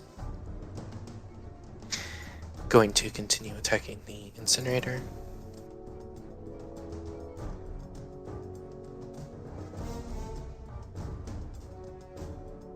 She's getting some hits. She's got one hit. She got one. She got one. I mean, he is prone. Oh. Oh, I thought he spent his turn getting up. Yeah. I mean, they go right after one another. He's in the process of getting up, you know. 6 seconds of real time in combat, yeah, kind of thing. Hit him. Hit him. Alright, I'll re-roll before that miss then. If he was a light armored guy, I'd say, yeah, he's up. But imagine picking yourself up in this armor. It's gonna take some time. Oh, maybe I shouldn't. Jesus. All right, he's not. Math on the top of my head.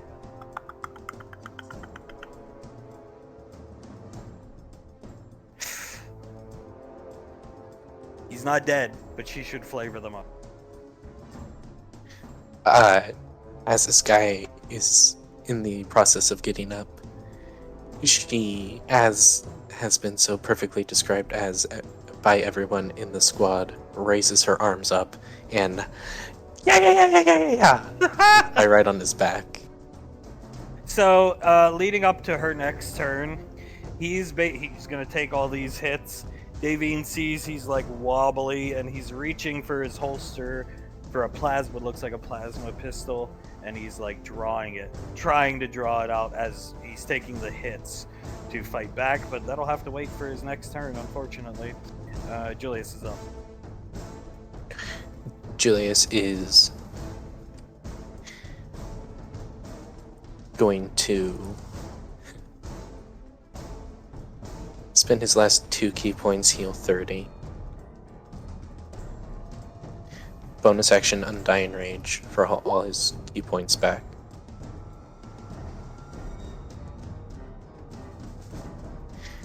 And then this guy right here. Where is it? Reckless Uppercut.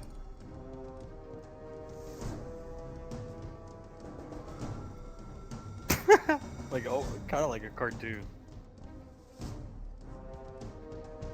Falling back onto his own team's mine for 9 points of damage.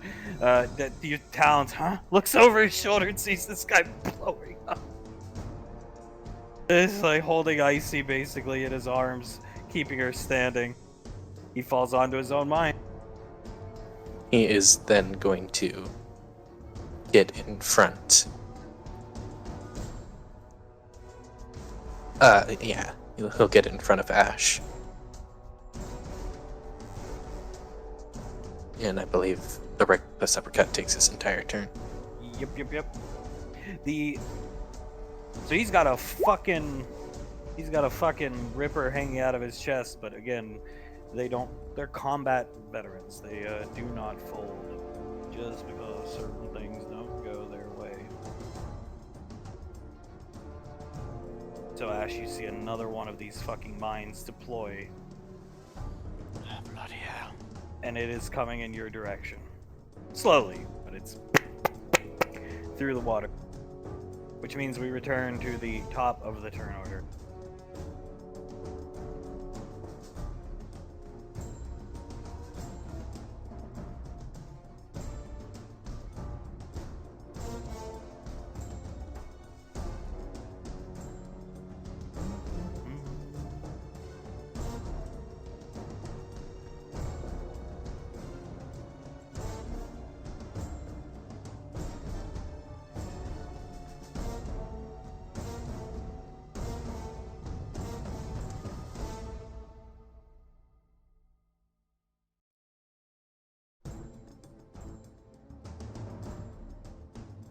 Pitching it right into this guy, and then click, boom, blowing him up as he's trying to get up off the ground, lowering his armor rating to 19. doing a decent amount of damage from towns to that guy.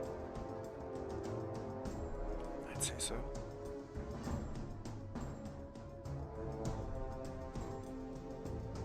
Hunk, on the other hand, is unrelenting. Point blank with Davine, puts the gun right to the guy's eye. This guy who dropped the Seeker Mine. Psychic damage, full effect, right to... Unfortunately, really nobody's around him to...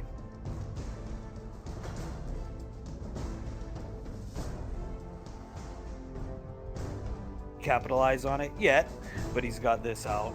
Zora's out now, and this guy, psychic damage, boom, right back onto his own mine. For a measly 8 points of damage. But it is what it is.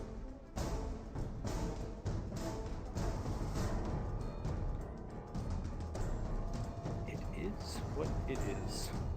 And doubling down on this poor fool's teamwork making the dream work, plasma spike grenade, beep, beep, beep, beep, beep, blowing him up this direction from Banksy, pitches it over his shoulder. I'll give him another 3D.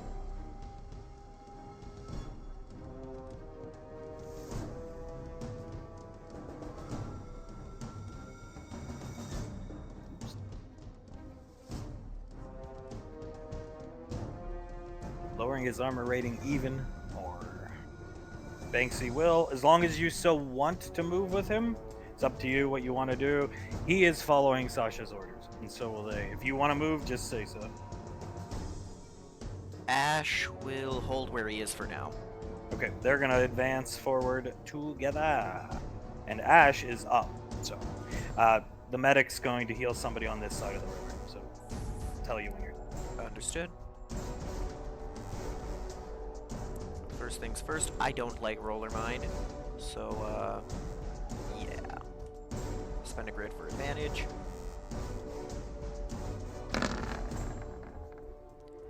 And get the grid back. Nice. Blowing up. Going to... Alright, let's work on that. Gonna look at the drone here. Swap back to the Necroplasm rifle and spend a grid for advantage, take the shot. Miss? Oof. I'll take another shot.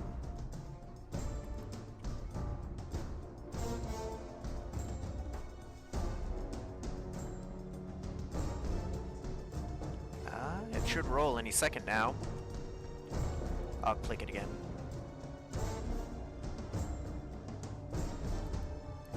There we go. Directed at that one. Okay. He'll take a look around and haul ass over the bridge, right, or to the end of the bridge right here, behind everyone else, keeping his gun out. I believe that is all I can do. This laser rifleman, sticking to the game plan, throws another drone in this direction. So there's a lot going on. We have Hunk's ruthless aggressor or we have the medic projecting, the green is the medic's aura. He's healing all of his allies in the aura for a small amount, but it's up. And then the commander's aura, which is just essentially movement speed plus DR on ranged attacks. So that there's a lot going on in that clusterfuck of auras as projected. Moving on, just so everybody's aware of what all that mess means.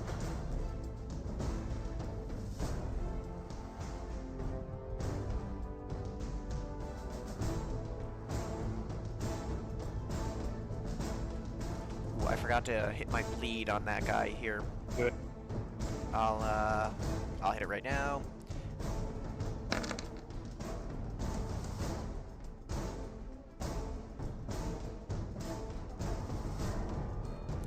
Points of bleed damage, team.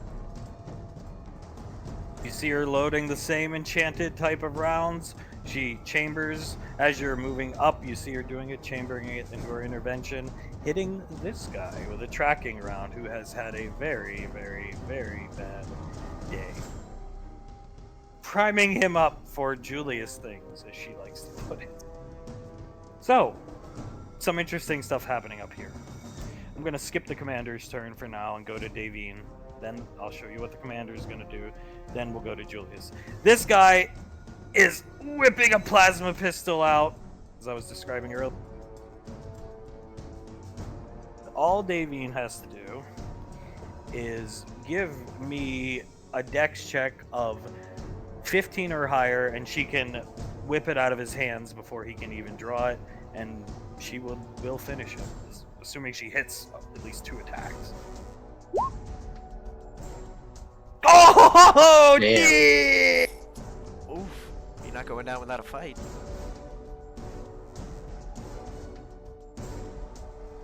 Oh wait, actually, I'll use my podcast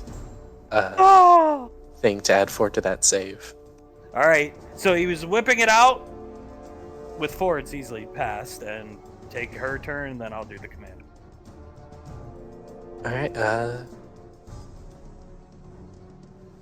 Really, it's probably 1 attack, given what she usually averages out to.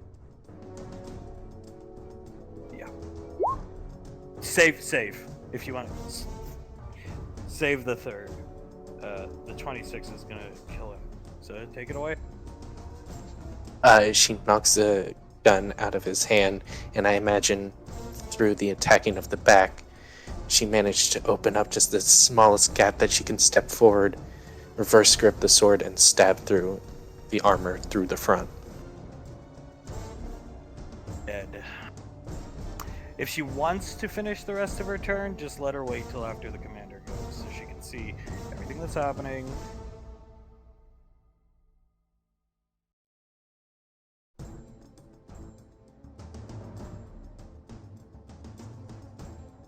So she has an idea of whatever he's done on his turn before she decides who she's going to go for.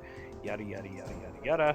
And he is going to put, for 53 points of damage, into Ash with his, all the way up here, with his laser rifle, or plasma rifle. Gotcha. Let Davine take the rest of her turn. If she wants to do anything, then Julius. Julius will try to eyeless the 53 damage.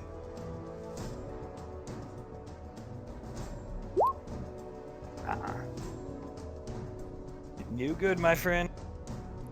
Yeah, by the shot. It's cool, actually. I can be a bit more reckless with something on my next turn because of it. Alright, so Davine still has 3 attacks to go.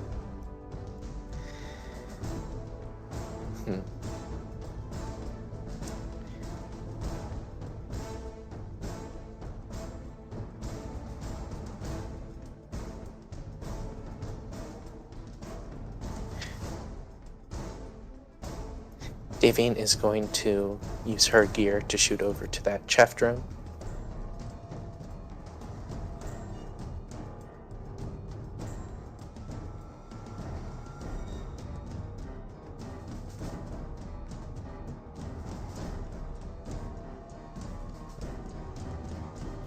And then run over to take out the other chaff drone.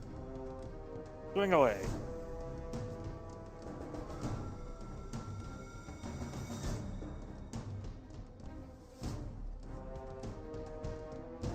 And then, since she's now in the,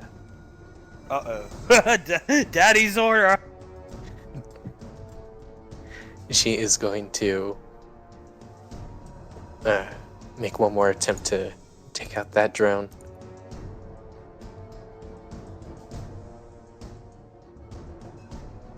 Uh-oh. The bell might be tolling for the Epsilon squad, boys. She's still covered in chaff and sick to her fucking stomach, but, yeah. And her last attack will go to the laser. Dinging off the side of his armor. Julius is up. Now remember, all attacks bypass his armor rating. That's what the thing on his... Yeah.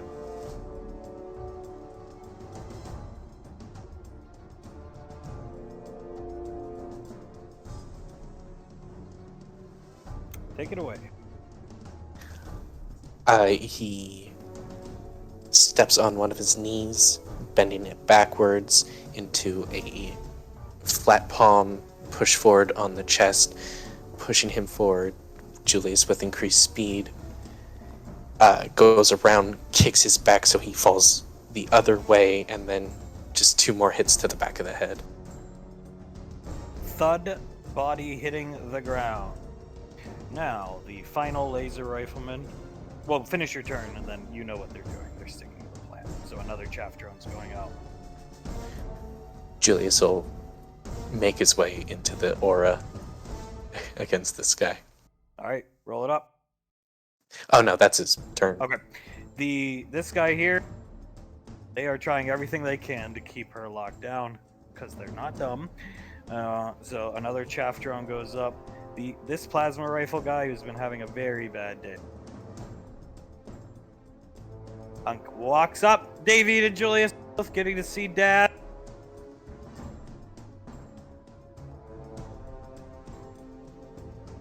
Walking up to him, this guy here.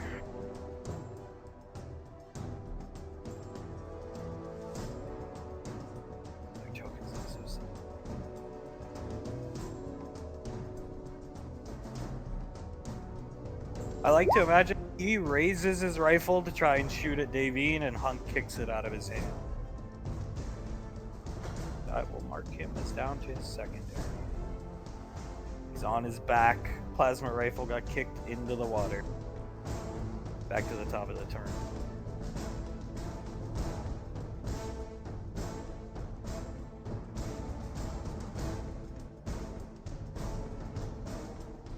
Ain't nothing to it but to do it.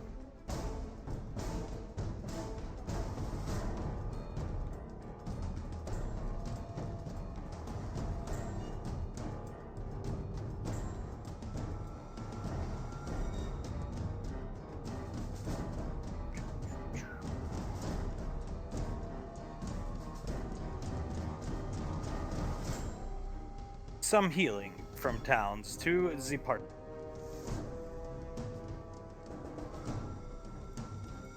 Alright. And in line of sight of the beautiful Davine and his lovely son Julius.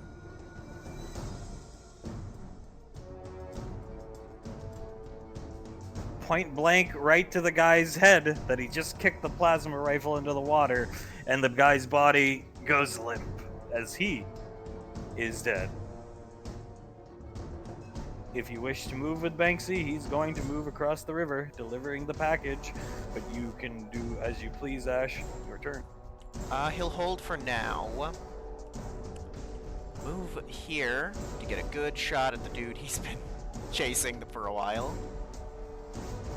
And first shot with advantage on that guy.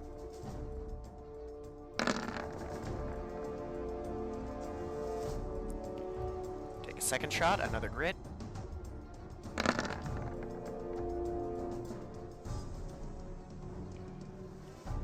And take a third shot with another grit. And his bleed. Just the way the board is set up, I think the bell tolls for this fucking laser rifleman because Banksy can take his turn. Onto that guy. You can read what it does. Oh. Oh no. And then Ash will catch up with the group. And that his bonus action he's gonna heal, but that'll be his turn. Well, I mean, if it's any consolation, Davine loses one action from the medic. He tries to help his friend out. 39, you're 22 points of electricity damage onto Davine from this guy here. Unfortunately. And, as I said... Actually, why would he fucking throw another drone? He's gonna try to fight.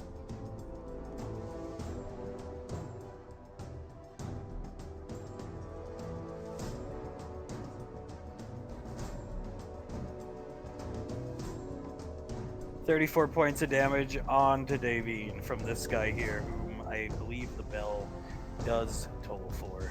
Unfortunately for him, the commander is actually going to fall back behind this. Oh my god, I forgot the name. Claymore line.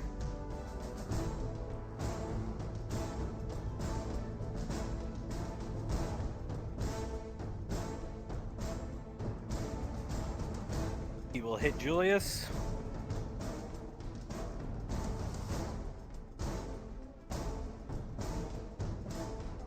Now Sasha's going to roll her turn, and we can go to Davine, and then subsequently Julius, because Sasha's putting her damage onto the retreating commander. Alright, Davine's gonna make her attacks against the rifleman right in front of her. Don't think it's going to take much. I mean, he is receiving that same portion of heal, which is like, I think it's, I got to go back up to double check. 18. It's like 18, yeah. I think it's over for this guy, given the neural jolt. Yeah, you can stop at the 27 and just take it away. Davine steals the kill from Julius. Davine, after getting shot, recoiling with her shoulder, she immediately pushes back, hits him right across down the chest, and then jumps up off of his shoulder, uses her ODM gear to shoot it into the ground, and pulls herself down for a stabbing strike through the mask. Ah! Yay!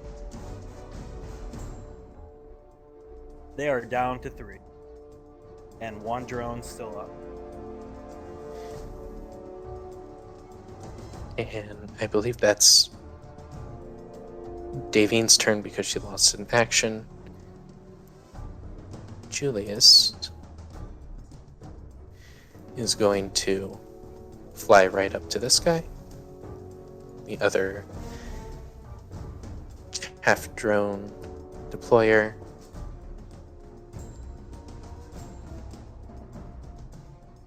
Uses first couple attacks to try to take out the chaff drone. Got it. And then his other 4 to fight him. Woo! Alright, he's not dead, but what's the 27 do? After like a flurry of just punches, that guy gets too used to looking up, forgets about the legs, and a side kick straight to the neck. Nice.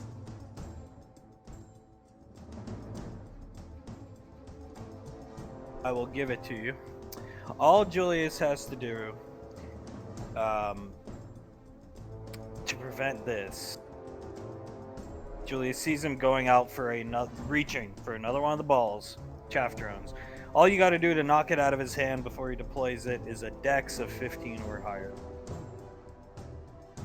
And that'll skip his turn. And he's still stuck in front of you. Wow. You have a 75% chance of making that. So another drone gets deployed. That's all he's gonna do. But another drone gets deployed, thus skipping Icy's turn again. I must be a statistical anomaly. I mean, Isn't yeah. That's the second 75% chance, DC-15, you've missed this fight. But luckily, you guys are a team, and you've worked very well together over a course of a long period of time. And those who might not have been the best at shooting through teamwork and training, those shotgun cannot reach it. He needs some agent's dice back anyway. Towns will sputter out the final drone that Julius failed to stop. Hunk's going to go for the medic, but he's going to make sure he keeps Davine in his order.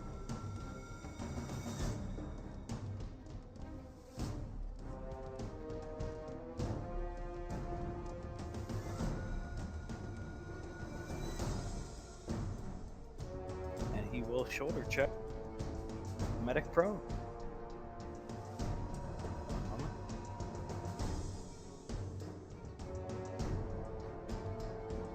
knocking the medic back this ways. Ash, Banksy is going to boom, boom, boom to get mother-in-law behind the shield. You don't have to move with him if you don't want. He'll We'll move. leave you in your original. Okay. He'll take the 5 feet of movement with him for that. And you will be up, Ash. 5, 10, 15, 20. Move there. Take a nice good look at the medic and At advantage. at advantage, have some fun. First things first. Yeah, let's play around with him. Gonna hit him with the necroplasm lever action to start. Oh, damn. All right. Take a second shot. Actually, yeah, take a second shot. That should have been an advantage. Let me re-roll that.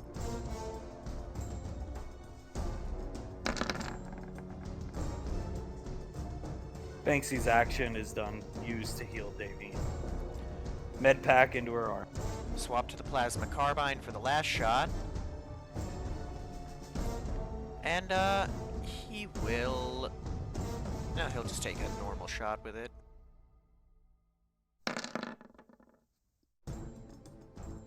Whew. And then Well, that's all she wrote for him. He's significantly weaker than as it's been described. So, how does he die? first shot's gonna go straight through his knee. You know, drop him to one knee. Second shot's gonna bing off his armor. And the third shot's gonna hit him in the shoulder joints where the armor's weaker and just take his left arm completely off him. Leave him there to finish bleeding out on the ground. He is dead, and the reason I got excited on the odd of a 1 is because Julius, as you're, I got another kill, this guy's mine. Kaplooey! His head explodes. Mine! As he Good. thumps over dead. Julius looks back. I will never get used to their heads exploding like that, I'll be honest with you. Now something interesting does happen. It's down to the line of the commander, and he has moved himself back here. He goes to aim with his plasma rifle. He's going to stay on fire. He's not going to retreat, regardless. As he's aiming the plasma rifle, and he's aiming right for Julius, everybody sees this guy. He just stops. And then, out of all the crevices, which there's not a lot, but now that all the drones are finally off the fucking field, Icy disintegrates him from the inside, and the armor and finally slumps over. Arms go limp, legs go limp, so he collapses, and the armor falls in pristine condition, face down in the dirt, ending combat.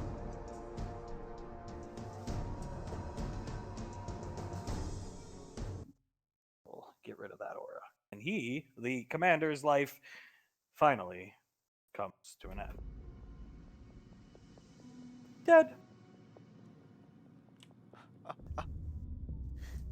Fuck you! I see raising her hand, yelling at this guy. Well, I'd say that takes care of that. Julius flies over to everyone. Are you all okay? Doing well, sir? You okay, Icy? Fuck that guy. She takes off her helmet. Look at the inside of her fucking helmet. It's covered in vomit. Her face covered in... Sasha, oh sweetheart, pulls out a handkerchief. Julius does the same, and Davey too, and they both start helping clean her off. Banksy putting down the shields. Hunk will grab Davine's sword, come over, hand it to her as she's doing it. Ash will reach into one of his ranger pouches, pull out some aspirin, and hand it over to Icy. Given what that feels like, you'll be needing those. Thank you. She's gonna take Sasha's canteen as people are cleaning her off. Hunk handing Davine the sword. I agree, dear. Fuck that guy. He's looking back at the arm. That guy really fucking sucked. He did, bitch. Taking the aspirin, drinking it. Julius starts to laugh. Oh, I miss this, Icy. That was fucking disgusting. I was stuck vomiting in my helmet the entirety of the fight. Yeah, I can't blame you. Sorry about that. Wish I could have killed the drones quicker, but didn't expect them to be constantly spawning the bastards. Sasha rubbing Icy's head. They stuck to their convictions. They stuck to their game plan. Just wasn't. She's looking over at the armor. Good enough. Good teamwork out there. Thank you, ma'am. Talon's in Davine's face. Davine starts to laugh. I believe I had one or two of those moments with that. Not bad. Hunk will finish handing Davine the sword, just so we can get the token off the board. Come hither, grabbing Davine by the ODM gear straps on. Davine will turn around, push her body against his, and start kissing his mask. Icy watching, cleaning off vomit on her face, watching them kiss with a smile. Banksy looks at Ash. Nice shooting, Tex. Thank you. Not so bad yourself. You've damn was fun. improved. Yes, it was. If I can ask somebody for a favor, I promised the Rangers a picture of me with one of their bodies. Would you mind taking it? I got him, Banksy. How about he can't lift him, but he's dragging him. Like, Jesus Christ, Julius, help! Ash will try to help. Julius chuckles, finishes up cleaning Icy, and starts dragging it with him. Sasha and Towns will come over, still cleaning off Icy. Sasha, I'll take the picture. Thank you. Anyone else who wants to be in, you're welcome to. How about just wait a minute. We could do a squad picture. I mean, we can just remote. I got a drone that can take pictures. Hunk and Davine. Yeah, go ahead. Or Hunk, I should say. Go ahead. Just take the picture. Takes Davine distraction. Julius chuckles, shakes his head. I guess we just take the picture.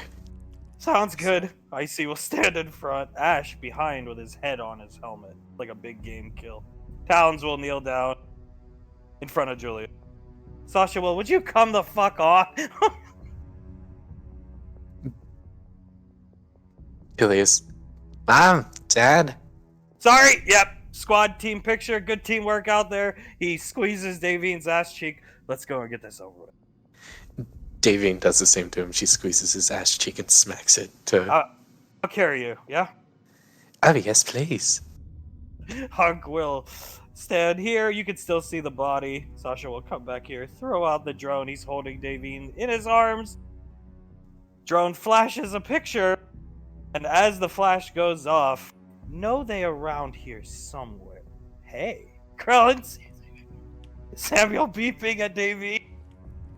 Hello, hello, the cavalry's here. Big fight. Krellin's looking around. Explosions in the ground.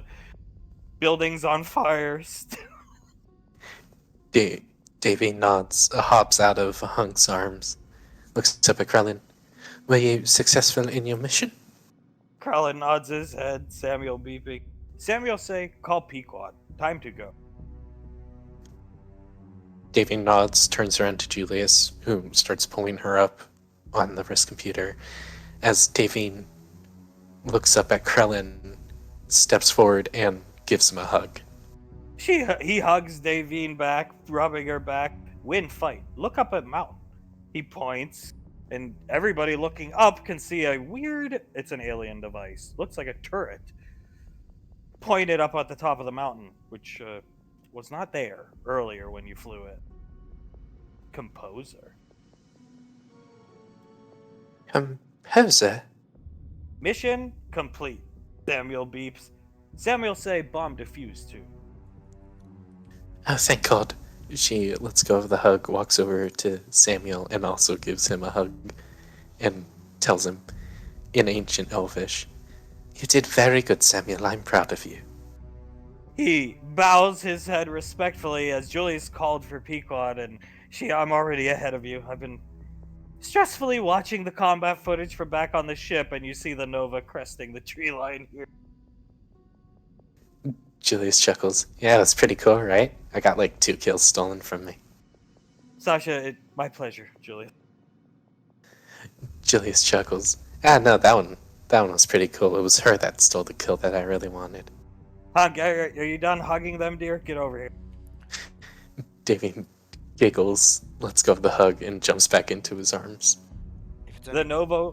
Oh, go ahead. if it's any consolation, Commander J, Captain J, you'll be a commander someday. But if it's any consolation, she stole the same kill from me. Sasha, they all start laughing.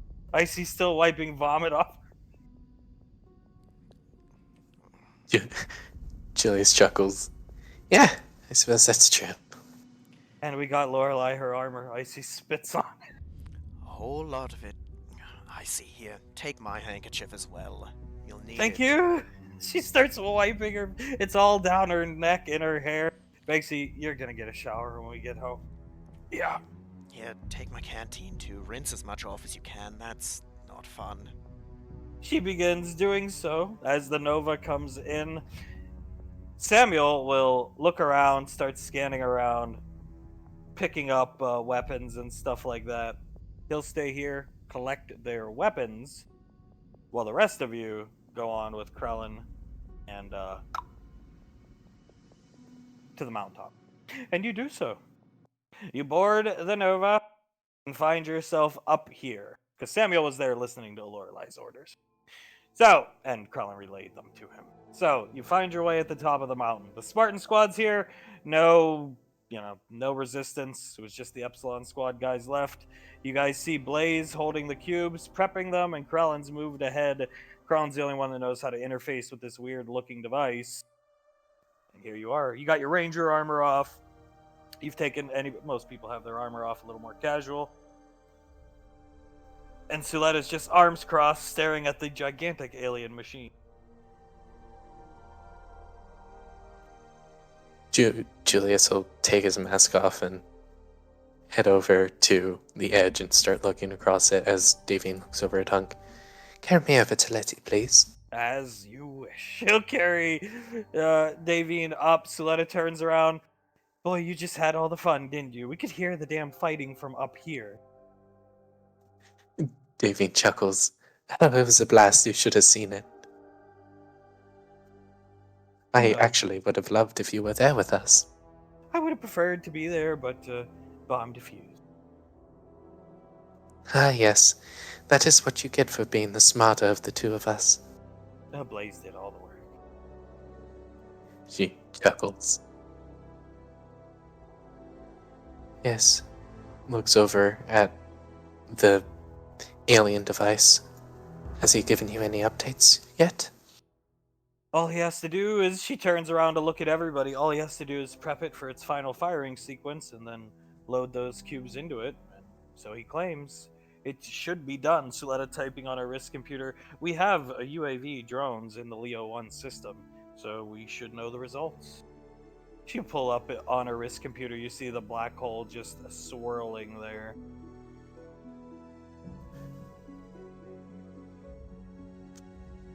Davy nods. Good, good. She, in Hunk's arms, rests her head on Suletta's shoulder. I cannot wait for this to be over. As she says that, Suletta goes to open her mouth to say something, and Krellin, let Davine 1 second. Down, please. Hunk will, alright, set Davine down. She looks at Krellin. How can I help you, Krellin? Do honors. He points to the cubes. Place in receptacles here. Then push orb down here. She'll walk over. Gather round. Winning team. Suletta will just move this way. Everybody starts moving up.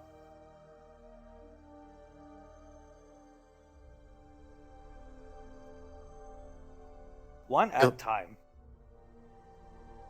She nods, smiles up at Krellin, and starts putting the cubes into their receptacles.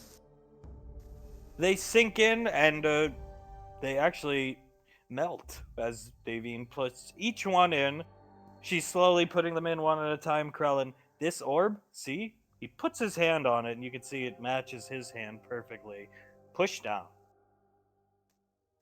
Davine takes a step forward, looks at him, takes his hand, puts her hand on the orb, and his on top of hers. They push down together. The machine glows just like the hard light attacks some of you have, or the tech you've seen over time. Same orange color, and it's not violent at all. There's no ballistic shockwave, nothing. Just a beam of pure energy shoots up into the sky. Shaletta adjusts the wrist computer so everybody can see. She'll move here. You see the beam make contact, Krellin, very fast. Faster than speed of light. See? Hits the black hole. Gone. In a second. Blaze whistles sharply, seeing it. It's over. The weapon firing off creates a light mist of rain that starts falling over the planet. Cleansing rain. No hard effects. Bad effect. Julius turns back around to look over at the sky, starts to smile to himself as his mind, it goes back to a point in the Headhunters the very first week he was there, staring across the blizzarding plains of Antarctica, pulling his scarf up over his mouth. God, it's so damn cold here. As it snaps back to the present day, looking over the cerulean skies, the paintbrush strokes of white, of clouds, looking across it all. And he starts to tear up, and tears start to fall. Holy fuck, it's pretty warm right now. Pequod, hearing that, looks over her shoulder. She's just was staring at Suletta's wrist computer projection. Yeah, she comes over to you. Yeah, it's a wonderful 60 degrees planet side. Wraps her arms around your waist. Oh my god. He turns around, picks her up. No, I'm serious. It's so warm right now. It feels so good. She puts her hand on your cheek. Are you okay? I am perfect, right? He looks across the sky. You know what? You've always taken me flying. Have I ever taken you flying? Not that I can remember. Do you mind if I take you flying a bit, just hovering? Not at all. He smiles at her, takes a single step off the mountain, and holds her there with him. You can go a flying little around. higher. Come on. Oh yeah, now you're trying to challenge me on this? Come on. She's gonna grab your face, squeeze your chin, to where it purses your lips together and kiss. He kisses her back and starts to twirl them around as he raises her up into the sky. They go up. Still watching, Hunk has taken his mask off and he's just running his hand down his face slowly. Sasha's mask off, beautiful brunette hair blowing in the wind. She's got her hand on the back of her head. Towns is clapping because he's happy this place gets to stay around. Icy rubbing Hunk's back. The Spartans watching. Banksy just nodding his head watching. What's Ash doing? He's just looking around. He's gonna patch Towns on the shoulder. You did good, my friend. It's finally over. Towns gives you a thumbs up. Likewise. This railgun, keeping it forever, bro. Hell yes, my friend. It's coming quite handy. How does it feel to get to, end the thing that caused the death of our original planet? Towns, for as much problems as Gallia had, it had good people. And now they're avenged. Yes, sir. He's gonna look to Banksy again. Proud of you, boy. You did damn good today. Teamwork makes the dream work, sir. Yes, it does. You and your squad are going to do some great things in the future, I know it. Sasha grabbing the back of her skull still. I can actually fucking sleep now. Your plan worked perfectly. It only worked because we worked together very well. Yeah. One last hurrah for Alpha 9. One last hurrah. I'd say the Rangers are being left in quite good hands, if today was any indication. Sasha chuckles. Yeah. This is definitely a confidence boost in the arm shot as Suletta looks at Davine and smiles. Davine looks at Suletta, pats Krellin's hand a couple times, turns to Suletta and gives her a big hug. She hugs Davine back. Blaze. All's well that ends well. And the Ranger General should be pleased. I certainly hope she is. Samuel hovering with his built-in thrusters in his feet, carrying a bunch of weapons, beeping to himself going onto the ship. Blaze watching him, very pleased, I'd say. Davy nods. I certainly hope we got enough for her to be pleased. Comes off the ship, goes back down, jumps down the mountain to go get more stuff. Oh, and there is more. Hunk, Suletta lets go of Davy, and Hunk's still just rubbing his face. Icy gives him a hug, he hugs her back. Suletta, go do the deed. Wouldn't be a celebration, Blaze. Stand out of the way. Davy chuckles, pats Suletta on the shoulder, and goes up behind Hunk and hugs him around the waist. Both my girls. Davy nods, gives him a kiss on the back. Both your girls. One of them doesn't stink, though. Icy, shut up. Looking up at it. She'll go ahead, do the kiss thing, sit down on the rocks like a little kid on the ground and just look up at the sky. Hunk will come here. Turn around. Davine jumps up, wraps her legs around his waist, arms around his neck, and starts to kiss him. Julius and Pequod, what are they doing? He is still twirling with her, resting his forehead on hers as he pushes her hair behind her ears. So warm. Pulls his head back to look her in the eye. It'll stay warm. And it will always. He cups her cheeks with his hand. And it will always stay just as beautiful as it is right now. She will give Julius, does not to compete with these two, because they're having, Hunk's dipping Davine down, giving her a huge kiss. Pequod will give Julius the same level of pure ecstasy French kiss as Sasha. Ash, I got bad news for you, Ash. Curtis told me if we won, he wanted to go out to something called Dudley to see a hunch he had. I'm down with that, ma'am. What's he mean by that? She looks over at you, smiling, looking back at Hunk and Davy. Do you know what... You've heard of the anomalies on the frontier, yes?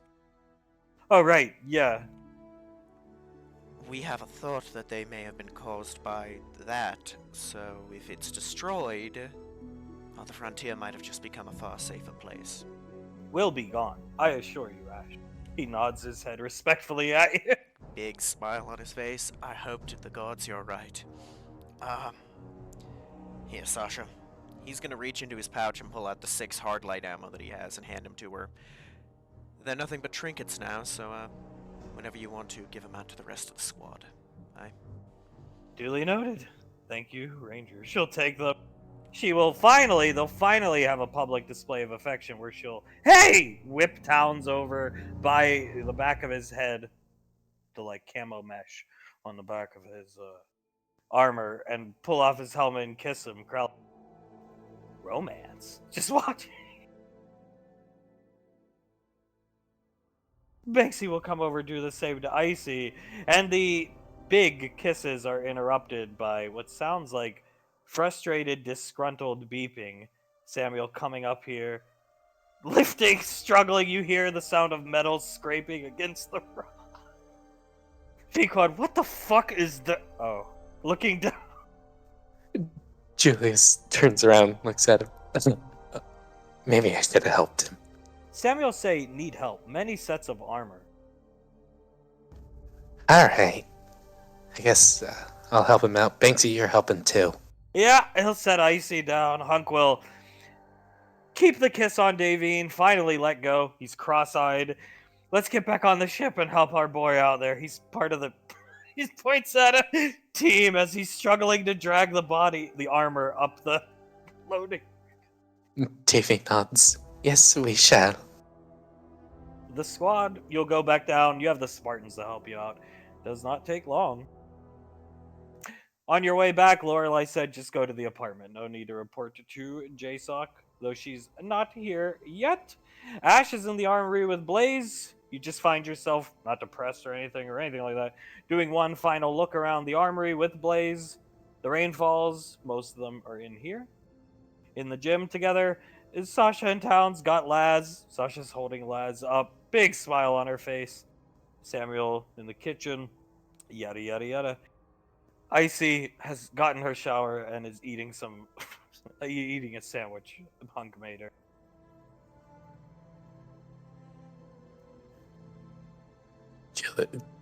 Julius has his head on Pequod's lap, looks up at her. Now I'm gonna take you flying a whole lot more. I quite enjoyed that. And it's something they can't do. It's something they can't do. She tries to whisper, gesturing over to Davine and Hunk. Hunk is over here, passing out a sandwich to Banksy. He comes over here. Julius nods. That too. I also just enjoy kissing you while we're both floating in the air. It was very romantic. Suletta's got the turtle. Drinks some water out of its mouth. He's just gonna come sit down in between Davine's legs. Davine wraps her legs around him. Ooh. She winks at him and holds Icy's hand. She smiles at Davine eating sandwiches. Pequod, it took every ounce of, adulthood I had not to leave the ship. That was really hard to sit back and watch. Julius looks up at her. Well, I'm very glad you didn't, honey. No, I stuck to my word. Just really wanted to. I know, but hey, you were a good girl and he didn't. Oh, she looks, your head in her lap, looks down. You need to get up to eye level here. He raises his head, turns around, gets on his knees so he's eye level with her. She will plant a big kiss on your forehead, start rubbing the back of your neck. Hunk, and most importantly, rubbing the back of Davine's legs. Rests his head in her pelvis area. It's over. Davine rests her back against the wall, scratching the top of Hunk's head. It is over.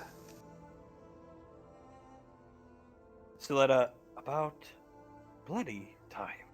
Taking another drink. Banksy, sure. Takes off his helmet. He'll take one. About bloody time is correct. He shakes his head. And this time it's actually over with. I can't think of any other loose ends that there might be. Pequod, wait a minute. Who got the most kills out there?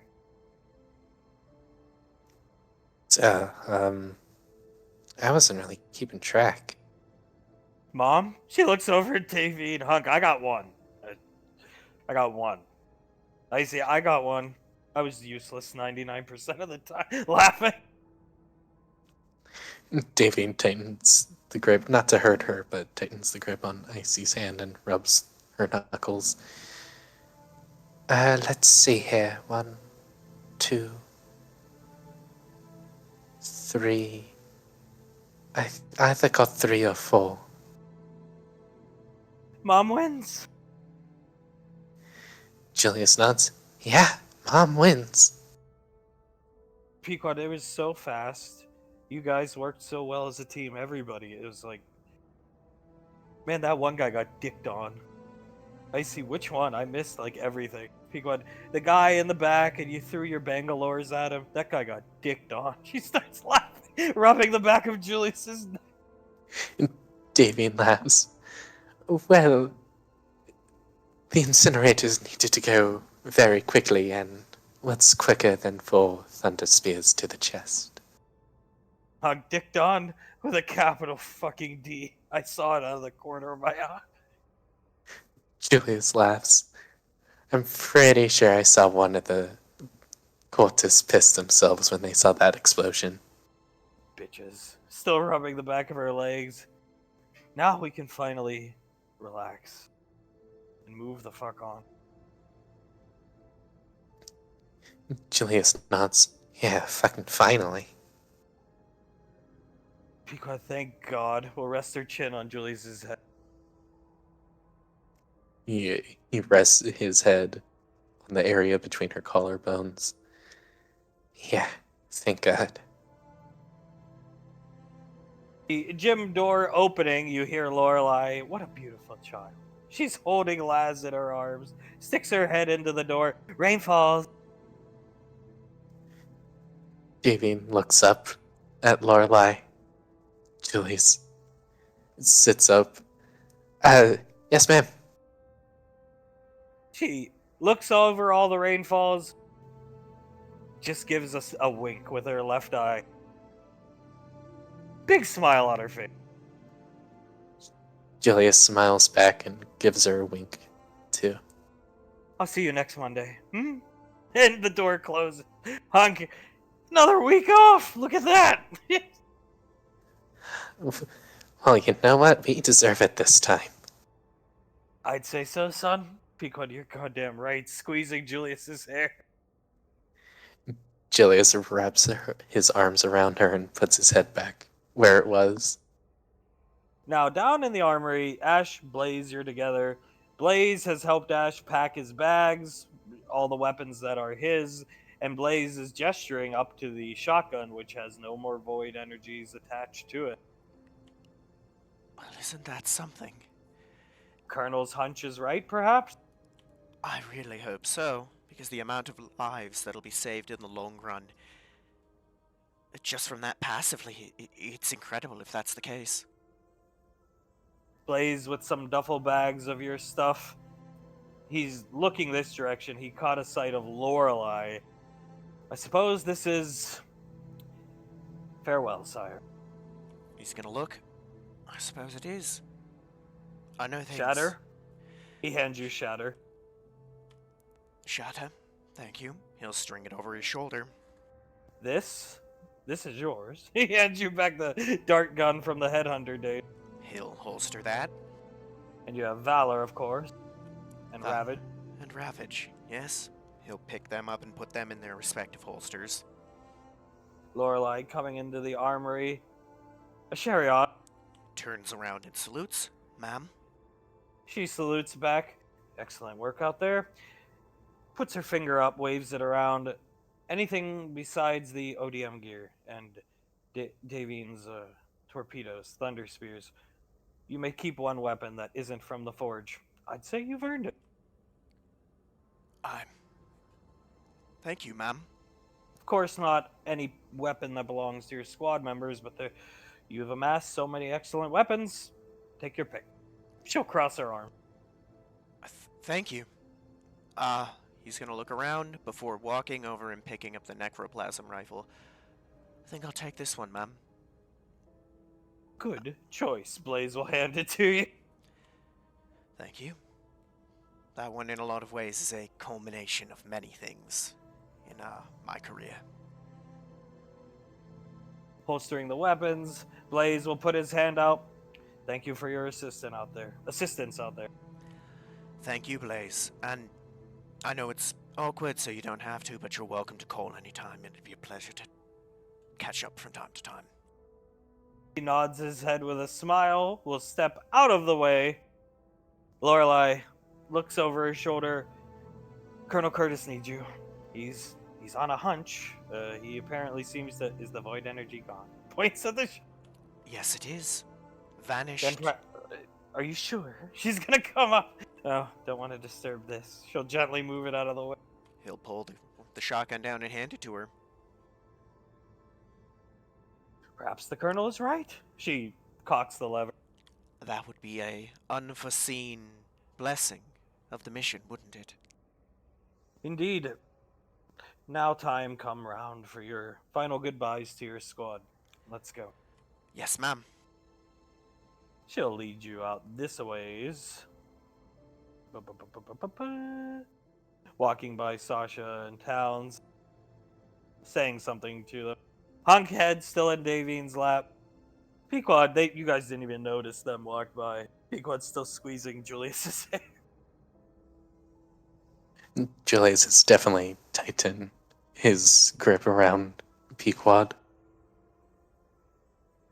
We won. What was that? We won, and I am totally gonna make a faction in our game out of those guys. And they always lose to the Alpha 9 faction. Insta win. Yeah, just have most of them take like double damage against Davine figures. Or something like that. So she did get the most kills. Hunk looks up at her, smiling. Davine smiles down at him, winks. I didn't know. I thought it was pretty hot just seeing you absolutely demolish that one cultist. Hunk, yeah, I got my Ripper through him. And, well, you know, Davine the handgun came in handy, too. If it's named after somebody, does that count as their kill, though? Julius looks over and shakes his head. No. Always try to prop her up, huh? Pequod looks at Hunk, damn right. If that was the case, I would just call my fist Pequod, and then each and every kill I get would be hers. Pequod lifts your hand up and kisses it. He smiles at her and kisses her cheek. Davine feels her other arm lift up as... Her head hits Davine's lap near Hunk's. Davine chuckles and starts petting her hair down. Siletta pokes her head in the room. It's time for the final goodbye to Asherion. Pequod sighs. Yeah, I'm ready. Julius looks up at her, stands up off his knees, picks her up a bit. We're taking the high road, right? Yeah, always. He helped. We'll send him off the highway, the high road. Alright, sounds good. Hunk's gonna stand up, but on his knees, look at Davine. Pequod looks back down. You guys come to the door. Pequod's looking at the turtle. Pequod whispers, "Oh, Julius, look, this is where he's gonna say something romantic and try and outdo us." Julius whispers down to her. Oh, I guarantee it, just watch. Hunk, hand on Davine's cheek, looking her in the eye. She smiles at him, puts her free hand up to his cheek. Now, I want... He stops, Pequod. Oh, he's priming up for something big. Julius just gives a couple nods, and he's gonna somehow manage to outdo me every single time. I don't know. I think we've got it, Julius. We flew around in the mist. The rain. Yeah, that was pretty romantic. I do have my moments. It was so romantic they didn't even notice. Which we could do at the end of their wedding. Oh, that's a good... Have a dance in the sky. That'll be pretty good. She starts laughing. Oh, Siletta will come on. Let them have their moment. Take you guys out this way. These people following you. Hunk will, holding Davy just with his thumb, rubbing her cheek. when I first had her, pointing down to her, like 6 months in, 5, I'd wake up and I thought she hated me. But I woke up one night and she was sleeping on the ground in my room next to the bed.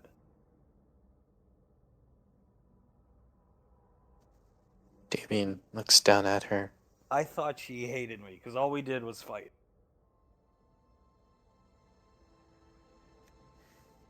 And she starts petting her hair a bit more, looks up at him.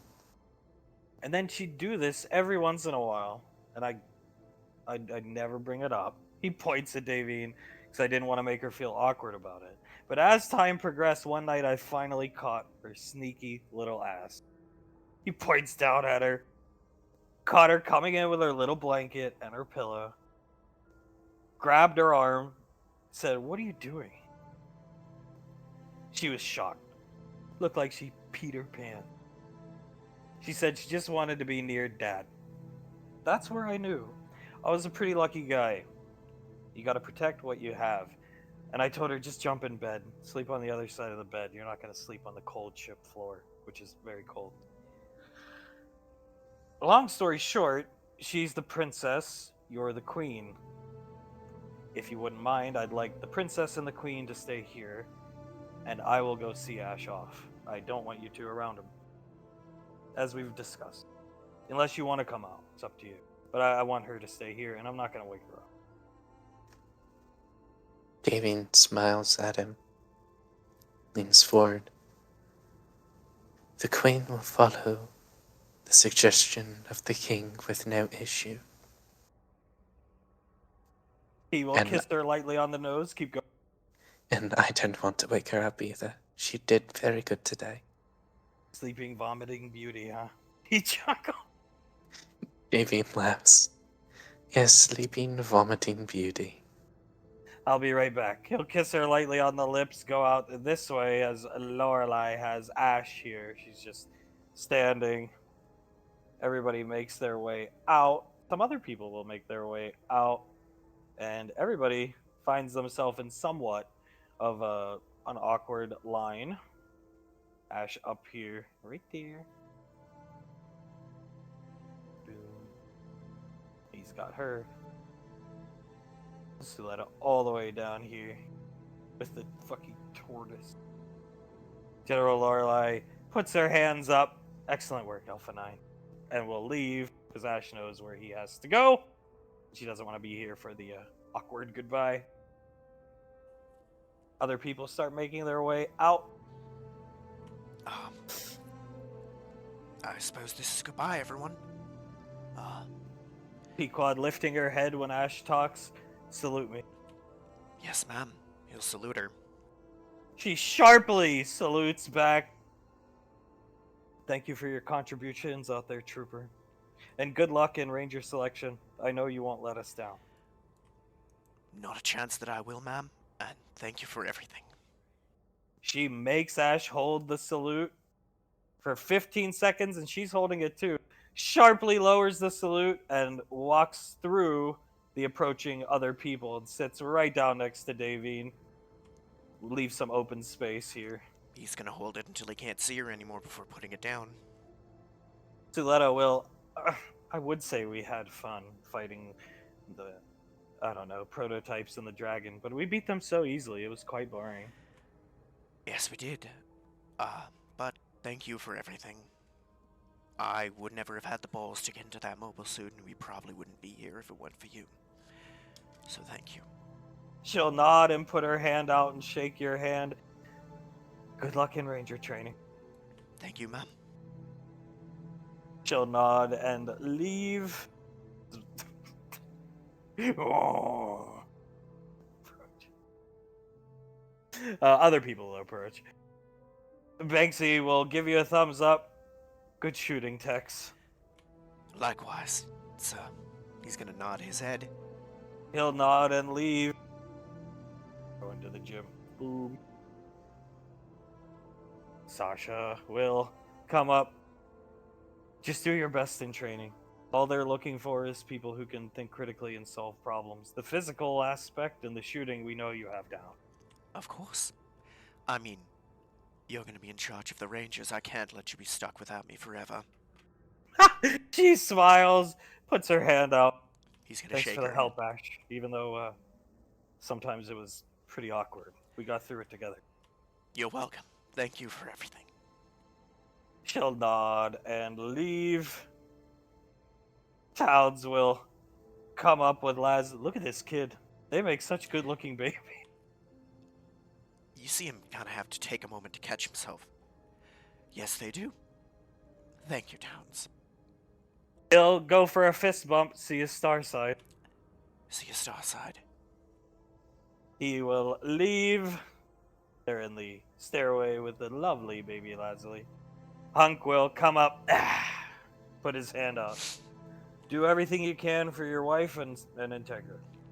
He'll All a shake it. man can do is his best. You gotta try your best. Maybe you weren't trying your best for a while, but now you are. And if anybody ever asks about what happened out there, truth is, you put out for us, for everybody's sake, and I will always tell people the truth. Without you, we wouldn't have beat them. Thank you. Thank you. Thank you for everything. For teaching me how to fight. And keep her safe for me, alright?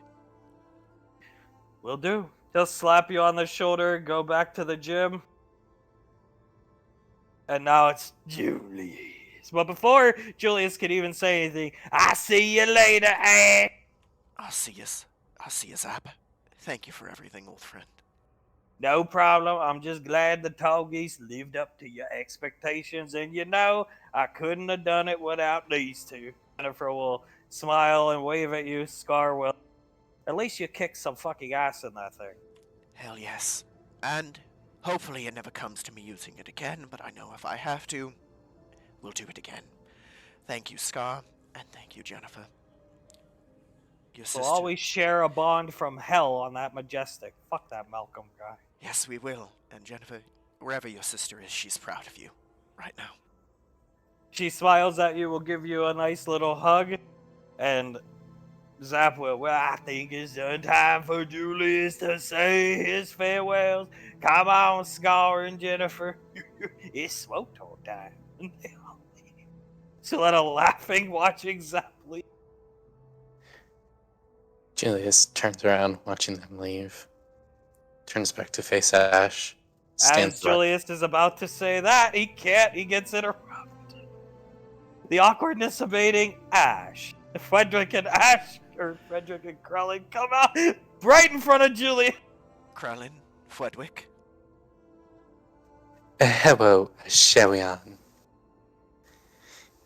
We still believe that you are the bad Ash.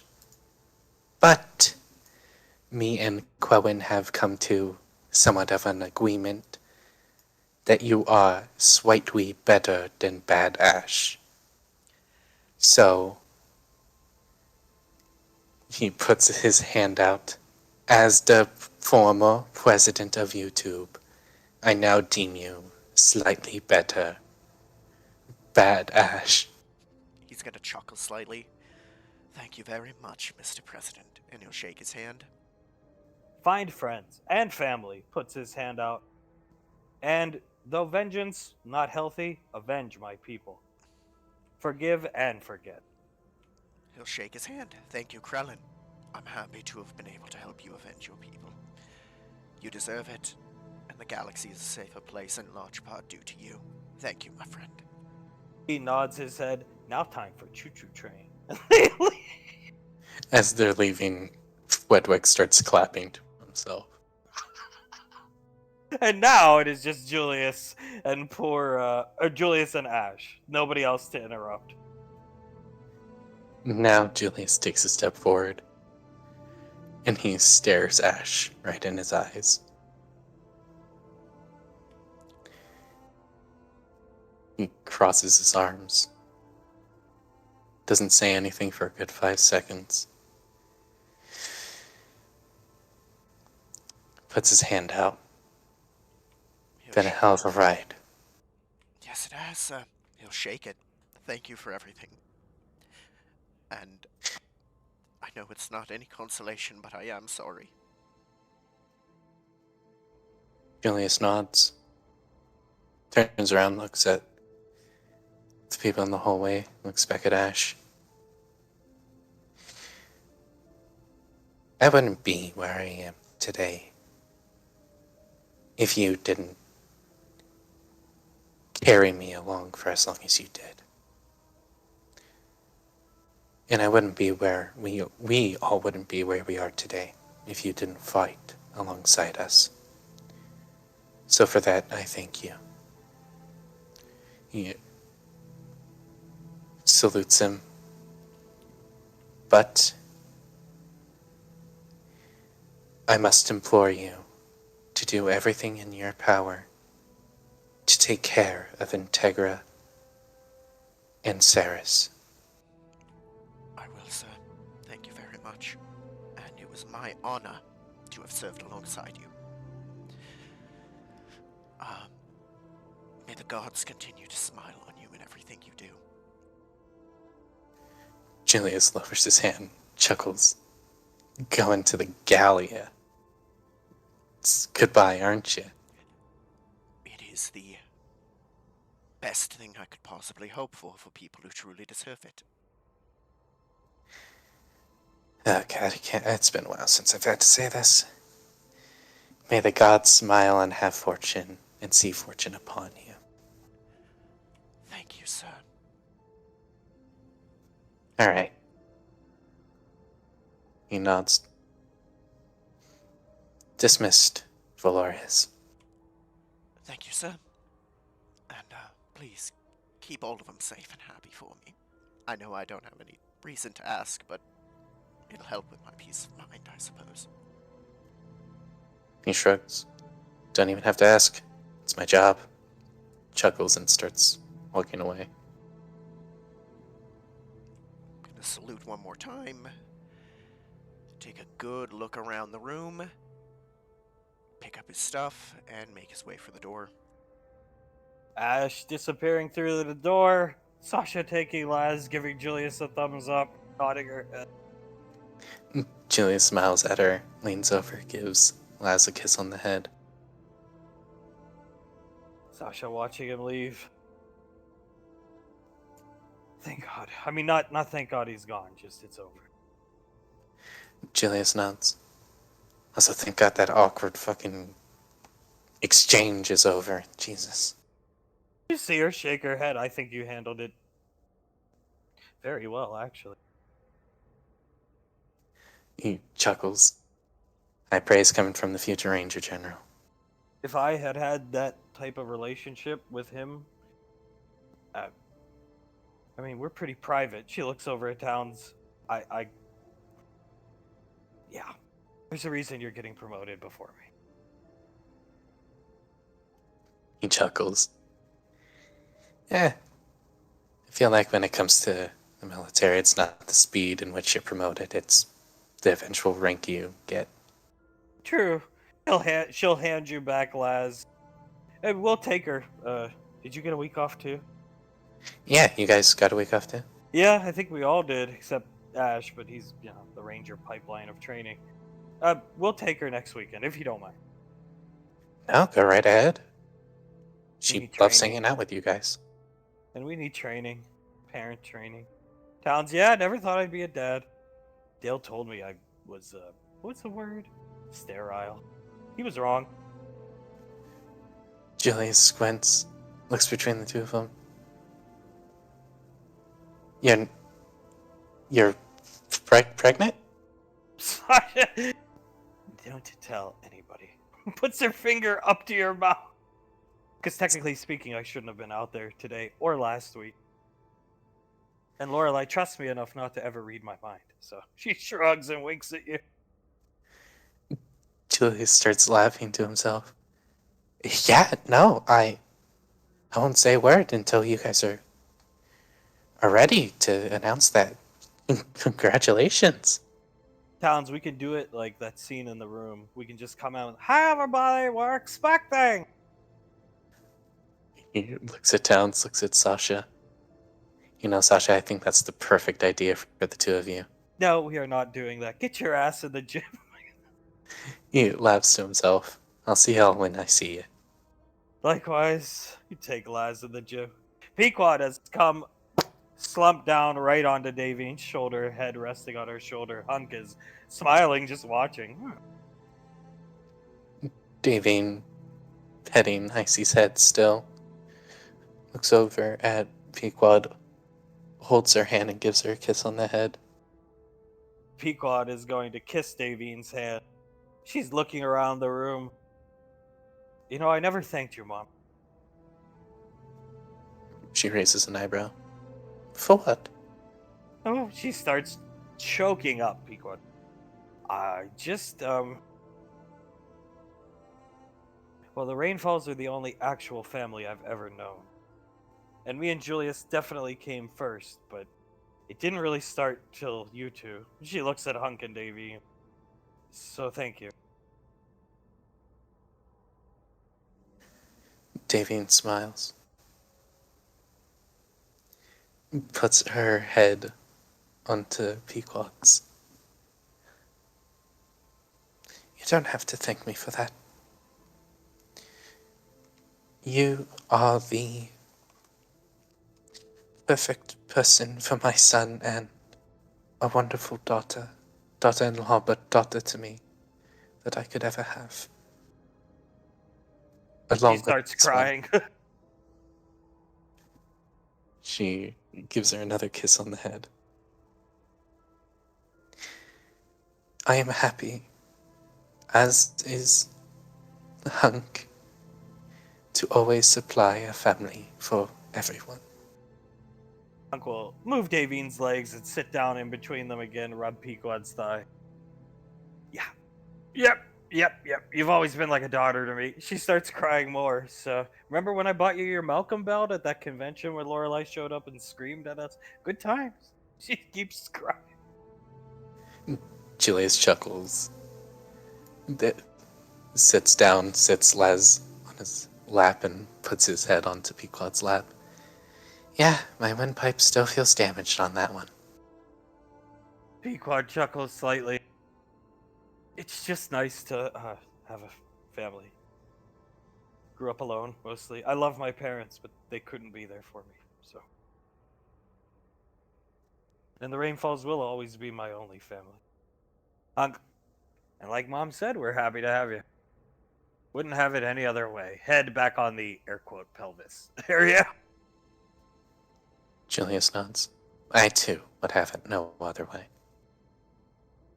And now we get to go celebrate Auntie's birthday by getting to go see Rainfall Lane. A slight groan from Banksy hearing that. Then we're going to dance and eat dinner. Hand out some gifts. Suletta smiling, holding the turtle. We got another week off.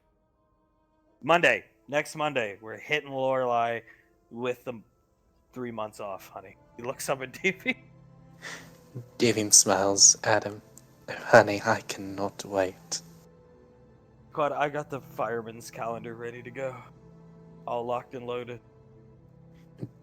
Julius does a little lock and load thing with his hand and pew with his finger gun.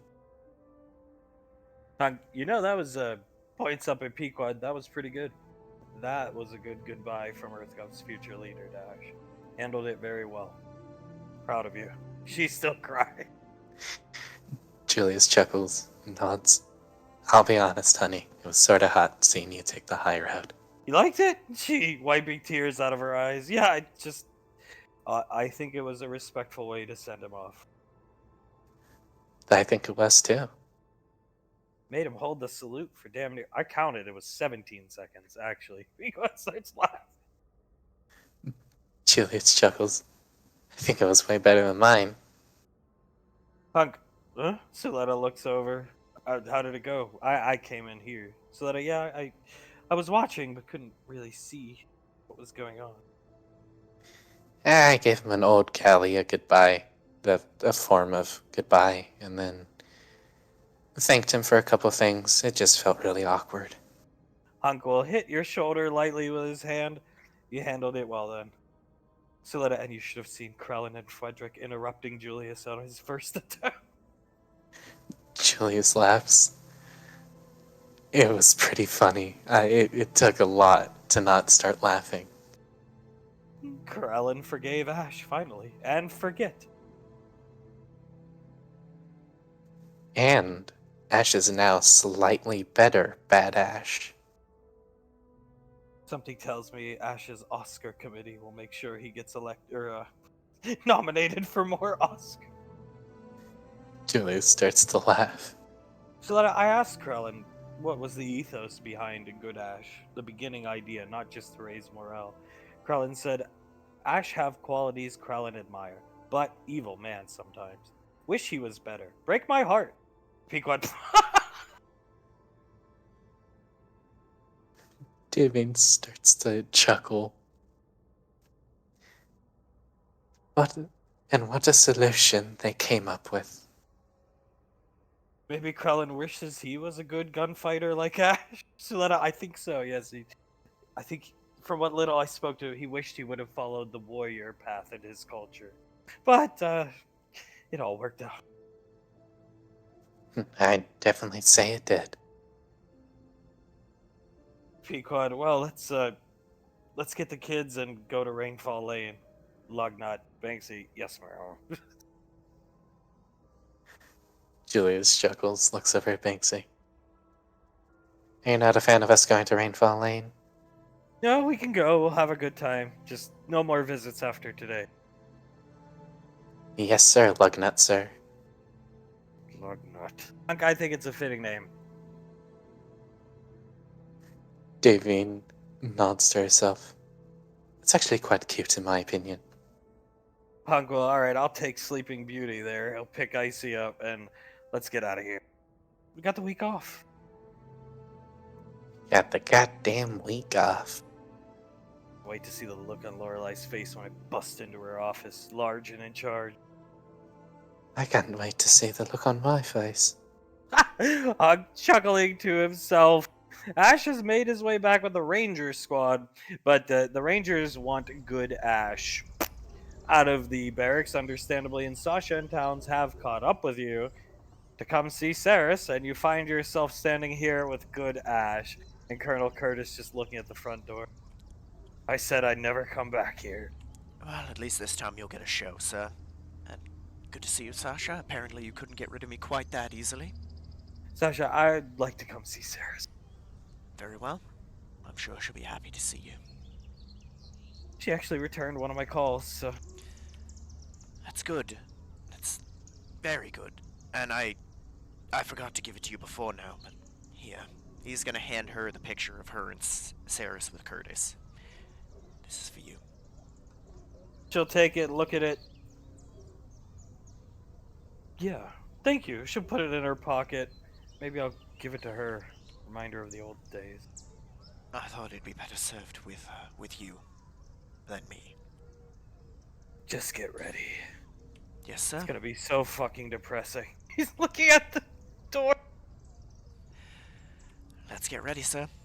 Alright, here's what we're gonna do. Lake and I are gonna set up good Ash. That means you guys, and you know what? You don't want to go in there, Towns, huh? So, you stay out here and help us guard good Ash. Towns will, okay. He doesn't want to go in. It is very depressing, ma'am. Right this way, Sasha. He opens the door, she'll walk in. Ash will walk in with them. Yeah, it's a beautiful house. Sasha's looking around, head darting around. But, just don't go near Integra's room as they walk this way. No, I'll get Mum. Probably for the best. Saris will come out. They look at each other for a second, Tal. Oh no. If there's a catfight, I am not lifting a hand, you understand me? I hope there isn't. Saris seeing Ash. Hello, darling. And she ignores Ash and comes up and they hug. And Tal, well, that works, right? Yes, sir. That's good. You guys they're still hugging. Tal, so they really were good friends or something. That's a long hug, mate. They were the best of friends before I fucked it up. Okay, I understand. They're still hugging. Yes, they are. Now I can see why. Okay, ladies first. He'll stand out of the way. He'll knock on the door. Opens. Hello, Mum. Uh, Hello. We've got a little present for you. just me. He comes in. No, I'm not the present. We got something out. What do you want? Oh, just to give you something, I promise you're going to quite enjoy it. Tal, where's her saber and pistol? And you know they're kept in here. They're right over there. If you'd like to walk her out, I think she's more likely to take your help. I'll get them for her. I can do that for you. Right this way, ma'am. He'll come over. Why is Ash here? Oh, just wait, Mum. You're gonna be very happy with what I've got for you today. Tal helping her up. She is like haggard and hunched over. Tal. Oh, God. We won. Ash seeing the effects done to poor Integra. She can hardly walk. You'll be happy to know, ma'am, Mum. Part of this gift is that we won the fight. Is everybody okay? More than okay. They barely got a scratch on them, Mum, and they excelled. Good. Where are you taking me? Tal, just out to the front. Look, there's Sasha. He'll pick up the saber and pistol and follow them out. Integra smiling, seeing them still hugging, talking to one another. Haven't seen her smile in so long, thanks to Ash.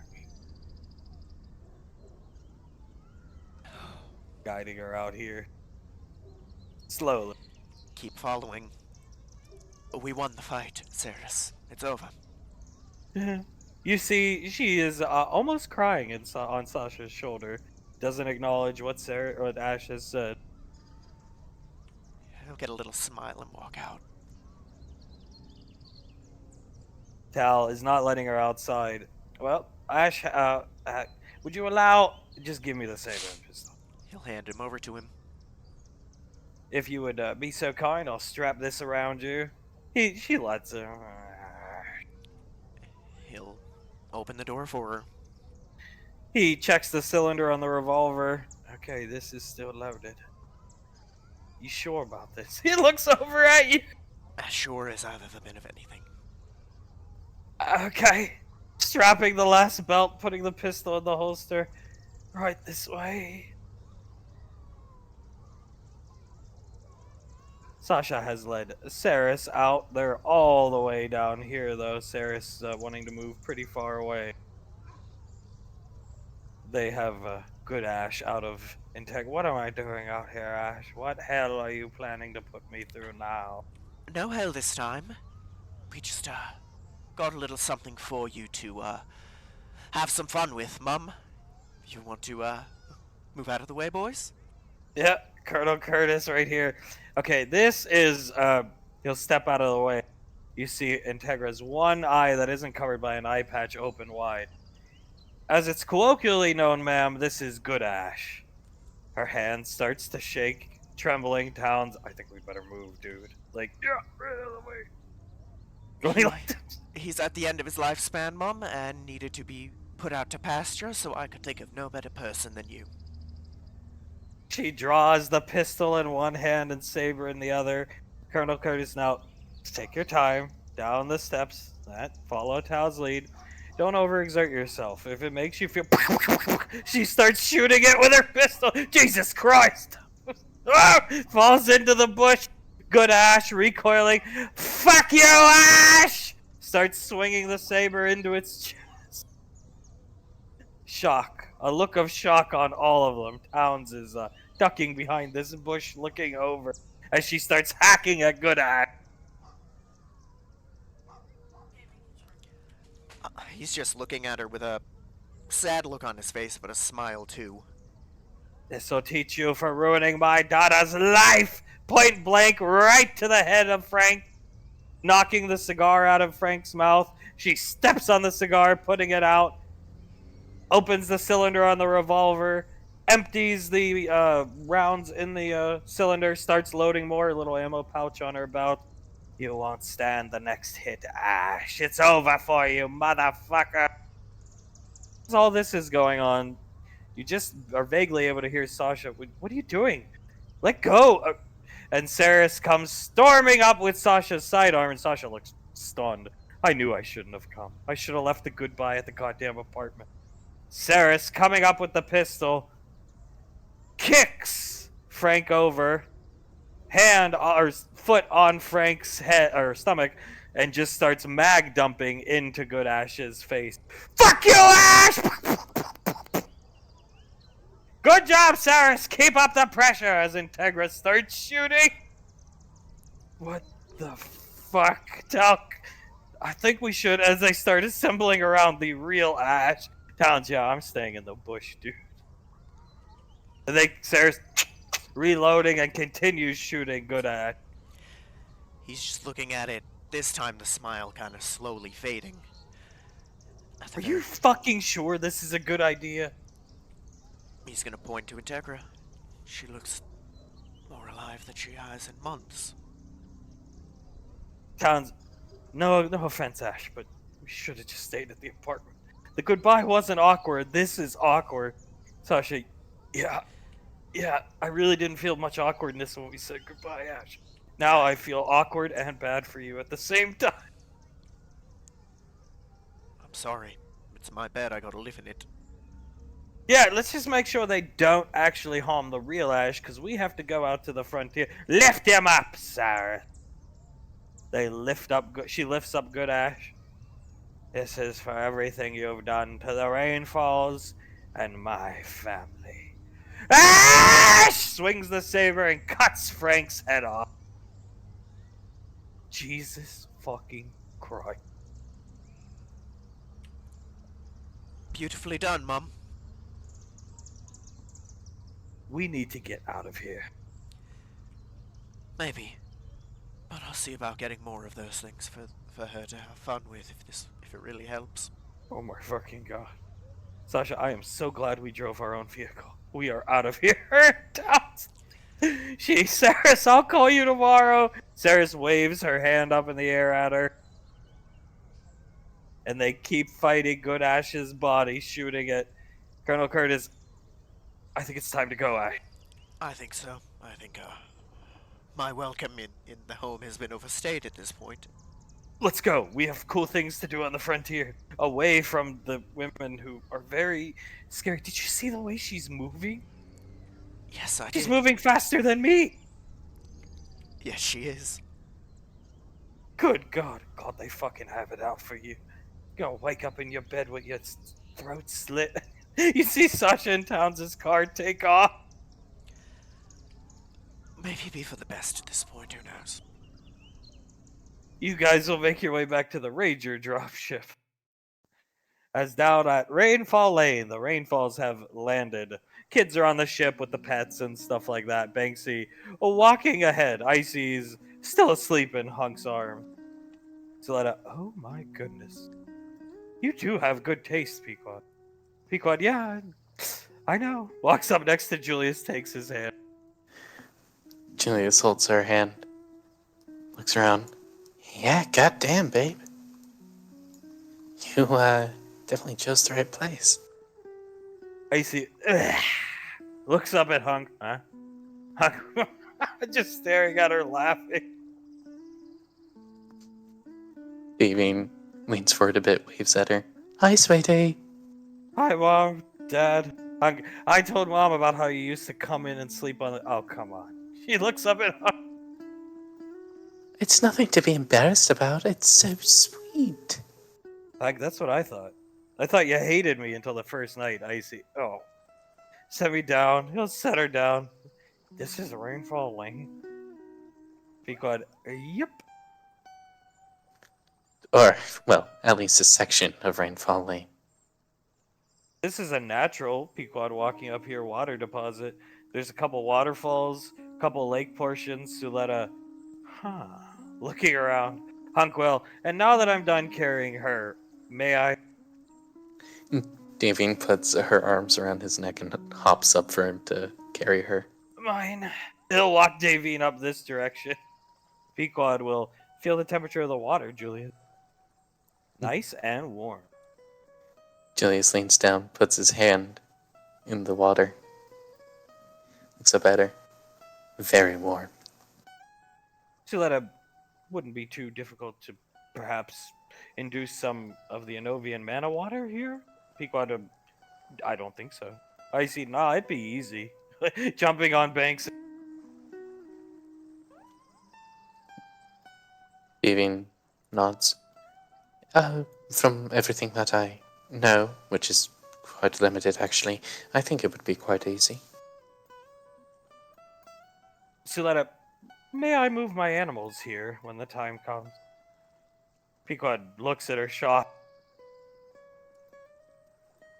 Julius tilts his head. You want to move your animals here? It's time to move on. Suletta, with some of the water in her hands, lets it fall. I love my husband. I miss him every day, but I have my family. I'd like to sell my property and live here full time, but I cannot leave my animals.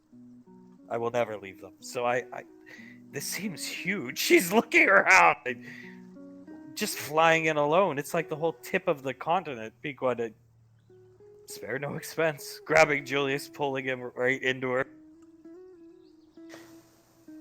Julius looks down. Holy shit, I didn't even realize it was that big.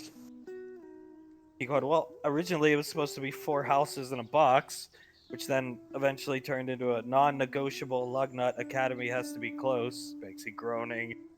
And so I just kept buying up more land, and yeah. Julius chuckles.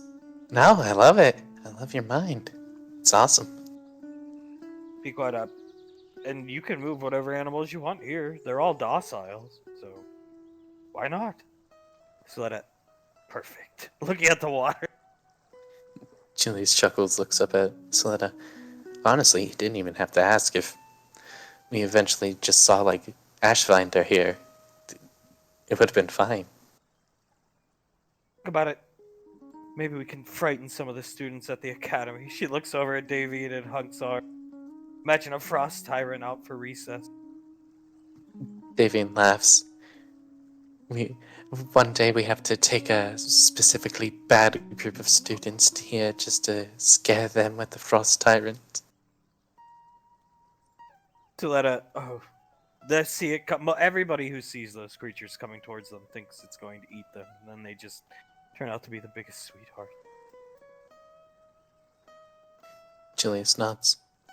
I mean, I'll be honest, I definitely thought they were gonna eat me the first time they were running at me. Hunk looking around. I mean, hell, this is a good. You could just come out here and camp. Pequod, yeah.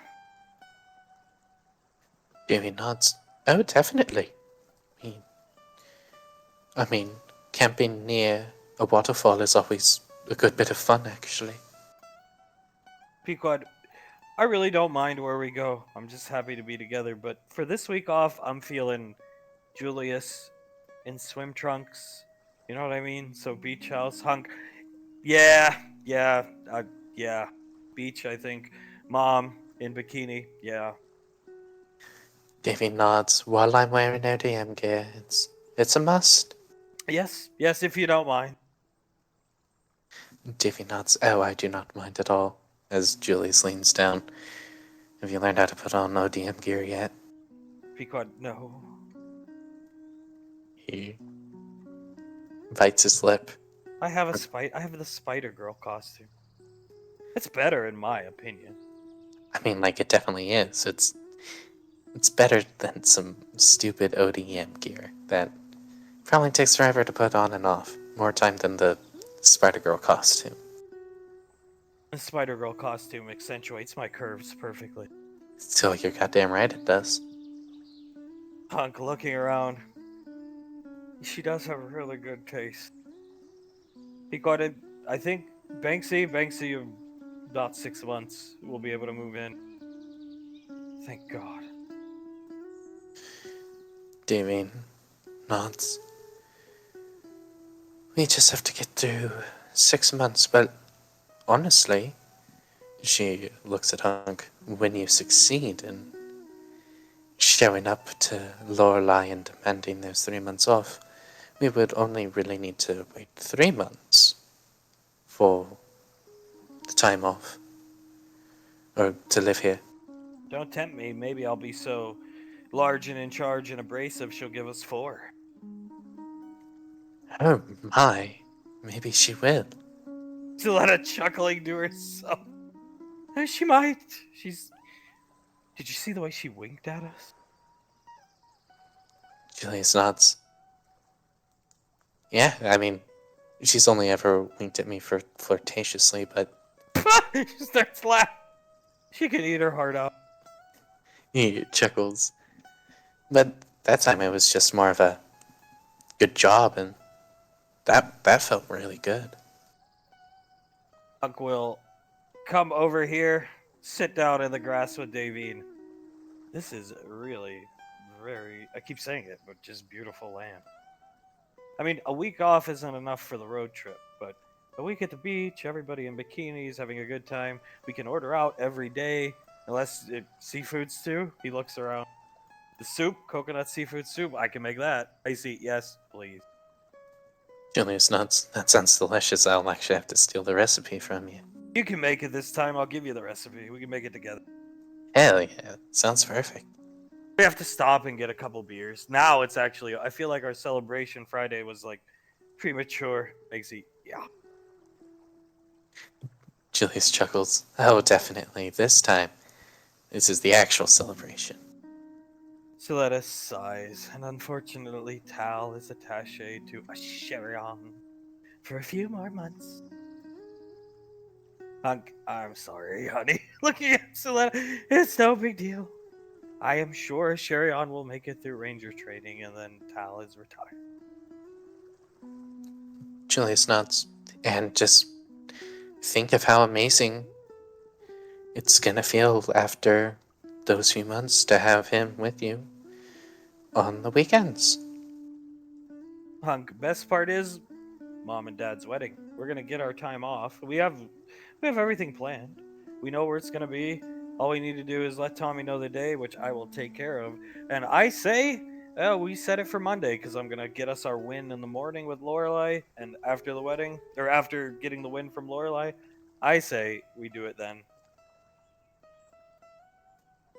Davy nods, puts a finger up to her temple. Very good thinking, darling. Shock Lorelai so damn much she'll forget about Julius's fine ass.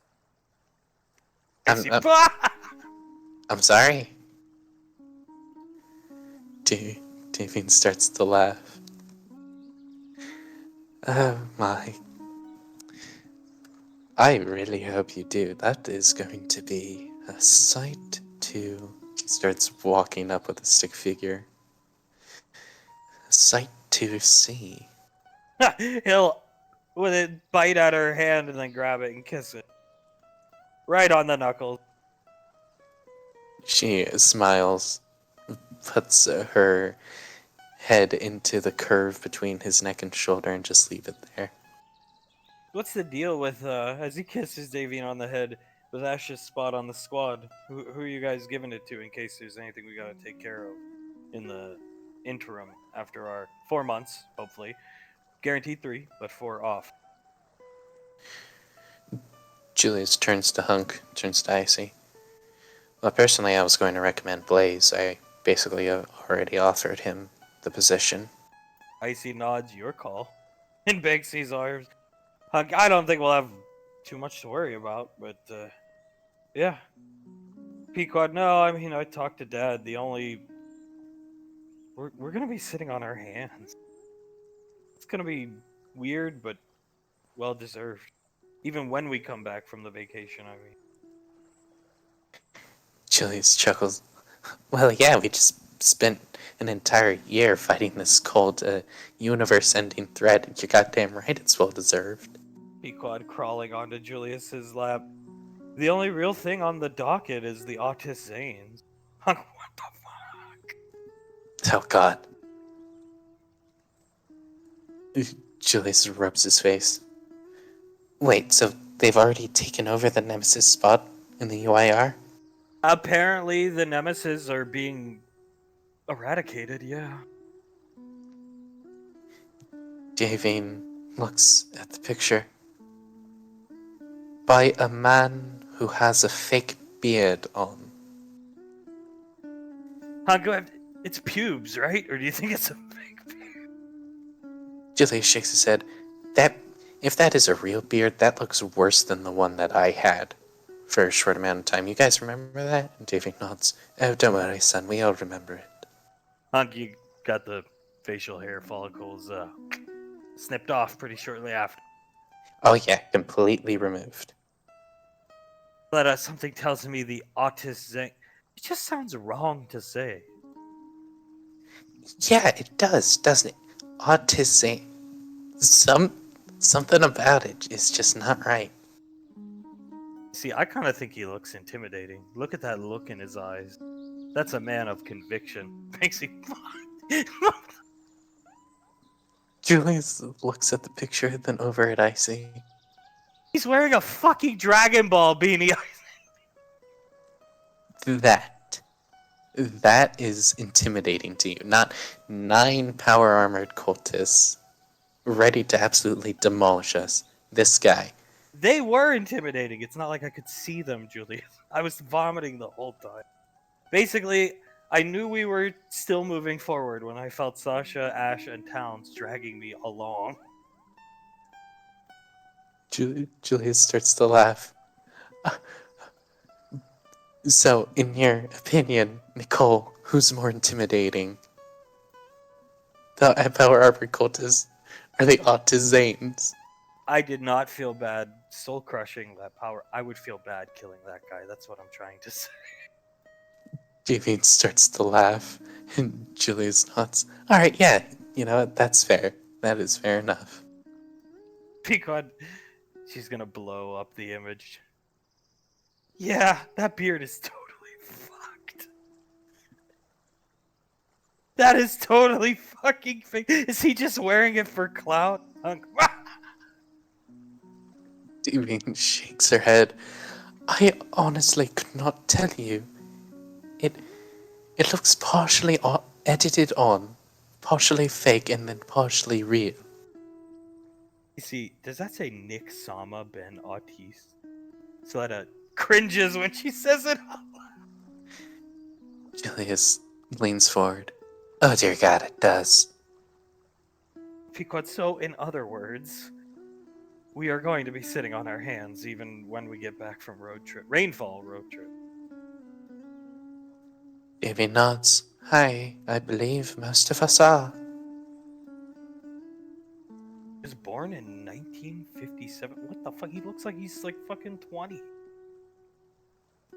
It says he died in 2011, though. He's squinting at the blown up image. Yeah, I think these guys are just like chasing clout. And if the Nemesis are your competition, I mean, with a little organization, I don't think the Nemesis are too hard to think about it. Malcolm was the Nemesis friends. Yeah, no, that is a very good point. Why did he give himself the Joker card? Julius covers his mouth. Because he's the wild card, Auntie. Dragon Ball beanie. Julius starts to laugh. You never know what the Ben Autiste is gonna do. It's him, Nick Sama Otis Zane. They're brothers, yet they have different last names. I have no idea. Davine leans forward. I would also like to point out they basically have the same first name. Oh my god, Nick and Nick. Are they the same dude? Oh Pequod, my no, apparently they've been cited two different individuals that both wear beanies for some Julius shakes his head. Oh man, I thought we were just gonna really blow this case wide open. Pequod, you should have seen my dad when he was showing pictures. Well, I walked into his office, but anyway, they were looking over pictures of the Nick Samas, whatever you want to call them, and My dad was lost. It's like, does the beanie and the number of stars on the beanie ball indicate their rank in the UIR? Is that what they got going on here? We gotta get SIS, so he's a 4-star general. Is that what that means? I just kept my mouth shut. Julius covers his mouth and starts to laugh. Oh, poor General Rico. Nemesis are on the chopping block. That I'm not even gonna say that kid's last name. I have to Davian, wash my tongue off with soap. Davian starts to laugh. Oh my god. Shakes his head. Yeah, they are definitely, I would just say they're not a threat to us. We are going to be very bored, I think. Pequod closing the wrist computer. Looks up at Icy on Julius's lap. Working out. Icy nods her head. We'll go to the kill house to keep busy. And just bide our time till we can be down here. Icy nods. Yeah, that sounds like a plan. Hunk leaning back. Yeah. Davy nods. This is going to be a very nice place to live. I agree. Hunk looking up at the sky. And maybe we could sneak down here if it's okay with Lugnut. Banksy, yeah, I guess. And this would be this area alone, we could do some ODM training, huh? Oh, I think so. The water is a nice obstacle, or the trees around us. She looks at him. I think it's a perfect place to practice, just the two of us. I agree, yeah. Pequod, we want to learn. And you can. Uh, some other time. Julius chuckles. Right. Pequod, fine. We can just fly in the sky and kiss and make out. When'd you do that? You know, on top of that beautiful mountain with the beautiful sky around us as the romantic rain was falling on us, and I flew Pequod around as we kissed in the rain. Pequod, what was that all about? You kept saying how warm it was. Ow. I remembered. It was like right before I had met you. Like actually right before. I was looking out across outside of Raven Rock, the blizzard that was going on in Antarctica, and I said something about it being really damn cold. And then you walked up, slapped my back, said something along the lines of, "Yep, get used to it," and then walked away to the vertebrate. You also complimented my eyes that day, and I didn't compliment you back, which, you know, is pretty stupid of me. It's okay. She'll rub your cheek. He chuckles to himself. Yeah, but it was very warm there. But it's gonna stay warm, like I said. And thank God for that. He leans forward and gives her a kiss on the cheek. She kisses you back. And good job. Looks at Icy for finally, whatever you call it with your hand. Icy, thanks. Looking down. We have and Ah, yes, the classic moves of the Rainfall family. And cha-ta-ta-ta-ta-ta-ta. yeah, I am very proud of your daughter. You gotta let loose sometimes. That guy, he deserved it. Davy nods. Inga is a very useful tool when wielded correctly. It can get you through a tough situation, or it can win a fight that you were probably going to lose. Or just end a fight in a really cool way. And she looks over at Icy and winks at her. She smiles at Davine, Pequod, and I think it's something we all need to kind of ask permission for. But if she rambles on about blooded rainfall comments, do we all have permission to up the side of the head? Hunk, absolutely. Davy nods. I would definitely say so. I'm never gonna say it again, Pequod. Well, in case you do. We'll even tell Sasha to do it, Julius. Make sure. Oh yeah, 100%. I'll send her a message. Pequod, as looking at your wrist computer, you're sending her a message. You see, Sasha has already sent you one. Yeah, unread mail from her. Julius raises an eyebrow. Huh, okay. Clicks on it. It's a short paragraph, Sasha explaining she got a call from Saris and went down. The awkwardness didn't kind of abated. She went down with Ash after having to say goodbye anyway. Well, her in town's on her own, and then there's a video link. He tilts his head. Pequod, she went down? Oh god, poor girl. But she got to see Saris, so that's good for us all. Julius chuckles and nods. Yeah, hopefully soon we'll be able to see her too. I hope it went well. Suletta speaks up. Play the video. Maybe it's a video message from Saris. Hey, hopefully. He plays the video. Ash! Oh my god. What the fuck? I don't think that's a video message from Saris. Hunk, hang on, dear. He's gonna pick Davey up, carry her over. Suletta, what the? Play it again. He makes the video go back to the beginning and plays it again.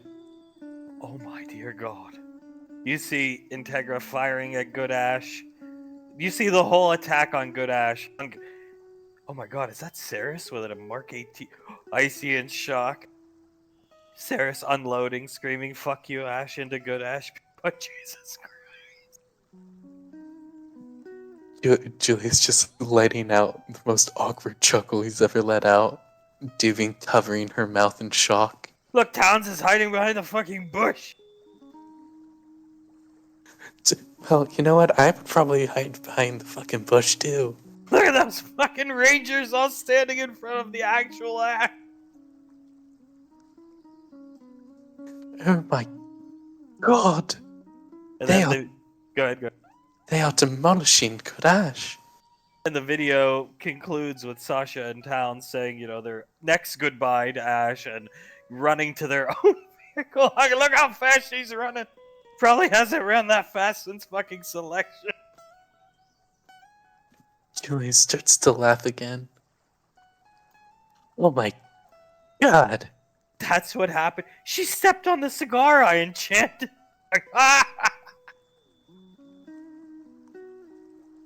Davine starts rubbing her cheek.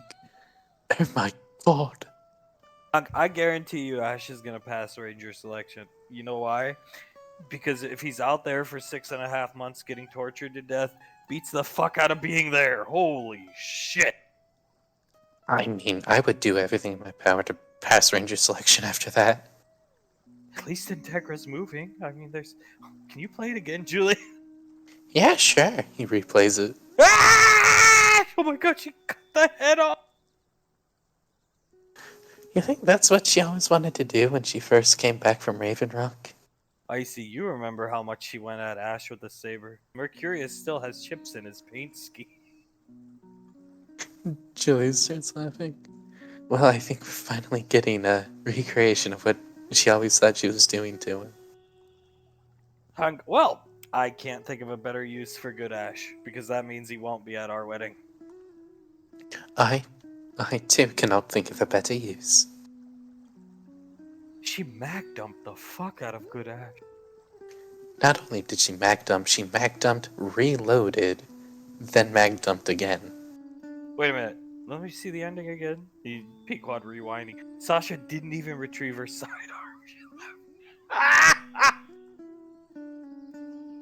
Oh my god. You say? Play it back. Pequod, play it back. And Sasha, I should have just left the goodbye at Gateway Ash. I can't stop laughing. She was probably so happy she got to see Saris. Everything okay. The worm is turning, so to speak, and then just Saris whipping a pistol.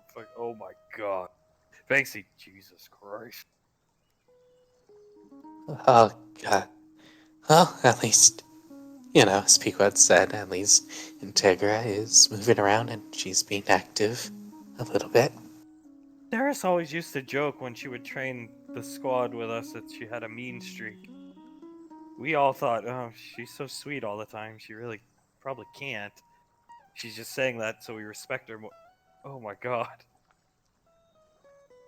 Yes, no, this is, I'd say this is definite proof. Good Ash is dead along with Void. Fitting if you ask me. It's almost as if he was a part of the void. God, we will never let this clip go public because we take the high road.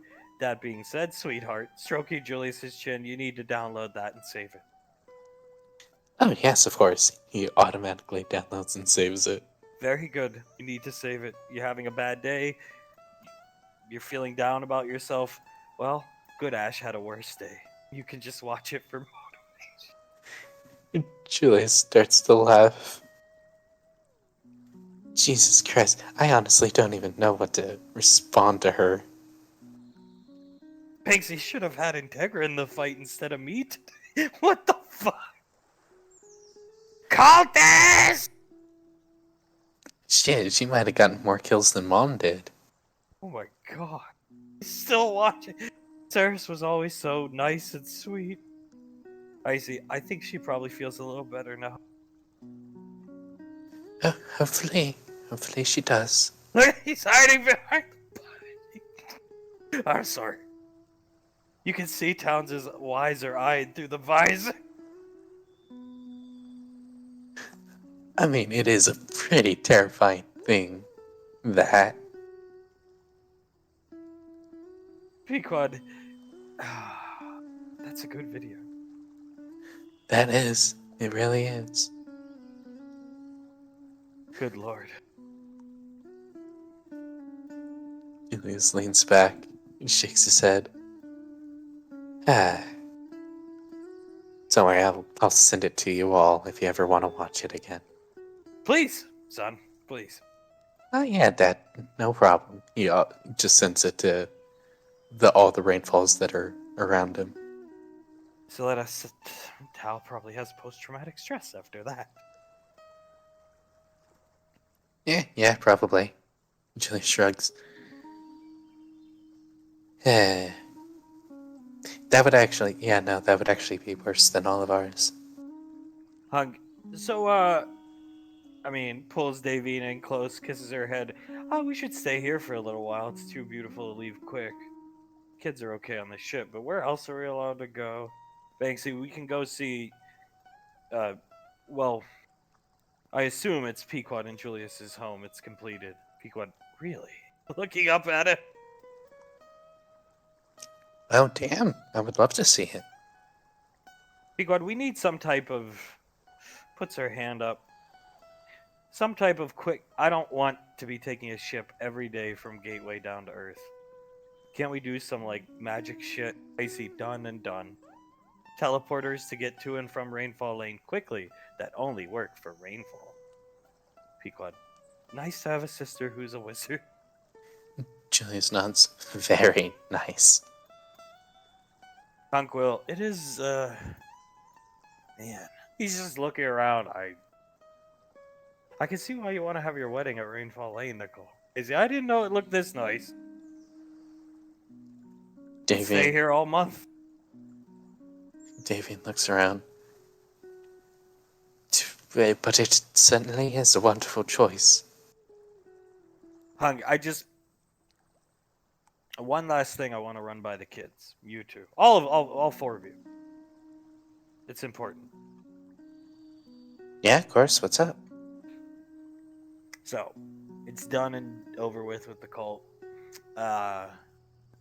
Last time I have my regret. I made my own decisions. I retired out of frustration. Yes, you know who. That unmentionable hag was most definitely every day driving it in the back of my brain to retire. But a man makes their own choice, and I did in a moment of frustration. I think you guys are good to go without me, right? If I once the academy's up and running, I would like to put in my retirement papers, and Lorelai has already said I'm free to retire whenever. But I'm not gonna leave until I'm sure you guys are good without me this time. Julius chuckles. Well, at least for me, as long as you know, don't turn into Dad Bod Hunk again, I think we're pretty good, yeah. Trust me, I have the ultimate motivation to never put on another pound, son. Look at your mother. He pulls Davy into it. Davine winks up at Hunk. I see. Whenever you want. Just, yeah. Good. Good. Oh, thank God. Thought that was gonna be worse.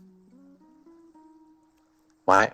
Why would you think it would be worse? I don't know. I thought you'd want me to stay in with you guys, but I want. Mom's a civilian. I don't want to be. Soon as Rainfall Lane's built, and from my understanding, the squad's disbanded.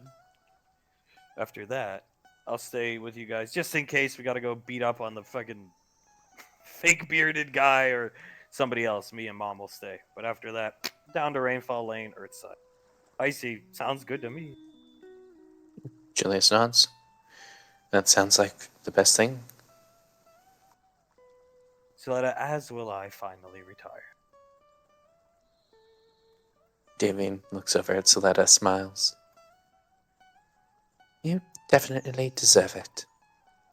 Damn right you do. Looking at her, Soletta nods. It'll be nice to be Earthside. Can we go see the house now? I know just where to. I know it will be beautiful. Hunger, huh? Look at. Because of the wonderful taste that Pequot has already shown, I'm sure we all think it would be beautiful just automatically. All right, come on. He'll pick Davine up back to the Nova. Give us the coordinates, Lugnut. Banksy, yeah. Grabs her and walks to the ship. Pequot, you're carrying me.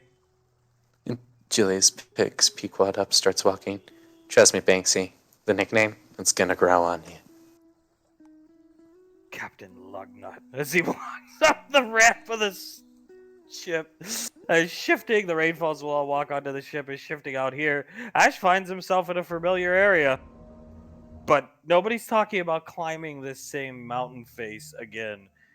Tal is just silent. Colonel Curtis is shotgun on the shoulder whistling, and Lake is reading a book walking. Well, it's been a while since we've been here now, hasn't it? Yeah, sure has, mate. It was, yeah. Yeah.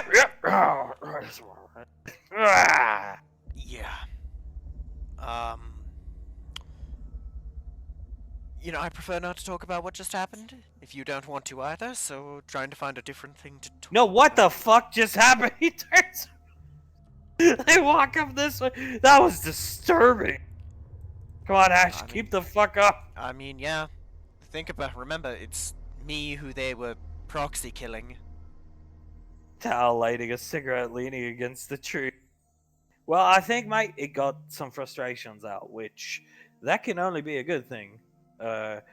Hitting a punching bag works for some people. Other people need more direct methods. So, Yeah, I certainly hope so, because gods, I hope it helps them. I just don't want them to be as upset at it as they have been. and Curtis, man, you stay up on Gateway with us. Selection's rolling around quicker than you think. You're ready to go. You just stay with us. You don't need to go home. Unless they call and they need you, they want you. But you should mind eyes on the prize, as they say. Tal, exactly. Mentally prepared and ready to rock and roll. Yeah, eyes on the prize. Because going down there and seeing that can't be good for you going into the hardest training Earthgov has to offer. Cigarette? He'll pitch you one. I shouldn't, but he'll take his helmet off and light it. Well, I think you've earned it, mate. I mean, you got into a slugfest. Tell us about it. Everything went as good as it could have. We took him out one at a time before, he'll put up the footage of it before Icy crushed him. Is that why Lorelei seems so chipper? You brought back her toys? All the suits of armor and all of the weapons. Here, look. And he'll show them the picture of the squad. Oh, that is awesome. You should get that. I mean, good memories, bad memories. You should hang that on the wall somewhere in the barracks. I'll hang it in the barracks and in my study at home. Colonel Curtis, it's okay to miss him. You're gonna miss him. You guys been through a lot together. A long time. Think about it. Same goal in mind. All these months you shared. It's a bond, A third and at the final. end of the day, that bond trumped whatever issues were between everybody. It's just, I mean, looks like you worked pretty well together. He's watching the footage. I'd like to say so. I've been with them for nearly a third of my life, so yeah. It's a long, long time. Lake watching it. You've sent it to their wrist computers. Lake's watching the end. Almost seems like nothing's wrong between anybody there at the end there. Yeah, almost. I mean, it really Apologies.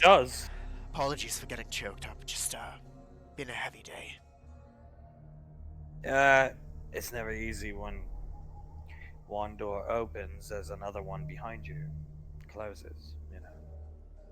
Yeah. Said our goodbyes today. Wasn't easy, but I think it'll be good. They're gonna do great things, I know it.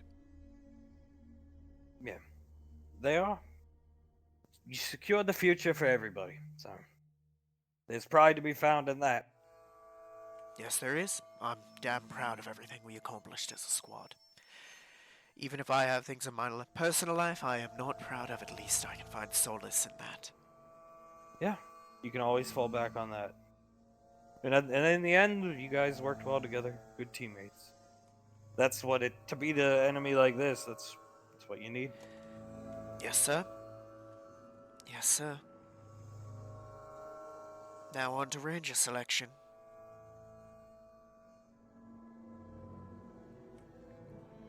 That's gonna be another thing I need to get myself together mentally for, because certainly ain't ready for it at the moment. Not right now, but it will come. I mean, you need a few days to decompress.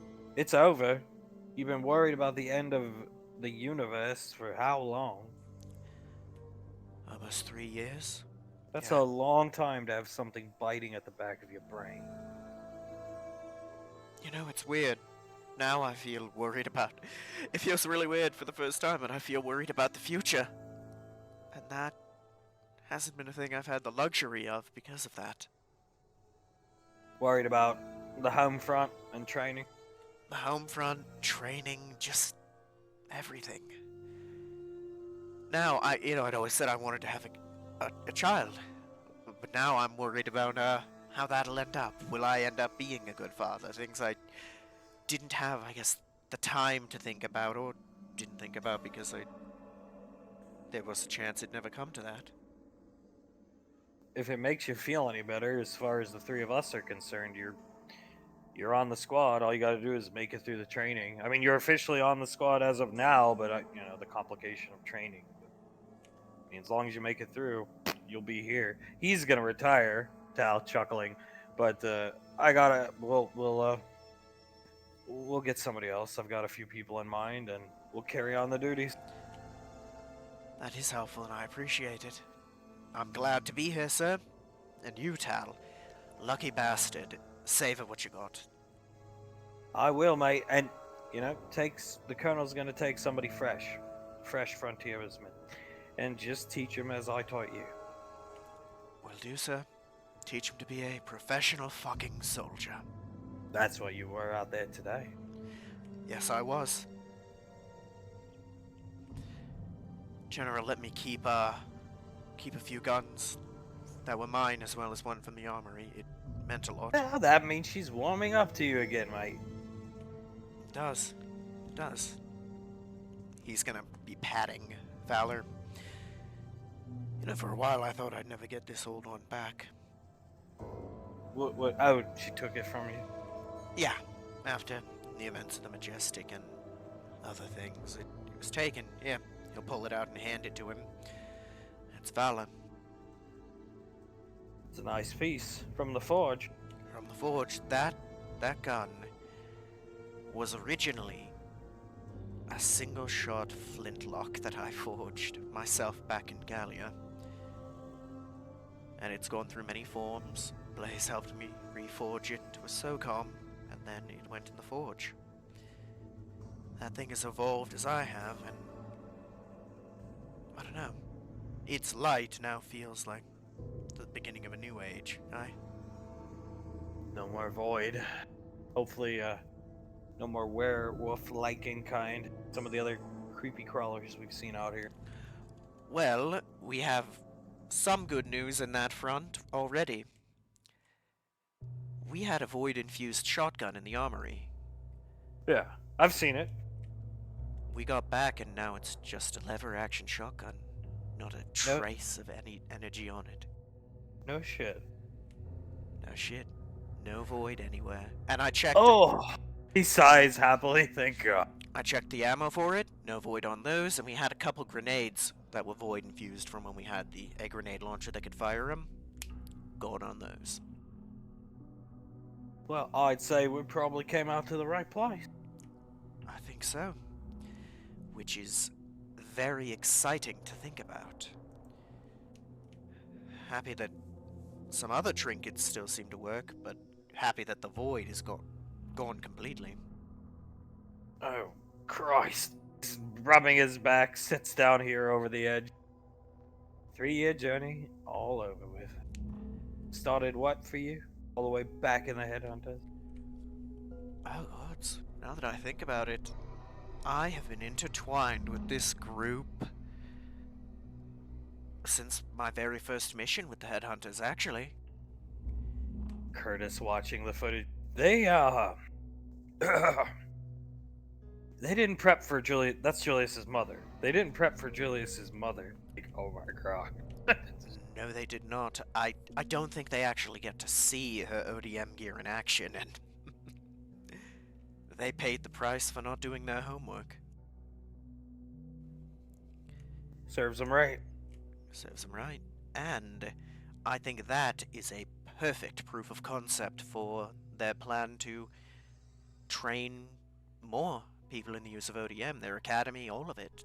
I think they'll be a very powerful force for EarthCurve in the future. And that means, well, maybe there's a.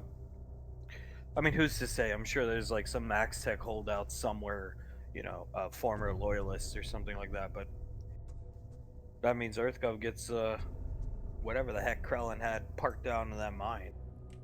Yes, they do. I believe it was called the Composer. Who knows what we can learn from that? Well, that's Max Tech off the board officially, and your cult buddies. Not bad for a 4-day span. Starts chuckling. No, it's not. I think it all started with those idiots kidnapping a little girl. A baby. And it turned into all of this. Yeah, part of the journey's the end. Yes, it is. And the end is a quite happy one. That's a good fucking picture. You guys look like big game hunters out on the safari, and he's your fucking lion. That's what I promised you. It's a good picture. Yeah, I'm proud of it. Yeah, it'll get hung up. It'll get hung up on Gateway. There's well, when I'm not fully, informed on the details, but I know in JSOC every Arcane Council Strike Squad has a picture down there in one of the ridiculous portions of that large place, and probably be down there. Be the last Strike Squad for quite a while. Well, forever, I think. You think they're gonna completely dissolve strike squads like that? I think so, after the Malcolm debacle, and there's just better ways to handle it. At least that's what the little miss was telling me. time to move on from that type of thing. And Lorelai was the one who informed her of this. It doesn't have to be the master chance way of things. With whoever is the best fit leader, is the leader. I think that's for the best, actually. Honestly, from my understanding, a lot of strike squads in the past were more investigative than combat ready, right? Yeah, exactly. It was yeah. But Hunks and Alpha 9, those two proved that a better way to go about it is getting a group of operators who are good in their fields together. Because then you can send them out and they can handle anything. Like pitching a rock off the side. Most wizards don't want to be in charge. Yeah, your little miss did never want to be.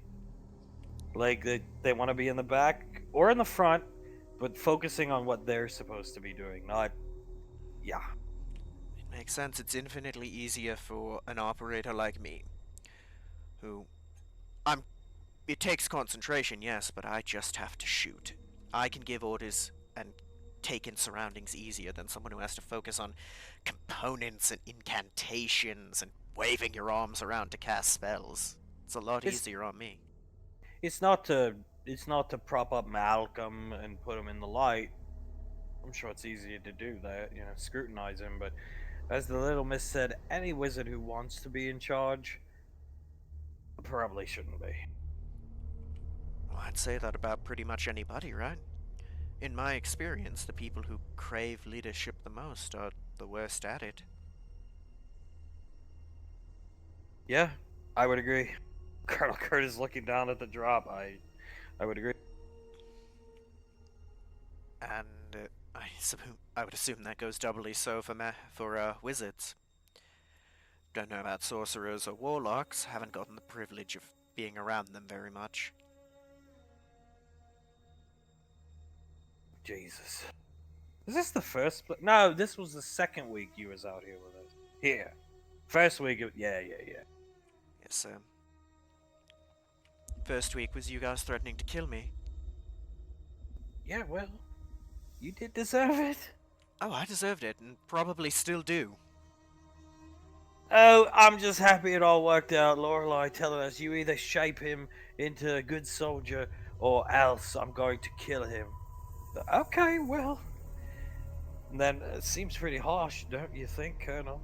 Well, the universe is on the line. Oh, God, and they're sending him to us. But you did it. I'd like to say I did, and the armor. Twice, actually, twice. Think about it, Friday and Monday. Yes, I did. Saved the universe twice. That's one. That's, 2 more times than most people can say, and 1 more time than pretty much anyone else alive can say. Go down in the Hall of Fame. Maybe I've, done enough that I can be a bit of a role model to some people. Probably, I'd say so. Maybe, I can be the one on the recruitment posters this time instead of me on the Majestic. Maybe they'll make the Ash action figure and the legs lift all the way up to his fucking neck. Colonel Kurt. 19 points of articulation in the legs alone? I still to this day, I mean, you've told me, but you are one nimble motherfucker, let me tell you. You have to be, Sam. Believe it or not, I don't enjoy doing it, but I can damn near do full splits. I'll tell you what, that's what you should have done. I mean, I think you look better in the Ranger armor, personally. But you put on that sneaking suit and you just tiptoe up behind one of these dudes in the black armor. Grab it! Well, it might have been worth it. Who knows, maybe they'd have died of fright. Died of fright, or you keep him shocked long enough for Davine to finish the job. Hell yeah. And I kept my promise. I took one of them down for you boys. Good. Good. Too bad we don't get to have his head. Shame. Maybe you could ask the general, although I don't think she'd let you keep the helmet. Nah. I'm just glad it's over. Me too. I didn't. We got briefed so we've known for a small amount of time compared to you guys that it was gnawing at the back of all of our minds. They're like, like, One day you're just clued in. By the way, in her Lorelei way, if Ash and his team should fail, you'll all be dead. So make sure he's a good soldier, Colonel. Oh God. Like, Well, then I'd say you helped save the universe too, wouldn't you? Wouldn't you? small contribution here or there. That and some recon work over the weekend. Which was absolutely essential. That fight would have been a far worse slaughter. I think we may have even possibly lost somebody if we didn't know what we were up against. Yeah, they did it out in the open. They were, I don't know, carefree, setting up their claymores as if they didn't care if anybody was watching. And I mean, they're on Mars, which is right next to Gateway, and right next to the moon, and right next to Earth. So, I mean, and Mars has been forcefully taken over since your old squad, whatever, with Malcolm, did the deed. So, they did not care. Hubris. Yeah. I'd say it's one of two explanations. One, either A, they didn't care at all, because they had nothing to lose, or B, they were so overconfident, so haughty, that they didn't even think we were looking. That they didn't think it was possible that they got caught. I think it's a combination of both, if you think about it. Came back to bite them. Yes, it did. That cannon, especially, would have been devastating if we didn't know its capabilities beforehand. Our Lorelei's got playing with her toys. Ooh boy. Well, look at it this way. Some of those toys are going to trickle down to us, aren't they? Yeah. In one form or another. I mean, the advancements in plasma and laser weaponry that we're going to get. Oh boy. Just imagine that. Hopefully I'll be retired, but I'll pull a string or two. Get something. Colonel Curtis stands up. Dudley time. Let's go see. Let's Hold go. your breath. Hold on to your butts. Will do. And you'll be able to get pretty much whatever you want, Tal. Remember, you're a rainfall. That is true. He puts his finger up as the Rangers make their way down the hill. The Rainfalls find themselves outside of Julius and Pequod's house. And before anybody can say anything, there's the sound of marching. Pequod, what the hell is that? I don't know. They come marching out of the garage, scanning around, scans everybody, each one out of their visor, light hitting everybody, scanning. Oh, Pequod, oh my god. Is that a battalion of Mercurius units? So that a small platoon of them, yes, those are the Mark 10s, as they all nod their head at you and will march off. Banksy, yeah, General Rico delivered them a couple weeks ago. He's a man of his word. Julius rubs the back of his neck. Oh goddamn, okay then. Hung, this is a nice looking. Walks up to the door and opens it. Place. He'll set Davine down. Lead the way. Davy nods, holds him by the hand, and walks into the entryway. Everybody else following through Zanzibar will stay outside. Banksy, yeah, I haven't actually been inside. The pet's running off. It really is quite beautiful. Like I said before, wonderful taste, Pequod. Thank you. She walks up to the store, especially with the dining room. It is so beautiful. She opens it up and gestures to the room. He looks in over her shoulder. How'd you know this was the dining room? Davine thinks for a couple of seconds. Uh-huh. Instinct, of course. Yeah, most dining rooms are third door on the right, honey? Oh, well, I mean, it just looked like a large room from the outside, and, I thought large room, dining room, those two things equate, plus the kitchen was right there. And, Ice. Go ahead. kitchen, dining room. She looks over at Soletta and Icy. Suletta is staring in here, just looking around. Icy walking up with Soul, and the pool is this way. Uh-huh. Uh-huh. As Memorian and Carter, holding Carter, Memorian, following Icy. Some time tomb shit, yeah? You don't have to Mm, tell us. Davine looks at him, pats him on the chest a couple times. You look very handsome today, and quickly walks out over to Icy. Yeah. Yep. He'll just, if she wants to walk away, I'll wait here. Oh, it's a nice place. Banksy looking around, Pequot, some time tomb shit. Julius looks down at her, tilts his head. Are you, are you okay, dear? It's our house. They got to go in it first, apparently. Wow, looking at the pool. Julius lets out a long whistle. That is a nice looking pool. Suletta, very nice. Pequod made exactly to my specification. Banksy, yeah, detail oriented. Julius nods. Yeah, thank God you are. All the seating over here. Julius turns around where he's sitting, or standing, pats the little counter. Man, you could do a lot over here. A little cookout, make some sandwiches or drinks or something like that. Looks very relaxing to be around here. Icy and a bar. Pequod, I'm glad you remembered the bar. Walking over here with JJ. Oh wow, it's already stocked, Julius. Look, Banksy. Yeah. Oh damn. He walks over holding Laz, looks into the bar. Holy crap, it is fully stocked. Spare no expense. Spared no expense indeed. Davine looks at Hunk in the hallway through the door and gestures for him to come out. Now he's looking at the pets. He's watching the goofy fucking pets run around. Davine chuckles and just follows the kids over to here.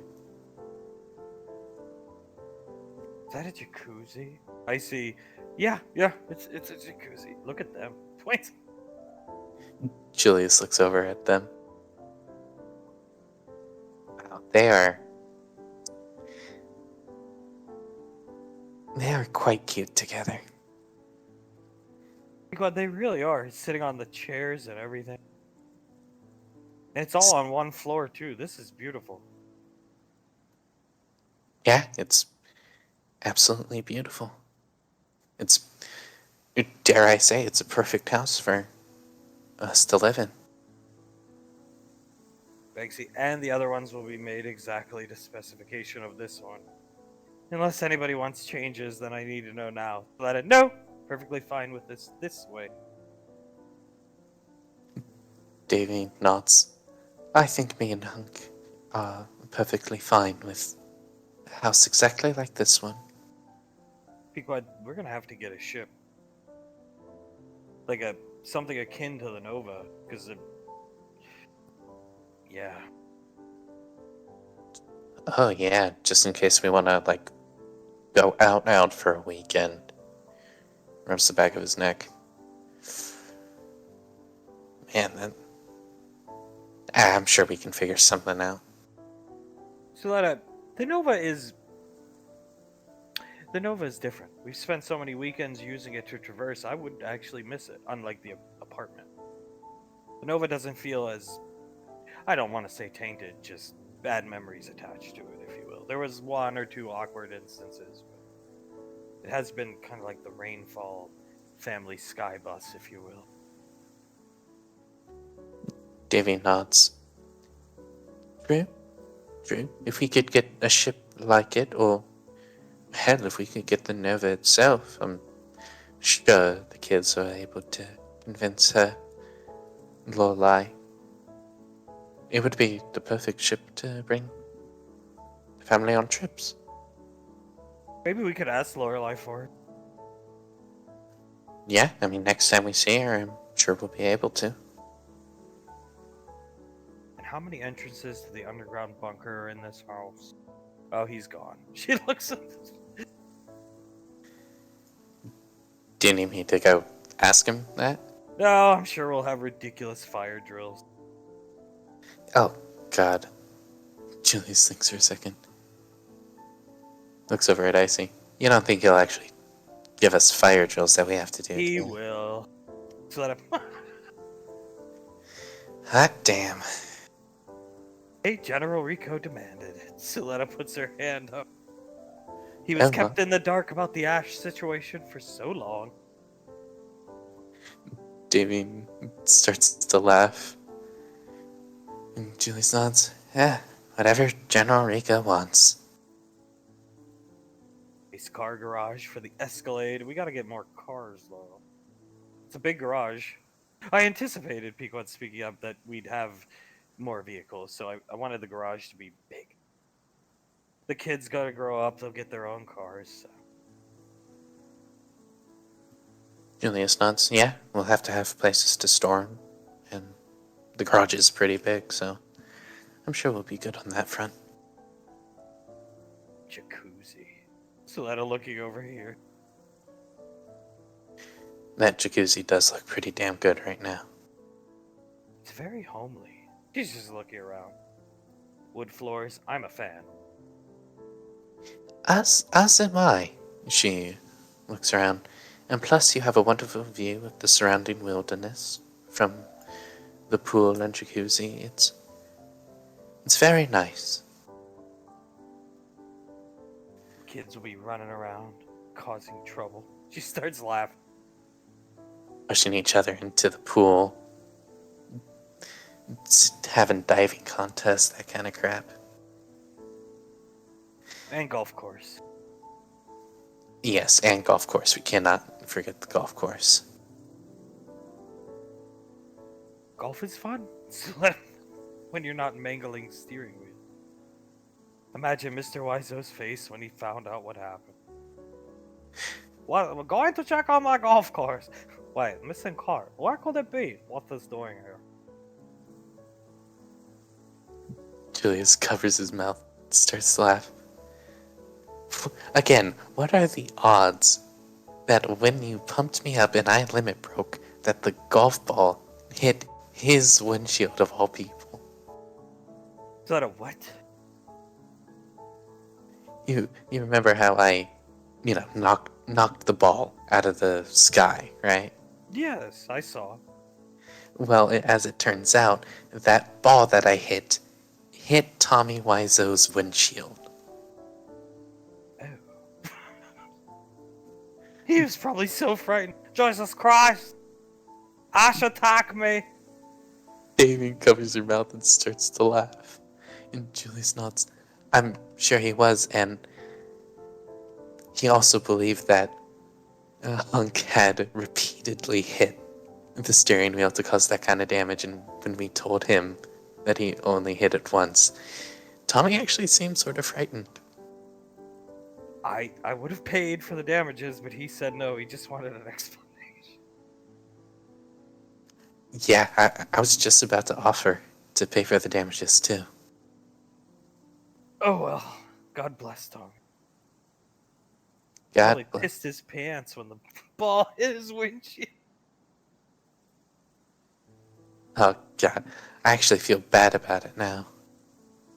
6 months can't come soon enough. It'll be so nice. Have the kids running around here. Julius nods. Oh God, it really can't.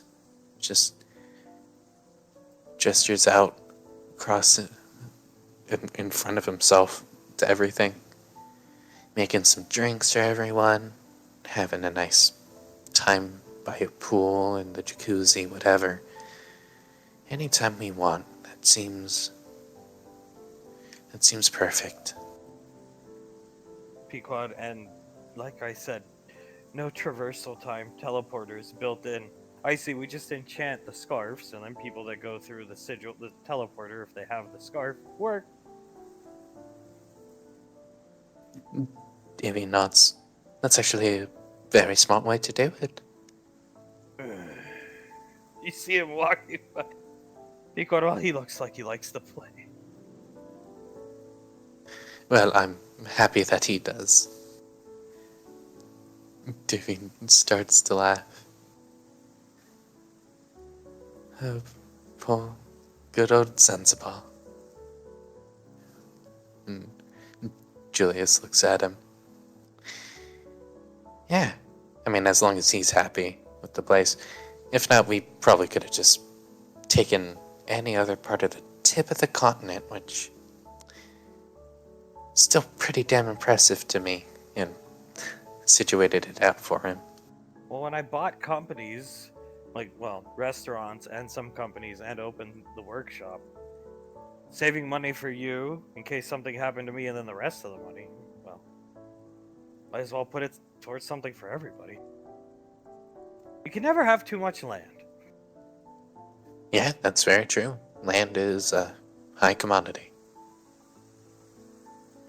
Especially in a place that is basically a paradise like this. And it's close to Hunk's parents, relatively speaking, so. Davy nods.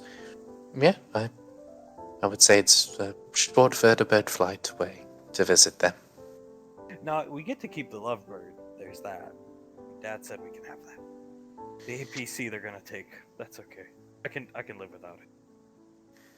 Please tell me they're not going to make us bleach the whole thing before they take it.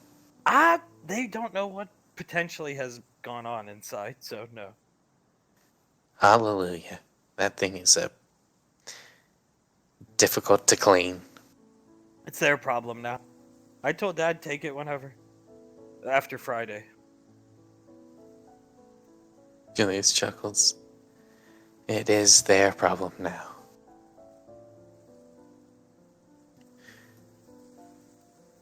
Davine looks around, looks at the kids.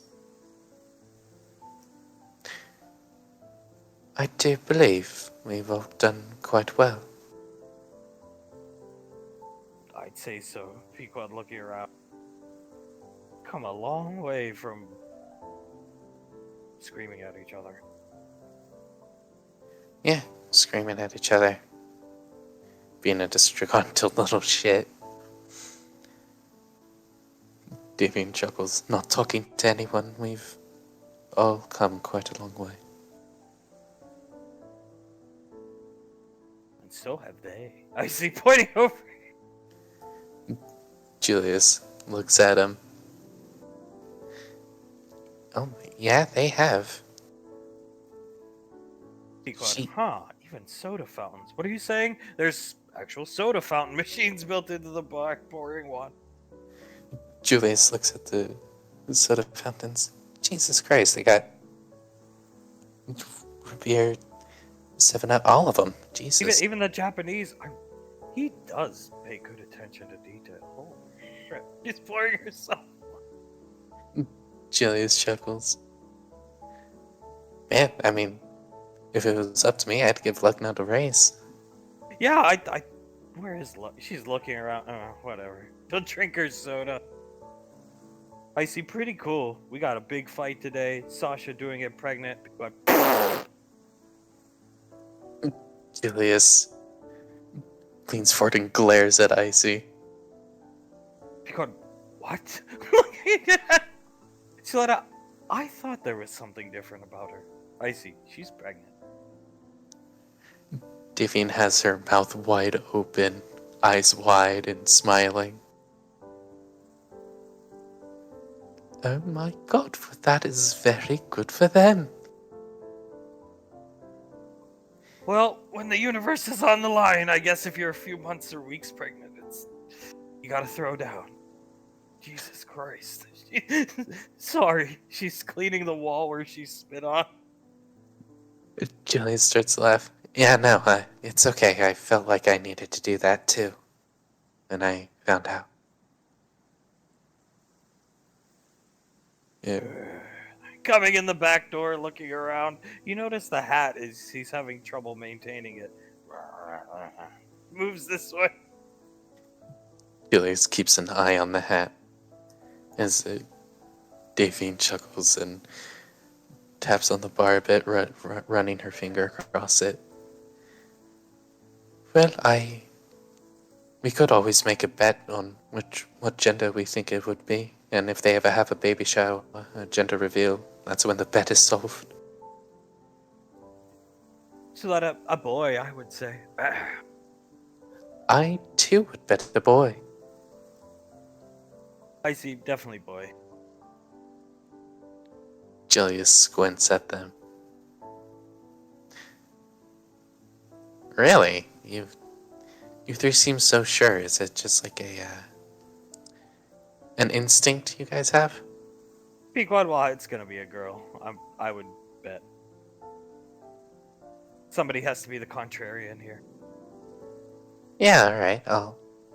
I'll join my wife in saying that it'll be a girl. Yeah, it's a girl. Obviously it's a girl.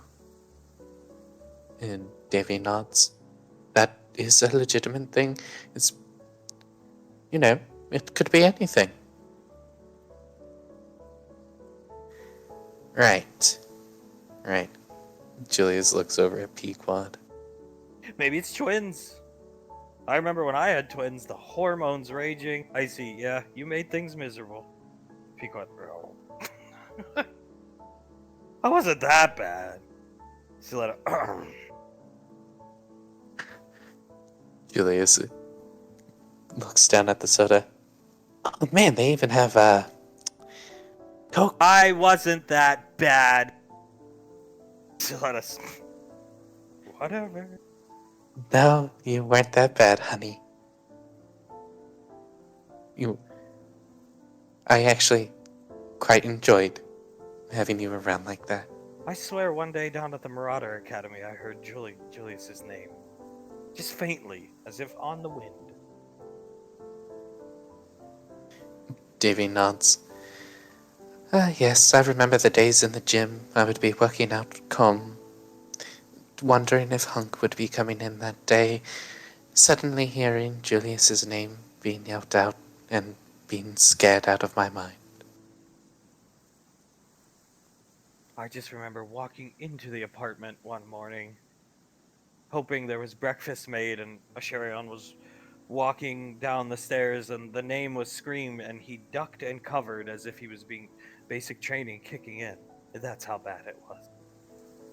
Pequod, oh god.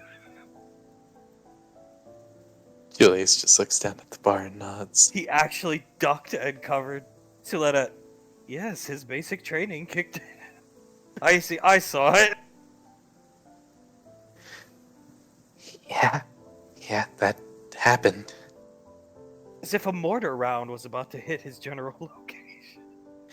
As if a grenade just landed right next to him. I had never seen anybody duck and cover that quickly and efficiently. I see, it was pretty impressive. Julius nods. Yeah, it showed me up in every way.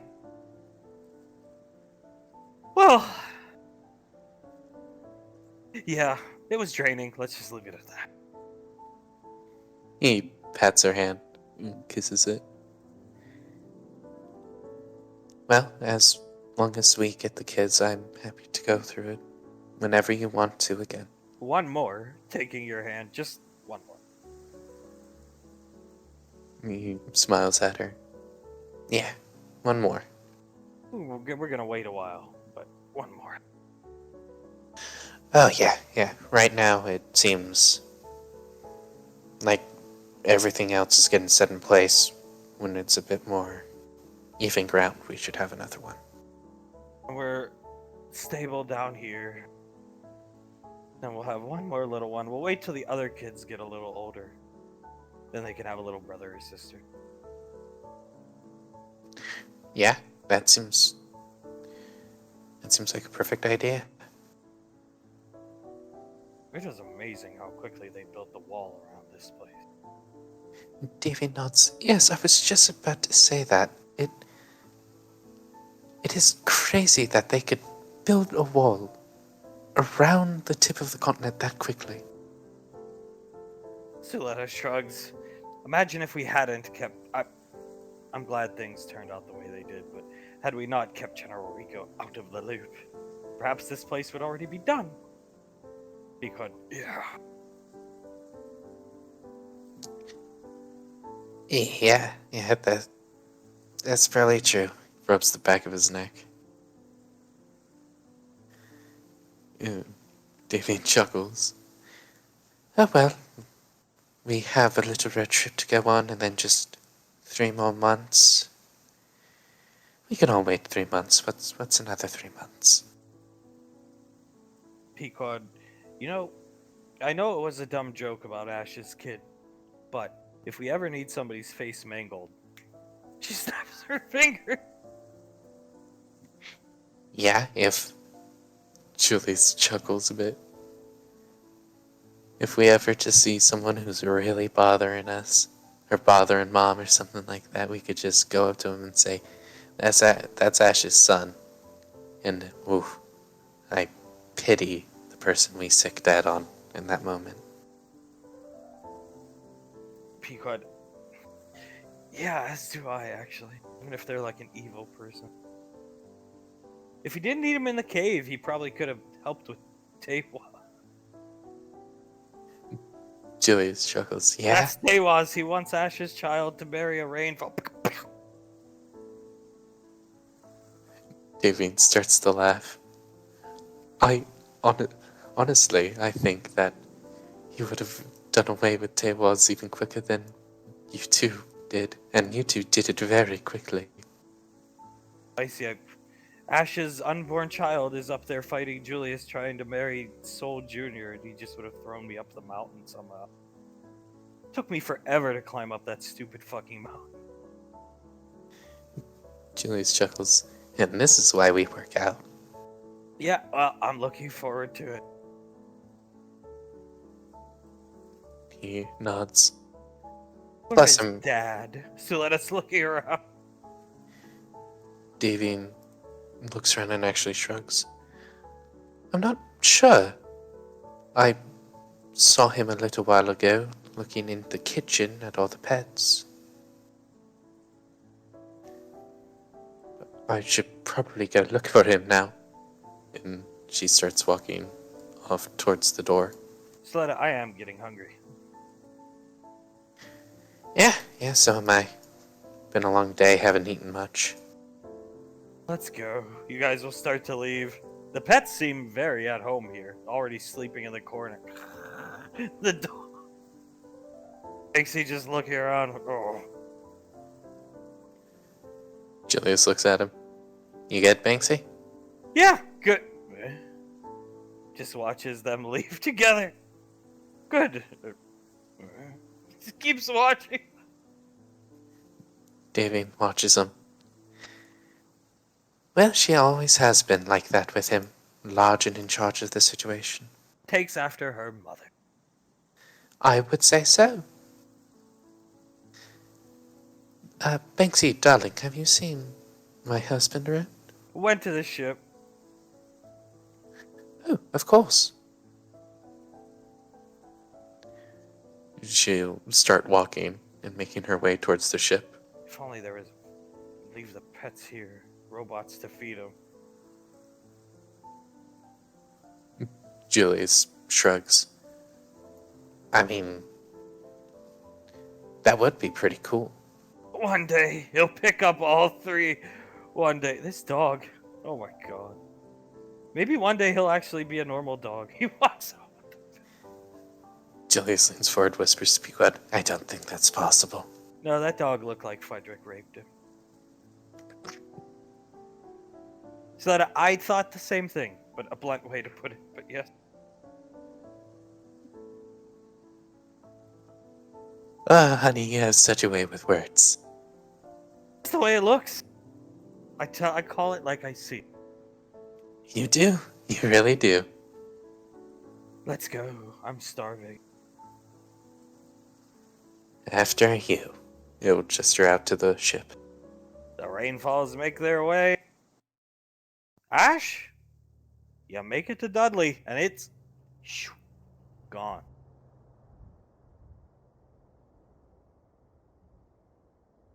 Nice. He's just looking around, kicks a rock. Blake's gonna pull up his wrist computer, start taking readings. Time for a smoke. He's gonna sit down over here on the rock.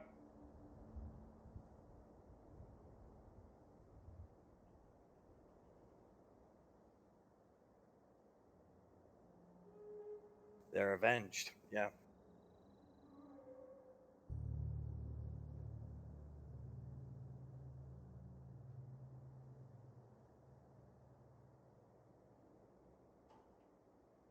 I say we drink to that. He pats a satchel hanging off of his hip. It's gone, right? Like, I mean, shrugs, wrist computer up. Yeah.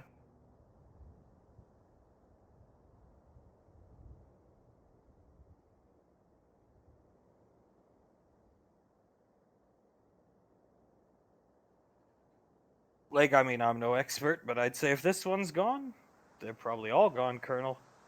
Curtis, roll me a cigarette. Sits down next to Tal.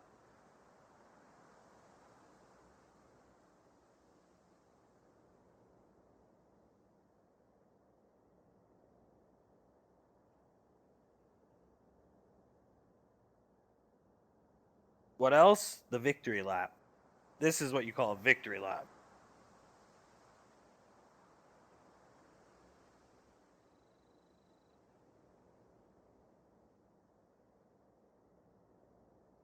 Why not? It's on the way. I mean, why not?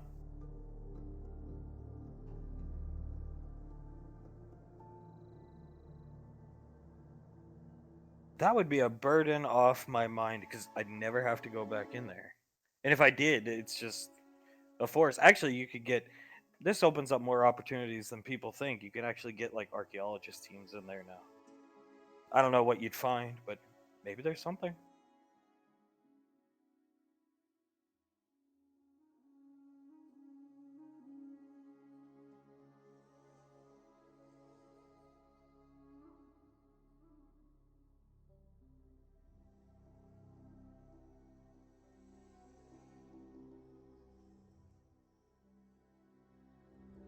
Like looking around, sits down up here. All in a day's work. Colonel Kurtzman. Yeah, you can say that again.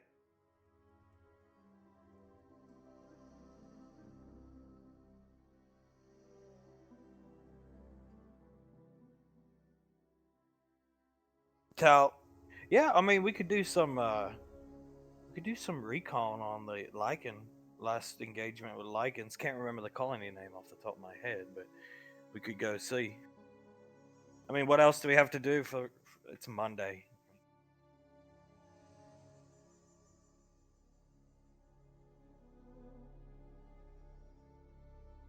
I do. I actually pulling out a very expensive looking bottle of bourbon. I actually do. Casualty ratings for Frontier Rangers out here uh, were too high, especially in the last 15 years. A spike in all this type of activity. Now, the frontier is the frontier.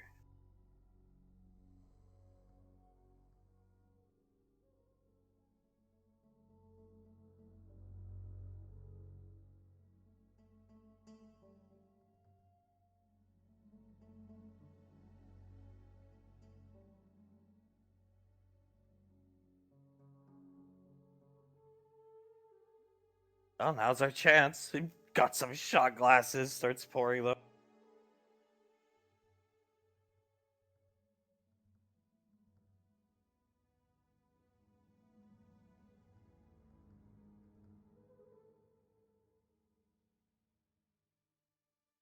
A safer one. Still pouring. He'll slide you a shot or hand you a shot.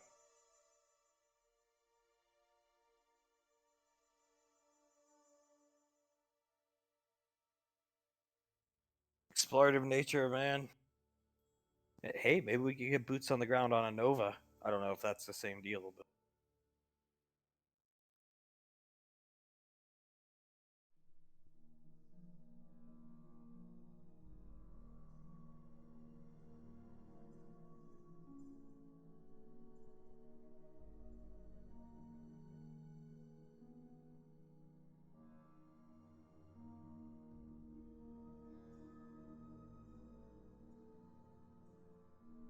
never have to see another one of those disturbing. He takes the shot.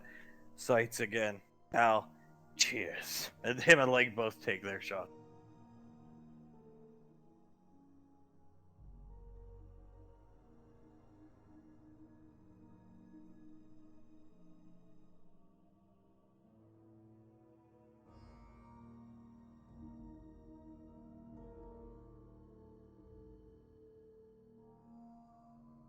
Good fucking riddance. He pours himself another shot. It tastes better when you're on the victory lap. He'll pour you another one.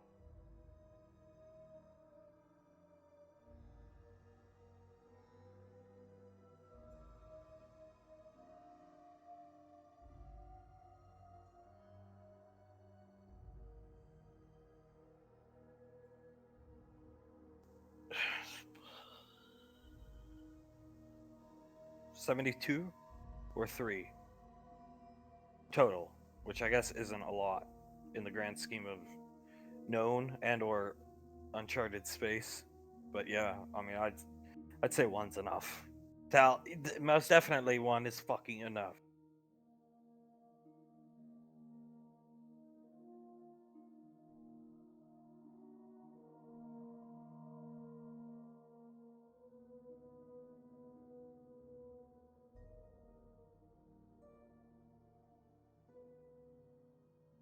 Journey's End. Give me another fucking shot. Colonel Curtis will pour another one.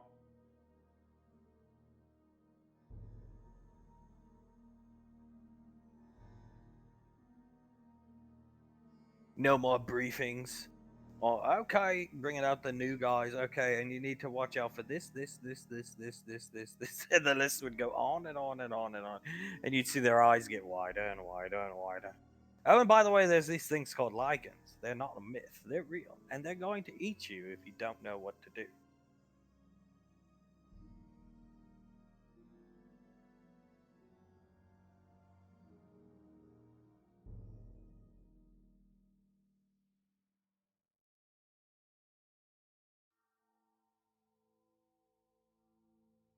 Opportunity. That's what's out there. Opportunity.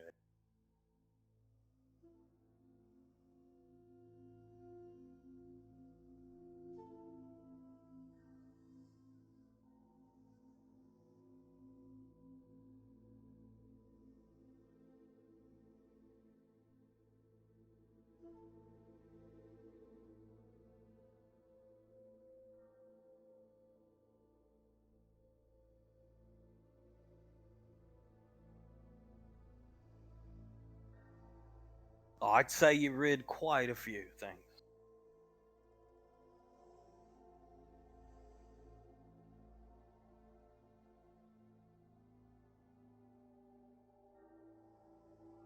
That's something to be proud of, even if things aren't going so great for you.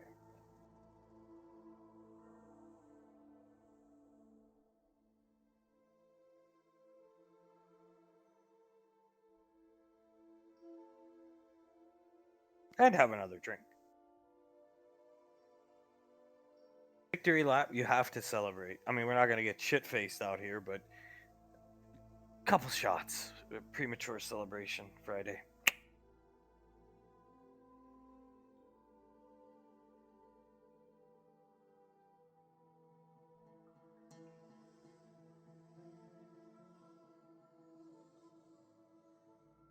I mean, I think I've mentioned it, but like I said, in the past 15 years, it was a spike in activity out here. I mean, I think when I was I had seen sights. I had I had been in the Dread Forest, but if you're talking like the immediate in your face threats like lichens and stuff like that, the Aquila Rift crap, that didn't start happening until the past 15 years. Maybe it's like 13 years, give or take, maybe 11, but I mean it became a pretty volatile place all of a sudden, and there was no explanation back then.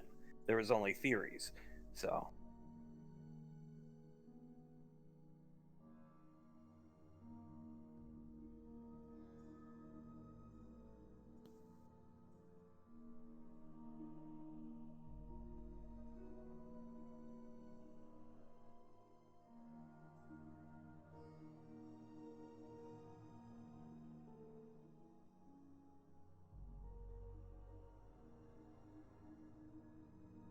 That makes sense.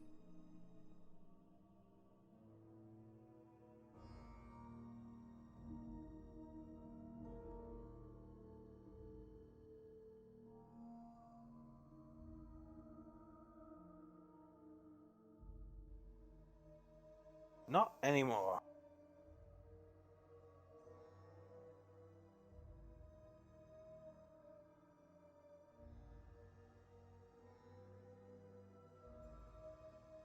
Probably find a bunch of naked people in a cave from 400 million years ago. Clueless what the hell happened to them the past 400 years, if that's how it works. Colonel Curtis, I hope so. It also means all those folks on Earth are that are living underground are no longer vampires.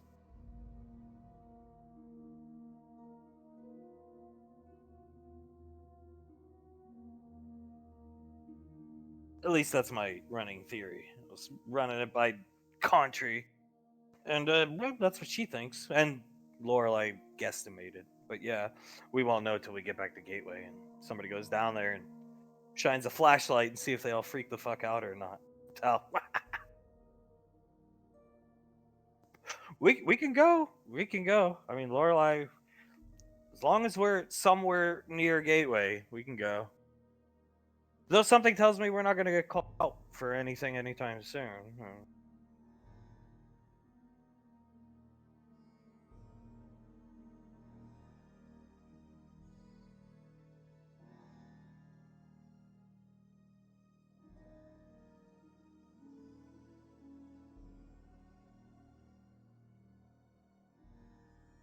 And then when you got here, bore onto this time, kicking and screaming, with a gun in your face.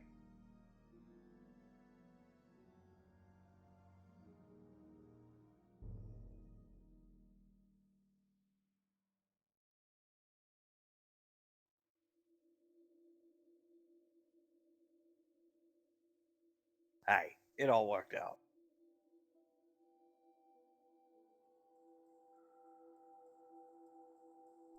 It's going to be boring. That's what, in truth. And you just train and prep for the next engagement, but it's going to be boring. And that's all right. I think everybody deserves a break.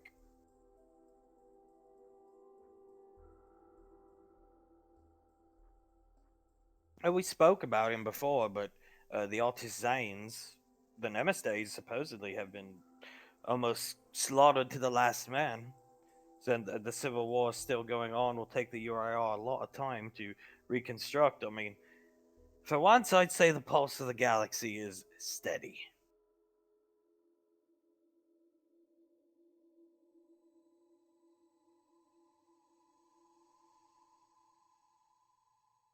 Actually, yeah, the UIR kind of destabilization is you guys too, if you think about it, because didn't Julius kill Lightning Count, technically speaking, twice?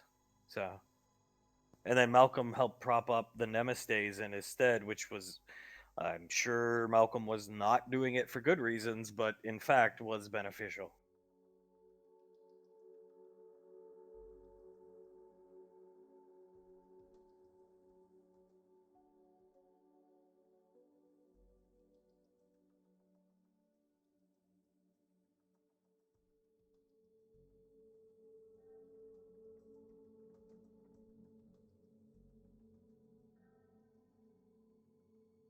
Some good came out of it.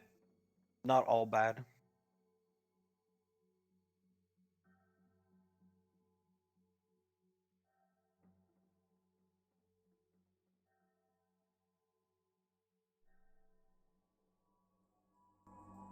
Malcolm?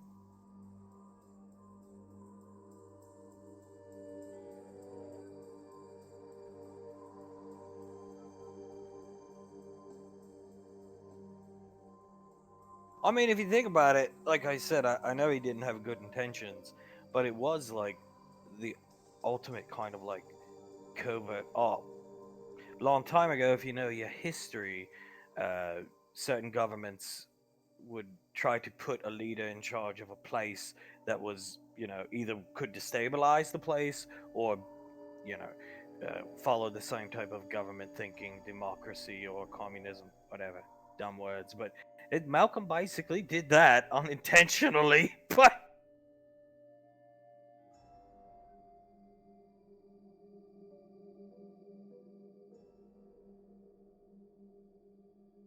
Yeah. So he did help a little bit here and there.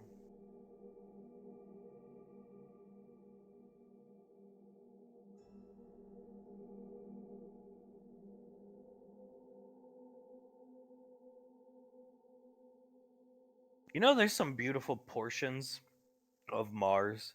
Like, it's actually not that bad of a place. There's some, like, really nice areas on Mars.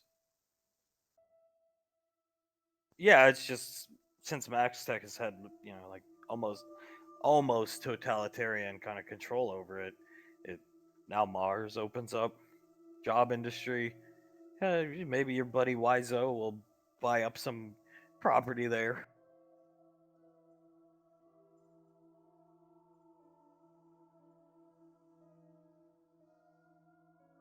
I, I would rather see it go to Tommy than anybody else.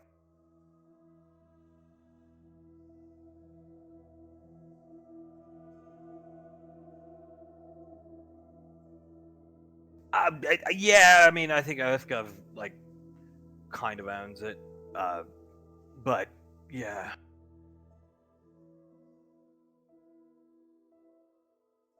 military seizure on Lorelai's part. Yeah, EarthGov owns it.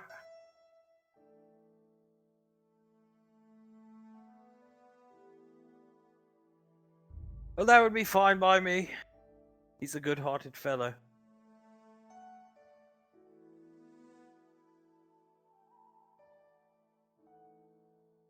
Yeah, he strange man, but good, good.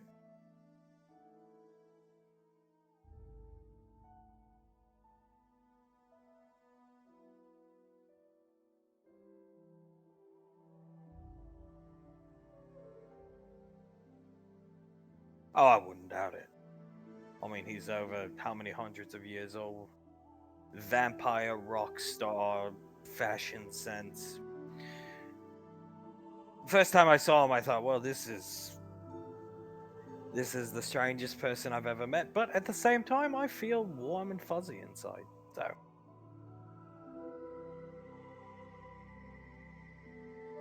that is the rumor. Yeah, Colonel Curtis, and that's not a rumor. That's what Lorelai says too. So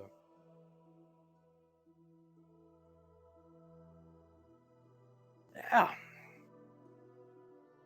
Hey, whatever. Rockstar vampire is okay in my book.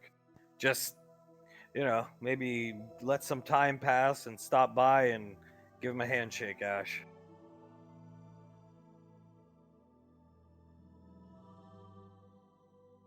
Yeah, it's hard to bribe a man that has that much money, though.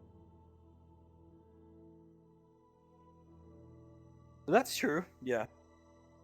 Buy him a new football. He's always got a football.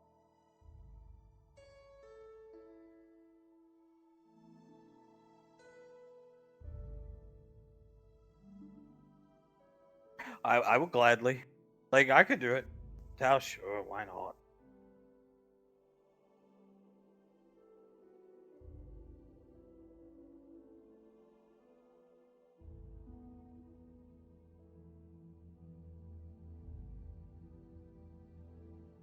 A lot more beautiful now, yeah.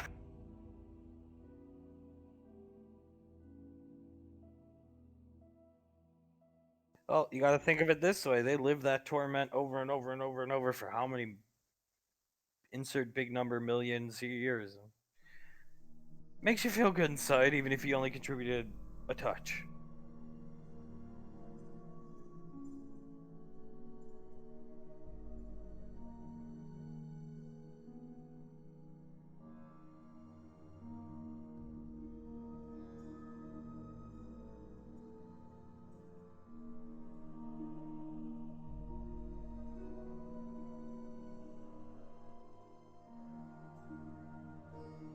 Beautiful canyon, beautiful flat land, build the hometown. Yeah. Desert's beautiful, hot, but beautiful.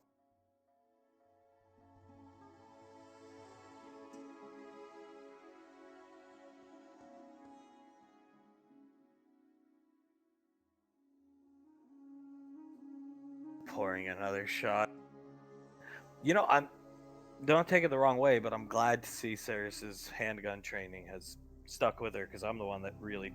I'm sure you taught her and stuff like that because you're the handgun expert. But when she got out onto the frontier and like CQB stuff with handguns, I'm the one that taught her that. So that reload was tactically fucking perfect, son. Tell.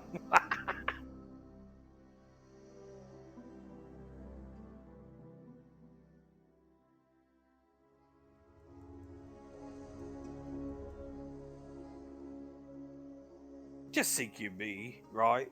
And Colonel Curtis, yeah, just like, disarming people, mag dumping, stuff like that. But yeah, it didn't hit me in the moment because I was just too shocked, and I was just thinking to myself, like, oh my god, is she gonna shoot through me to get to Ash? Good thing I have my armor on.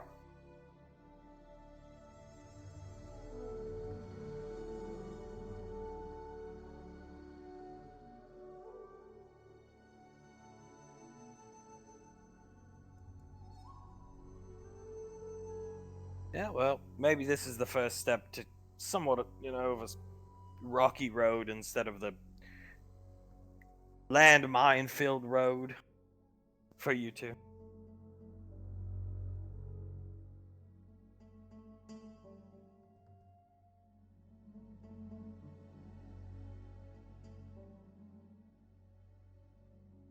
Your wrist computer goes off.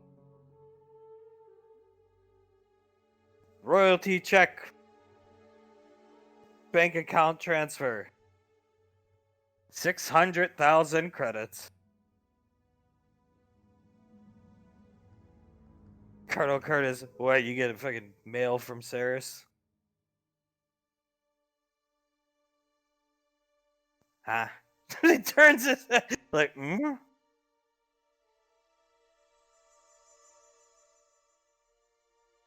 The header of the check, Snarf's workshop, for likeness use. Who's a Snarf's workshop? Colonel Curtis pouring another shot, handing it. Tao, that's Pequod's company. Well, I think it makes sense. They made miniatures out of you in the past, and they released recently a new box, and it has your like the likeness of Anaki. Maybe not you, but since they were always taking the high road. Well, that should get fucking Wiseau off your back if he's been on your back. Take mine.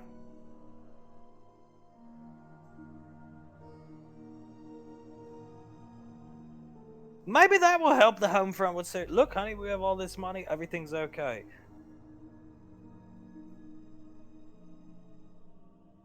She can use my likeness anytime if she wants. Colonel Curtis. 600 fucking $1,000. People must really like those Anarchy miniatures.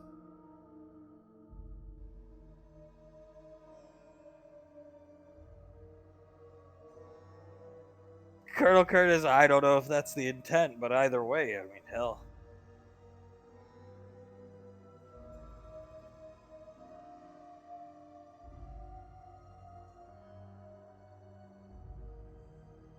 You get a royalty check once a quarter, and there's 4 quarters in a year. Think about that. You'll have that place paid off in no time.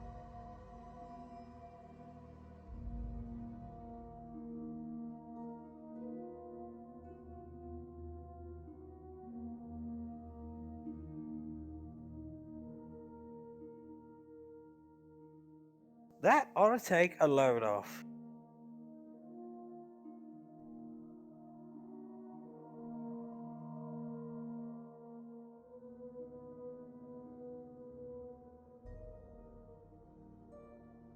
In a weird way, I mean, is there regular Ash miniatures? Tal, yeah, I assume that check, is all the Ash likenesses used. Colonel Curtis, well, in a weird way, maybe you did beat Malcolm after all, because wasn't he the one that made you look really ugly at first? Oh, look who's dead. Look who's got easy money coming in once every quarter. And I mean, well, I really don't know. Tal, oh, I'm sure that game will just keep picking up popularity and cha-ching, cha-ching, cha-ching.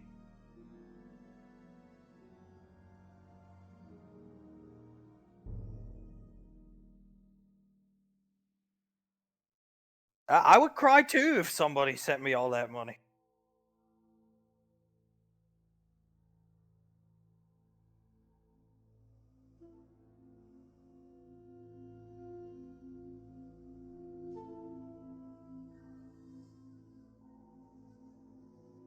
Good honor.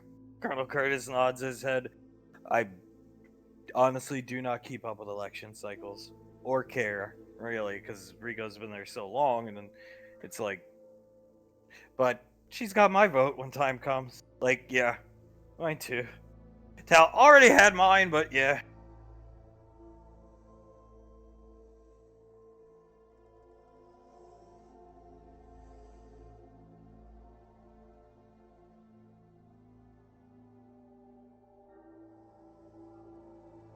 And, goddamn,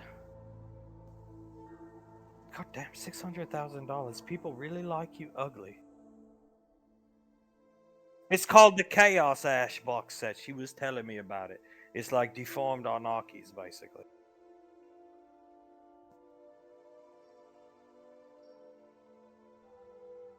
She said, I mean, I think I overheard them, briefly discussing it. But something like, oh, he won't accept it anyway, I see, but I'll just send it to him. There you go.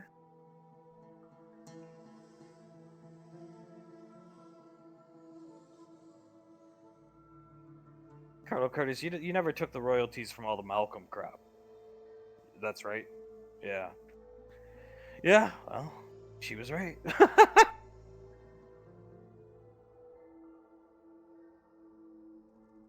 That's how I would see it. I mean, I guess it's hard for me to say if I really needed money. I don't know, but you never know how you're going to react in a moment where you're desperate. But I would not want to take it. I can tell you that much.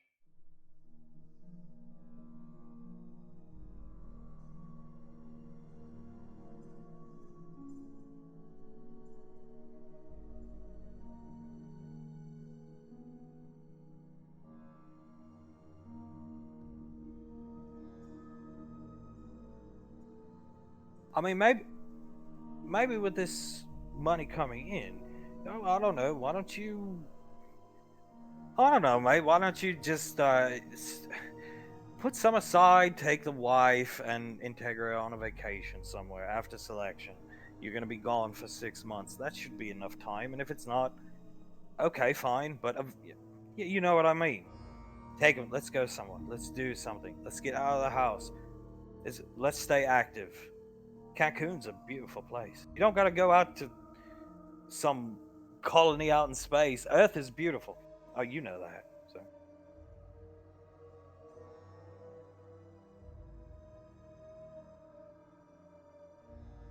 Well, with that, you can. It's cheap to travel Earthside.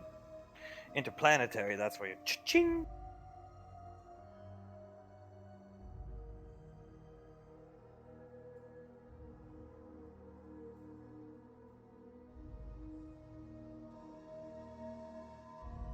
I've never been there.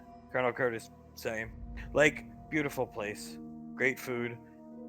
Uh, the Vatican, even if you're not religious, is a awesome kind of. It's not technically a tourist trap, but if you're into architecture, uh huh.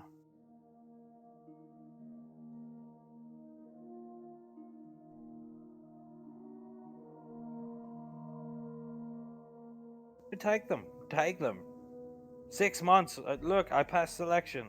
Look, I've got this money. Let's go somewhere. I mean, why not? I'll give you another good ash. I've got the money to afford 20 of them.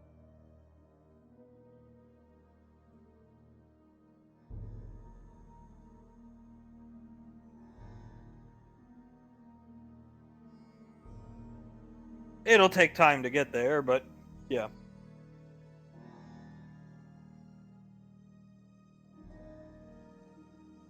Colonel Curtis nods. Maybe. Yeah. It should, ideally.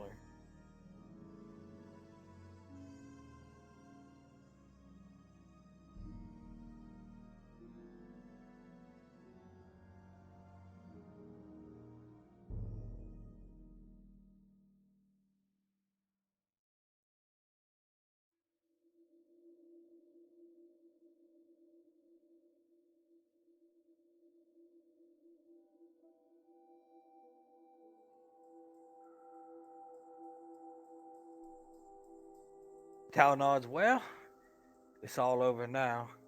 And thankfully, he'll take one last shot. The rain falls, taking the high road. Now it's your turn to take it too.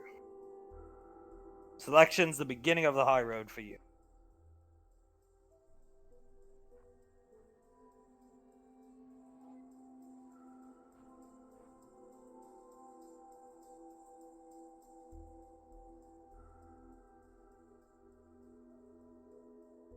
Yeah, hop to it. Let's go. We got a tour to go on.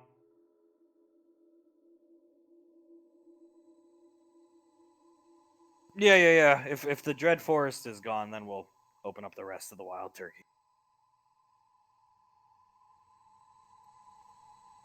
Colonel Curtis will pick up the shotgun and the shot glasses, and you guys will head back to the ship.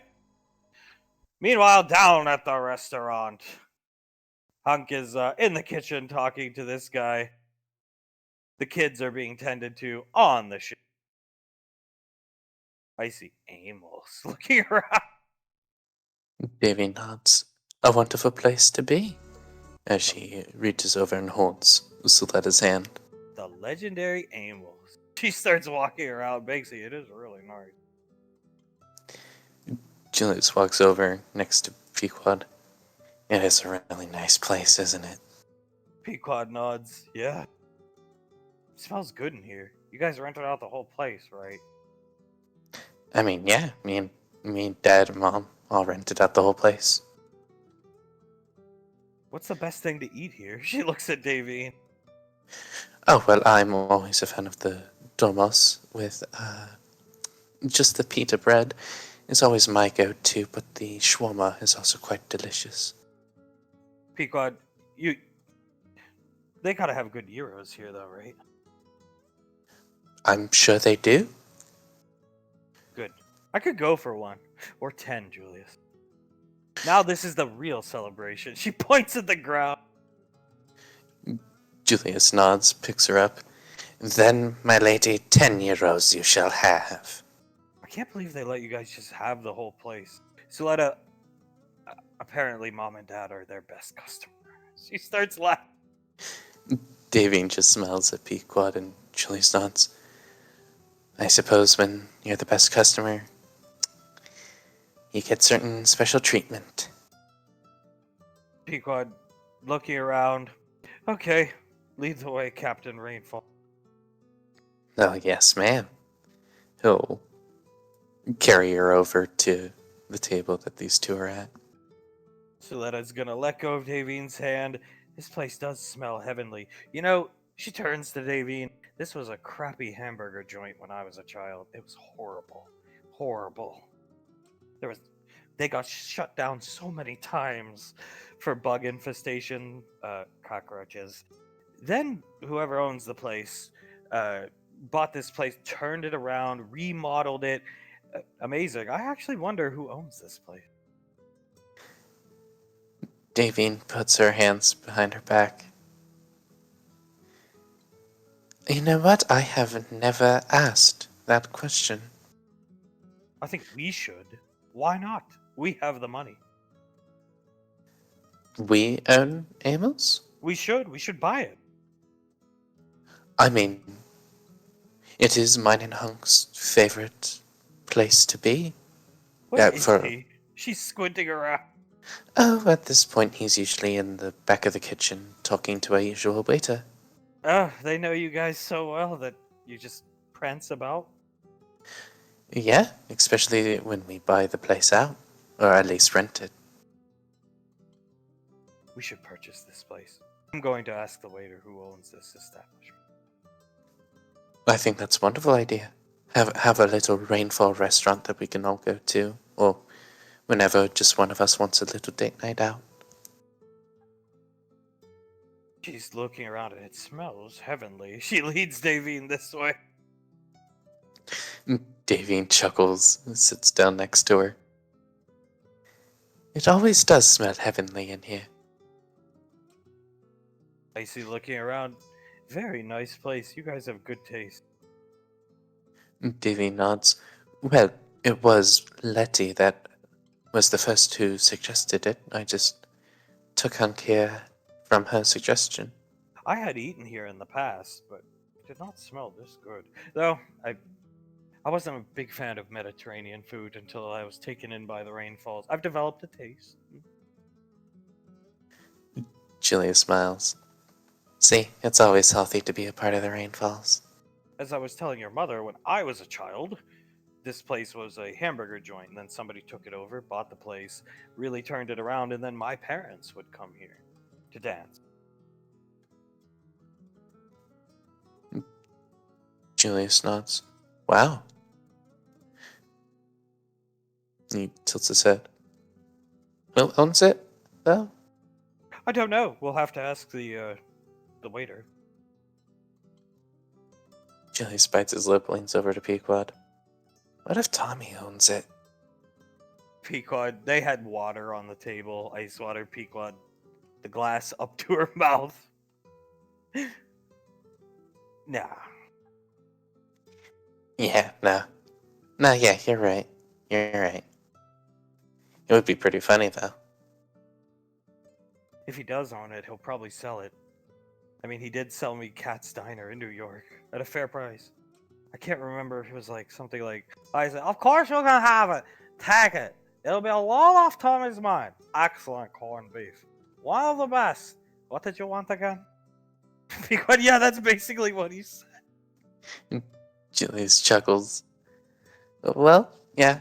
If it is owned by Tommy, I'm sure it'll just be that much easier to buy the place. Anything for the people who save the universe. Julius leans forward a bit. Oh my god. Yeah. Holy crap, we are the people that save the universe. Because the golf court. Oh my god, we are. She blinks joy. Davine it was messing around with her water, stirring it a bit with her straw. Stops, looks up. Oh shit. We are. Soletta tapping her lip, which means we deserve the restaurant. I mean, I would certainly say so. He leans back. Yeah, if there is anything we deserve, I suppose a restaurant would be it. Pequod, we can easily afford it. I mean, like, yeah, that isn't even really a question. Just This will be the one thing. No, I can't sell it. It's too near and dear to my heart. I see. Davine rubs the back of her neck. Yes, I mean, what if it is like one of the first places that Tommy owned after what was it again? Levi Jeans? 555 Levi's Jeans, Beach Street, Davy. Exactly. What if this was his first branching out opportunity? His first investment. Julius chuckles to himself. That would honestly just be our luck right there. It's too close to my heart. That's where I see JJ Cool J grow up. Oh man, yeah, we would lose all hope for buying Amos if this is where Tommy saw Cool J grow up. I see. You ever notice JJ walks with a limp sometimes? Davine leans forward. You know what? I did notice that. That's because a shark bit his leg. What? Pequod, oh yeah. I thought, well, JJ didn't tell us this. Tommy told us secondhand, but apparently JJ was a cook at some submersible something Max Tech facility, Earthside, where they were like trying to genetically engineer sharks. And then the sharks, I don't know, they made them smarter or something. Tommy said, "Where's their IQ?" And the sharks attacked the place, and one of them actually crunched on JJ's leg. He survived, so the story goes. And the rescue boat got there. EarthGov showed up, saved him, and then Max Tech basically hit him with a NDA and told him not to talk. and he had to sign it, and they didn't pay for any of his surgery or anything. And that's how he ended up apparently homeless in L.A. And then Tom attacked him and ask him about it next time you'll see me. Julius nods. Yeah, it was. It's a crazy story, and honestly, I am very inclined to believe Tommy. Basically what he says is gospel truth at this point to me. Pequod, I did not believe he was friends with JJ Cool J up until he basically called him up, and then there's still a little part of me that was about it until JJ just walked onto the set of the room. So yeah, I believe Tommy. Davy nods. I do believe him, and if it is 100% true, that is very impressive. Mackerel sharks, very dangerous. Don't do drugs, Julia. Julius shakes his head. Just every so often he'll say, "Don't do drugs, Julius," and I don't know why. Do I give off the type of feeling that I'll do drugs in the future? Pequod, no. Never. If anybody looks like they would do drugs, it's not Ash. No, I mean, if I had to bet, I'd bet like Scar. I see. Julius chuckles. Yeah, Tommy should say, "Don't do drugs, Scar." No, it just doesn't have the same ring to it. I don't know if that would. I don't know if that would work. Scars up yours, Tom. You remember that David. day he told Scar it sucks to suck? Davy nods. I do remember that day. Sucks to suck, Scar. Davy chuckles. When Tommy and Scar get into an argument with each other, it is certainly interesting. One will always speak their mind, the other just has a certain way with words. He's coming to Rainfall Lane on spaghetti dinner night, Fridays, for sure. Oh yeah, 100%. If he can make it, I know he's a busy guy.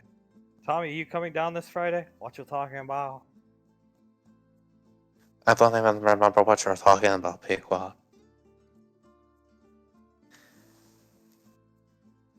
Davy chuckles. Yes. But if we can get him down for a spaghetti dinner, something like that every so often, I think that would be quite nice. Sletta nods. Yes, just no soup. Ah, yes. Of course, Letty. That man is a hazard around soup. Julius chuckles to himself, covers his mouth. Met the coal fire. In so much pain, we're just going to sit here and stare up at stage. The poor man was in shock. He totally thought we were gonna lose. He tried to put up a good front, and then I was so sick that night, but I could just hear him mumbling about Ash the whole goddamn fucking Ash. Ruin everything for me. Pour me another drink, Blythe. That's the only time I've ever seen him drink. Julius starts to laugh and Davy nods. Well, you know what? I was pretty much right there with him. Luckily, I didn't spill the boiling hot soup on myself, but I was right there with him in the shock department. Pequod, I just kept Tommy in the corner of my eye. And the look, really what got me was, as the night progressed, the look of concern on Blaze's face increased over time. Another shot. Pour me another one. It's just all night long. Oh yeah, by like the 5th shot, that was like the most worried I have ever seen Blaze. Poor Blaze. Poor guy. Stuck sitting next to Tommy. And then Blaze just staring down at Tom's crotch as the soup sat there. So that he did nothing. I had to pull it off his crotch, for God's sakes. I think Blaze was just as much shocked we had actually won. Davy chuckles. Oh, trust me, I think we all were shocked that the room won. I don't think any of us thought it was going to win anything. Banksy, I wish I could have worn my armor just so I had my wrist computer to record Tommy. Just sitting there shaking his fist like a little kid. I will not forget this, Ash. You know what? That would have been really funny to have on video. How could you do this to me?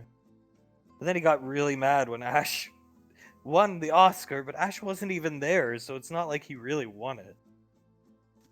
Yeah, true. I think that was around the time of like the 20-second shot he took. Julius starts to laugh.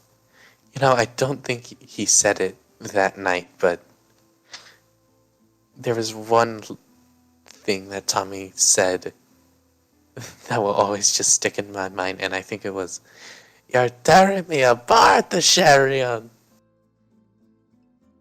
Peacock. Is that when he yelled at him down in the docking bay for the mobile suits, or? It was either that or when he threw the TV. Oh my god, I'd forgotten he threw a TV. And then he basically repeated the performance on the set of the room. TV nuts. I think it was his best acted scene because he got so much practice with it. Banksy, he did say he was thinking about Ash during that scene, which is really weird if you think about it, because it's supposed to be Lisa and or Nightfall who like betrayed him as a partner, and they were. Oh god, and the dress part. What if it was just a pistol? Oh no. Stop! I said, please! I do not want to think about that.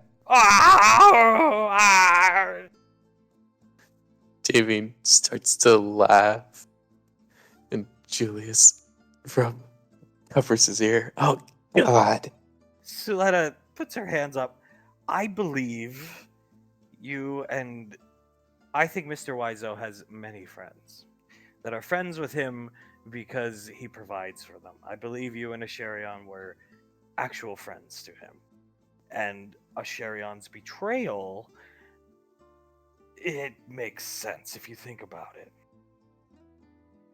I think he has friends, but again, he takes these miscreants, no offense to the Saint and the skinny martial artist man from, where is he from? Wisconsin? I say it. Steubenville, Ohio. Right, Steubenville, Ohio. He takes these people in because he feels sorry for them, but I don't think he has many friends. So that's the only thing that can explain the reaction I've seen him have towards Asherion. Yeah, that would actually explain it quite well, I think. I mean, how many times have you found yourself wanting to throw a TV over the same sex person? Friend. Julie scratches his chin. Never. A tube TV, too. Those are very old and heavy and quite dangerous. Davy nods. Yes, I helped lift it at one point, and it was quite heavy. The fact that he got it over his head and threw it across the room was quite impressive. He broke Jennifer's mirror. Just picked up a magazine from one of the guns and into the mirror. Yeah, and then poor Jennifer was so confused about it. My mirror. Because. Yes, I felt bad for her when she came up to it and just, "What happened to my mirror?" I remember her saying. She done trying to model her hairdo after Davine, but can't do it anymore because her mirror's gone.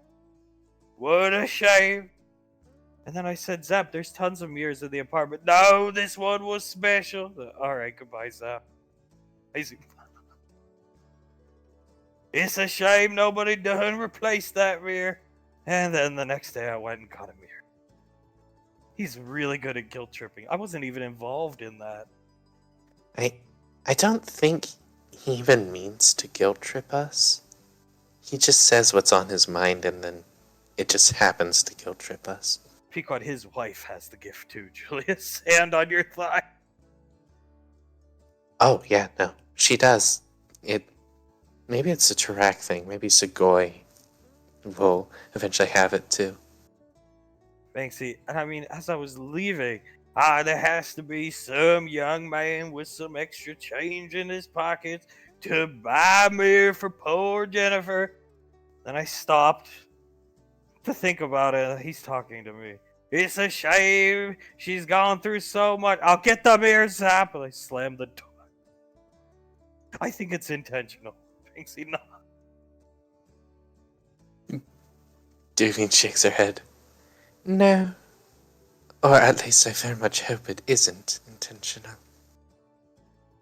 Pequot, either way, it's a gift, in my humble opinion. Yeah, it takes a special sort of mind to guilt trip that well. And Mama Lamb. What did she say when Sasha accidentally dragged Ash into the kitchen? I know this man's done terrible things. I almost felt bad for her.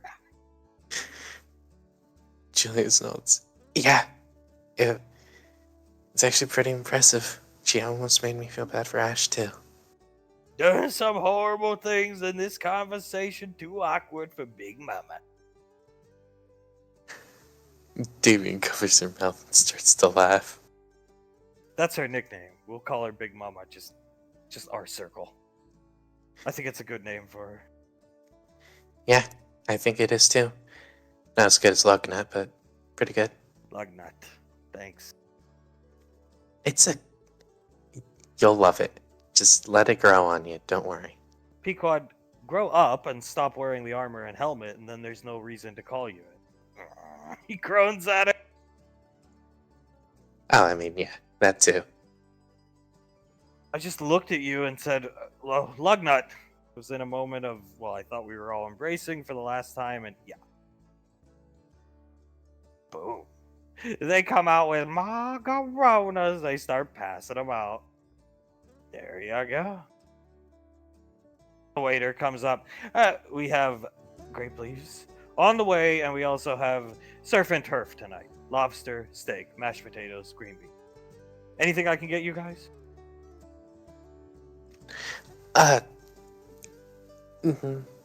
Heroes, if you have any available. It will be done. Julius nods. And just a quick question. Yes. Who owns this fine establishment? Mr. Tommy Wiseau. Fixing his glove just like the picture.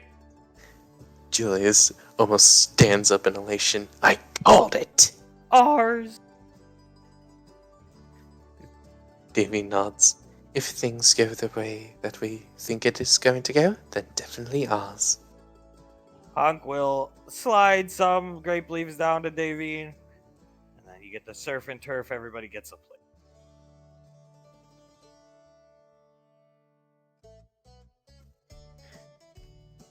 Julius looks down at the food.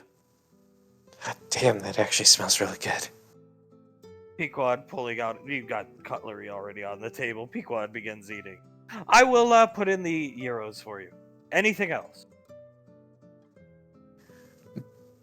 Julius shakes his head and Davine looks at him. No, thank you. We're good. Okay. And they will leave.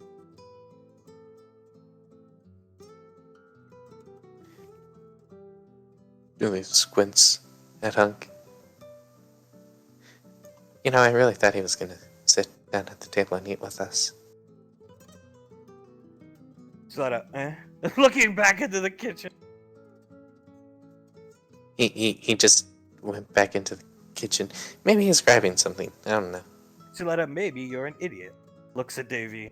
Walk away from him. Go ahead. He's going to give you space. You have a good man. Idiot. Davine looks down. Especially in the politically charged Ash environment. Either way, enjoy your grape leaf. She sighs. I was trying to get out of the awkward situation because I didn't want to tell everyone. She stands up. I'll go No, help sit. You wouldn't leave me at my birthday. She looks down at Soletta. First birthday I've celebrated in hundreds of years. Do you know my husband would He would never get physical or scream at me, but I insisted on celebrating his birthday. I never wanted mine celebrated. He would get so upset when my birthday came around. Let's just do something. No. Let's just do something. No. Davin sits down. Maybe the Chiraks aren't the only good ones who are good at gift tripping. I do wish now I had let him celebrate one, but after my sister on my 16th birthday, it was almost why bother. It was a beautiful cake. 3-story layered cake. Amazing. Blew up right in my face. I see. Julius just rubs the back of his neck and starts eating. All over my nice dress. All over my face, too. Well, we'll definitely make sure your cake isn't gonna blow up in front of you. Pequod leans into Julius. We might have had an issue for a month or so there, but we never walk away from one another. Slaps your thigh really hard. Julius sort of jumps up a bit, whistles. Goddamn right. Lobster. Icy just starts eating. Julius starts to eat too. And Davine just bites her lip a bit. Why do they put a bottle of beer? This is actually good. Julius looks up. Yeah, I've never tried one of these. Takes a sip of it. It's not the worst I've ever tasted. Pequod sipping hers. No, it's pretty good.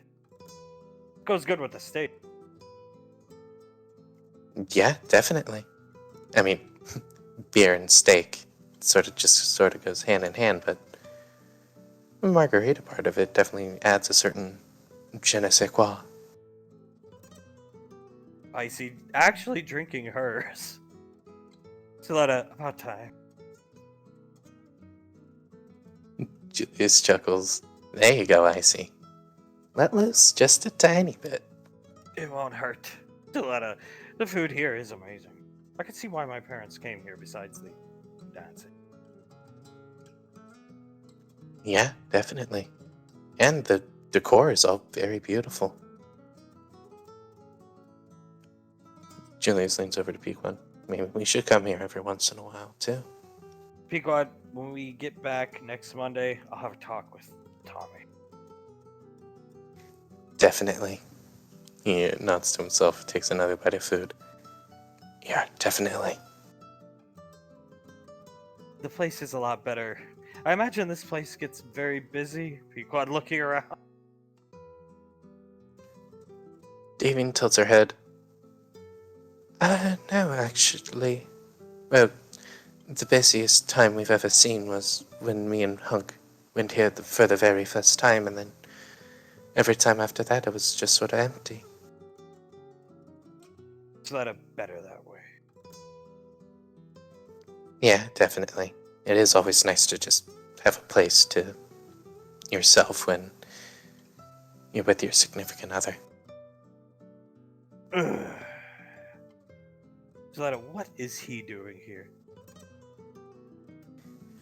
Julius chuckles, looks over at him. I don't know. He just starts walking into the back. I see. Maybe he's hungry. Davine nods. Perhaps he is. Julius shakes his head. Yeah, that would be like Zanzibar, going to food. Who's watching the kids? I see. Oh. I'm sure they'll be fine. Marianne is there. She's a responsible girl. I see. Reading minds. She's reading to them. They're okay. Oh, thank God. And Rape Dog is there too. That should give you guys comfort. I think that dog, when it looks at them in the eyes, will terrify them into not doing anything. Imagine the kids bring their friends home. Look, we have dragons, we have oh, and here's Honey. The, the dog that it looked like it was raped by President Fledwick. I see nods her head. That is what it looks like. Julius covers his mouth and starts to laugh sort of uncontrollably. That is just the best way to describe that dog I've ever heard. Pequod, it was on everybody's mind. I'm just the only one that was willing to say it. Ziletta nods and keeps. And we don't have to bring it up with Frederick. He's been mind wiped, but I'm telling you. And he was that attached to the dog. So attached that he launched a broadcast campaign over shortwave radio channels. Something was going on there. I'm sure there was. Pequod, I love Rocco. But if Rocco had walked across the street. Okay, well, wait, that's not fair. Let's just say I would not launch a radio broadcast campaign and claim to be a world leader over a dog. As much as I love Rocco and all the pets, there's no way. I mean, I wouldn't either. Trust me, I wouldn't. The dog's not an android like we thought. Dr. Contry came up and did some medical checks on it. It's a real dog. So. Oh, God. So it really is. What if it was just born, what if he was just born that way? He wasn't born that way. You know what happened to him, Julius Pequod, looking at you. That's the same look on all those terrible prison shows where, like, the new guys go in for, like, the first 5 days. They check up on them. That's the same look all those guys have. I see. Oh, God. Julius tries to keep a straight face while looking at Pequod, and then he just breaks down and starts to laugh. Like I said, I know other people thought. I was the only one willing to say something. My dad said the same thing. Oh, God. Yeah. Maybe it's just a Rico thing. They call it like they see it. Yeah, we do. We really do. Oh, God. A poor fucking dog. Yeah. She keeps eating. Everybody just keeps eating. Soletta shaking her head, trying not to laugh. Okay. Come on, Auntie. It's your birthday. You might as well let loose a bit. Go ahead and laugh. Oh, I am, internally. We'll take good care of him. Her. Pequod, it's a her, yeah. We'll take good care of her. Julius nods. Yeah, that's the best we can. Maybe eventually the face will change. Pequod, anytime that dogs never forget. Anytime Frederick comes around, the dog walks away. Banksy, you are right about that. Oh my God, that is true. And I mean, that's the only time the dog really moved. Damien bites her lip. I noticed that, but I didn't even really think of anything. Oh my God. And he's got, maybe we're reading too much into it, but Frederick might have the hots for Krellin. That's some bestiality shit right there. Julius starts coughing a bit on his food at that. So all I'm saying is something else went on in that house in the colony of YouTube than we'll ever know. Oh God, I don't want to know. I do not want to know at this point. Casey just trying to ignore the conversation, eating. Everybody just goes back to eating.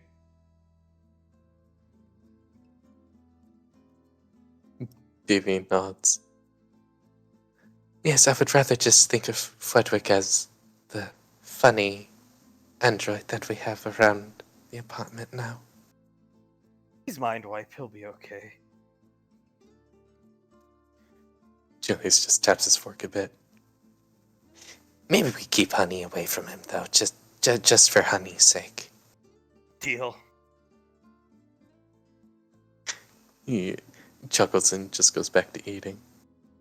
The waiter will bring out gyros for you. Just a plate of 6. Drop them down. Banksy will pass his down to Pequod. Thank you. And he'll go back. Julius will also pass his plate down to Pequod. There you go. Enjoy your gyro. He smiles at her, gives her a kiss on the cheek. Looks up at Icy. So, when should we give good old Auntie her presents? See, looking back at the kitchen. Julius just nonchalantly taps his head and thinks to himself, maybe someone should convince Mom to go in there. Icy just breathes through her mouth. Maybe she already wants to, in your head. If she doesn't, then she's stupid. Julius nods, I think so. As Julius leans back. Hey, maybe someone should, as Davine stands up. I'm sorry, I have to go back to the kitchen. As she starts walking towards it. And Banksy, before she goes, Banksy, has she always been able to eat gyros like that? She's eating all.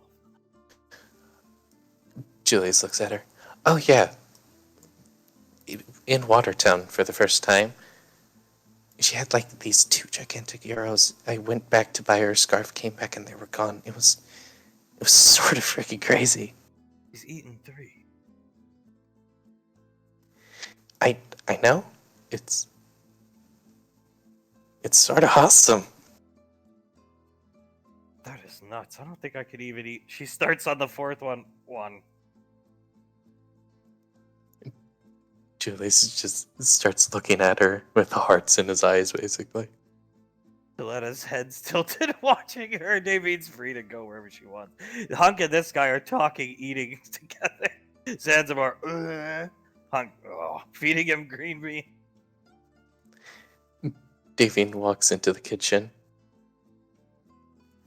She tilts her head. Mock? What's up? He winks at her. Could you please come eat with us? Sure. She walks around the counter and up to him. Stands on her tippy toes. I only walked away from you because I am not good at lying, and I was lying when I said I wasn't in the house during the time tombs. If you need space, you got it. He'll smack her on the ass. Get back out there. Julia, she grabs his collar. Not need space, Mark. I want you there to celebrate Letty's birthday with us. Okay, he'll put his hands up. She lets go of the collar. Again, darling, the only reason is because I don't like lying, especially to you. Oh, and honestly, if you want, I would just tell you everything that happened in the time tomb, so you just can't tell them that I told you that. He'll shake his head. It's okay. He'll wink at her. She lets out a sigh. So will you please come eat with us now?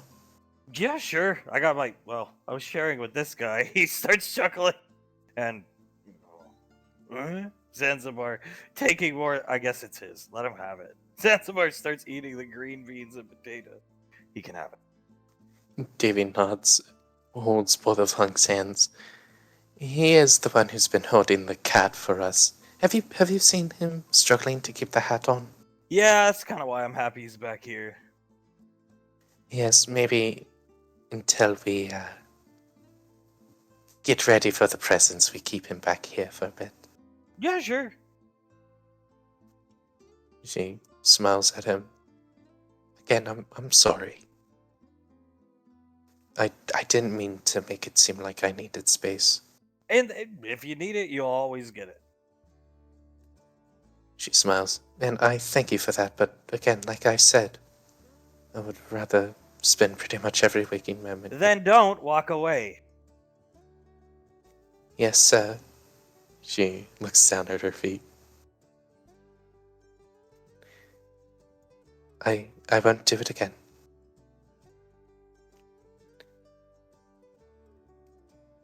He just shakes his head. It's okay. She puts a hand on his arm and rubs it up and down.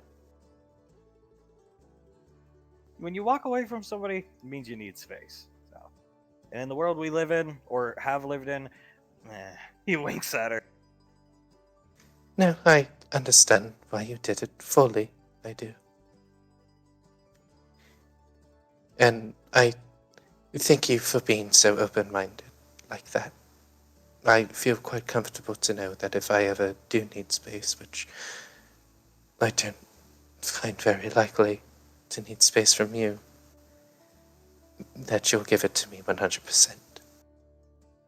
I mean, I got a good thing going here. He'll put his hands on Davine's hips. I don't want to screw it up, so. Damien smiles. Oh, honestly, I think it's more likely that I'll screw it up before you do. I don't think so, because I don't really get mad. Can't get mad at you. He's gonna stroke her cheek. Sorry I raised my voice. Oh, no, honey, it's fine. She leans forward and whispers, I thought it was hot. You like that? Oh, honey, I do. See, you're always gonna get whatever. Give me that damn steak. He pulls it away from Zanzibar. You want, so that's all. Damien smiles at him. Again, thank you. And I won't walk away from you again like that. Especially if I don't need space and I'm just feeling awkward about the situation. You don't gotta worry about the time too. He'll lead her up this way. I'm not gonna ask. I just thought it was kind of suspicious. I mean, I definitely saw some things in the time tombs, Oh, you sure did. including the scene in the dining room. So yes, that's why I knew. I didn't even notice the kitchen was right next to it. And the house looked exactly the same. Oh, exactly the same. Even the back porch with the pool and jacuzzi and everything. It all looked exactly the same. Or we could just stay back here, I guess, and this guy could go out and celebrate. Starts laughing. But that would be mean. Davine laughs. I do think it would be a bit mean of us. Yeah. Plus Letty would think that we're back in. Oh, how's a way that she would put it? Knocking boots. I think that sounds like her. Not in this place. We would never do it in a public establishment. Well, of such high caliber. The waiter goes to prepare the cake. Davine chuckles and gives Hunk a kiss on the cheek. You sure? You don't want to go out on your own there? I would much rather have you there with me. As long as you're sure. 110%. Lead the way then. She'll hold his hand and start walking. Good. Good. He's gonna pull her right close. I like to keep you close, what can I say? And I'd like to be close to you. Just watching. Waiting for the hand signal. From Icy. Davey can sit down. Davine chuckles and immediately starts feeding Hunk. He sat down at another table. Davine There's no room there. Davine looks over at him, picks up the plate, nods at all of them, and sits down at his table. Gilletta, what are you doing? I'm sitting next to Hunk. Just sit on here. Oh, fine. He'll sit down and Davine on his lap. Better? Very better. Very much. What was that all about? Julius, looking at them, shrugs and takes a bite of his food. Julius and I never walk away from one another. Hung. Oh. Devian groans a bit. Well, I'll have you know that I will never walk away from him again. Pequod putting a grape leaf in him. I kind of get it. Julius shrugs. Yeah. And Davian holds onto Hunk tightly. He'll eat some of the food from Davian's fork to let it in the ash head space. It's. Yeah, everything's a bit touch and go in the ash head space right now. Hug, even without ash, if somebody wants space, you give it to them. It's something we teach all the rainfall children, so they don't repeat the mistakes of you know who. Oh shit, that one's good. He pulls up his wrist computer and goes to the Ash training regimen and writes that one down. What does that say? He's looking at your wrist computer. Oh, it's this thing that I'm developing for the headhunters. Maybe even more than that, I don't know. The Ash training regiment. So that taking your job very seriously. So far out, that is impressive. He shrugs. Yeah, might as well get a head start on things like this. Pequod, grape leaf in her mouth, reading Julius's wrist computer. We heard him yell from out here. Dad mode. Icy dropped her fork. Icy. I froze. I froze for a couple seconds. Hunk, yeah, and then I felt horrible right after. Daring bites her lip. No, I sort of deserved it. She liked it, apparently. I did. I did like it. I like it when he takes charge. I'll take charge more often then. She looks at him, and he will take charge when you yell at Lorelai. Oh, I will. Take charge tonight when we dance. I figured that was kaput. All my training. Oh god, my knees were bleeding trying to dance with you. I see. Davian chuckles, looks at him. So you're going to lead this time? I am. If you want to dance. I 110% want to dance. Good. Don't have a choice. She smiles at him, takes another grape leaf and eats it.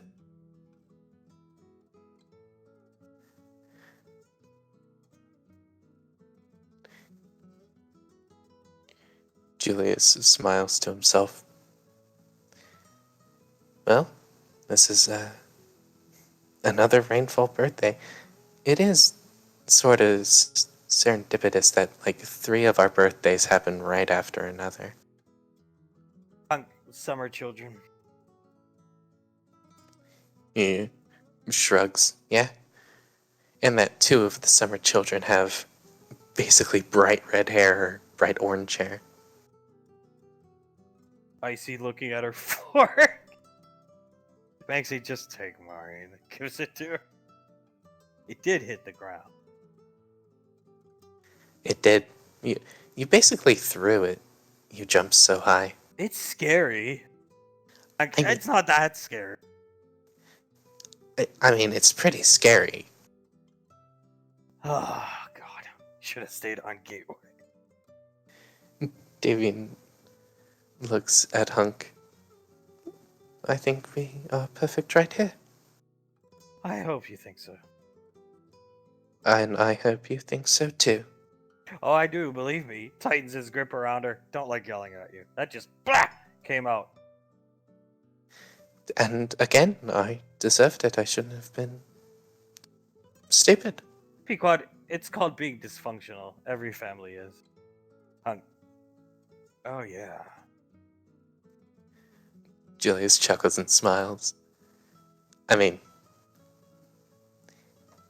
if you think that every once in a while I haven't accidentally raised my voice at someone in this family, Pequod included, you're dead wrong.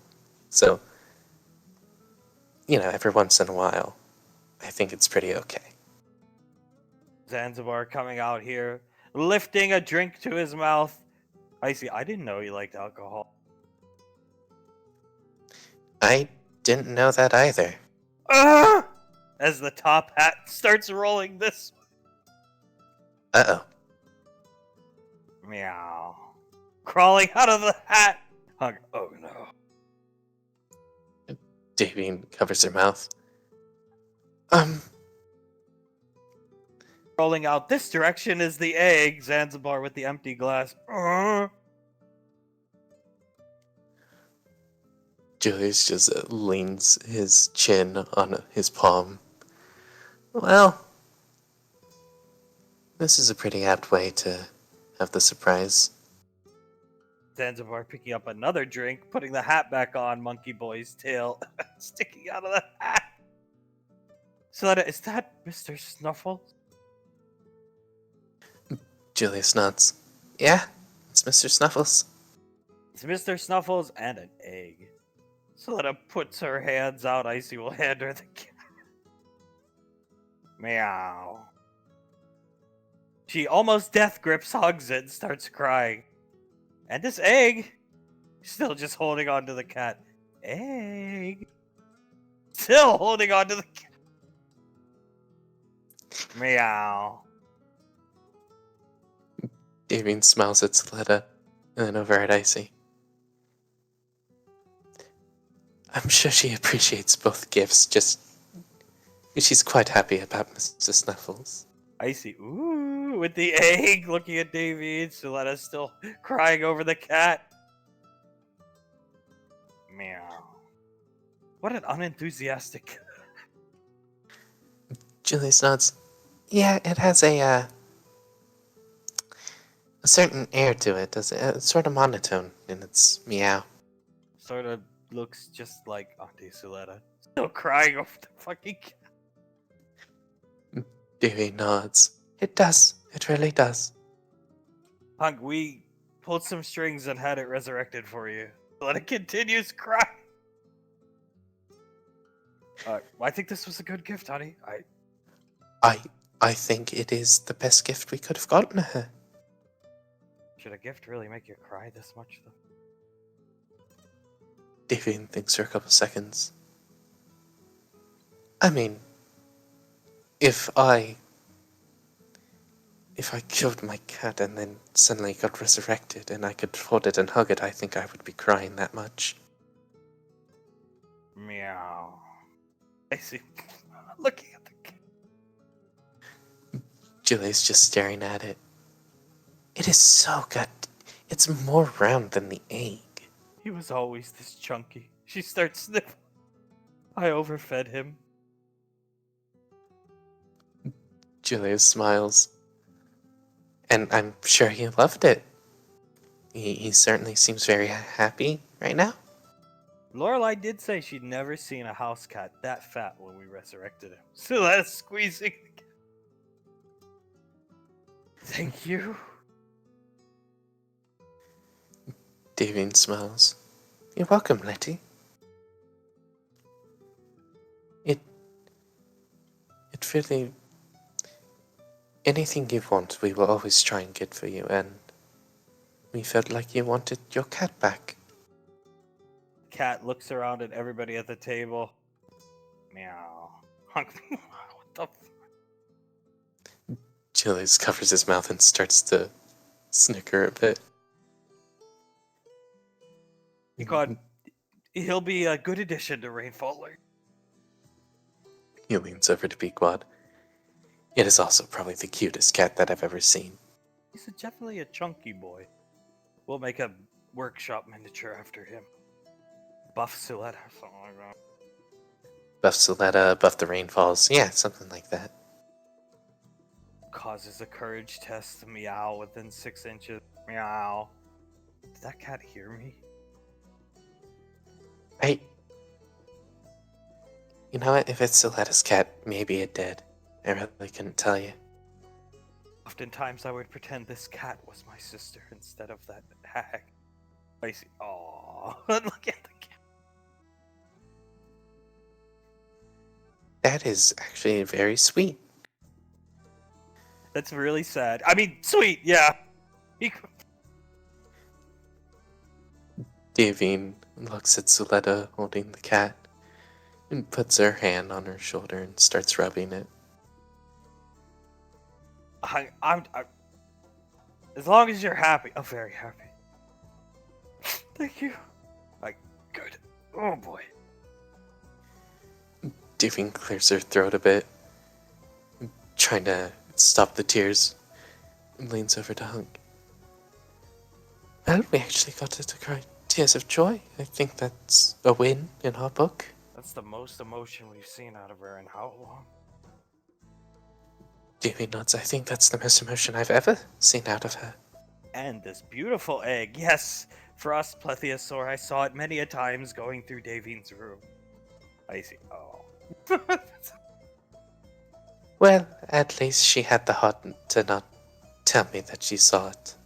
It's a wonderful gift and I appreciate it. She smiles at Davy, but having him back is a godsend.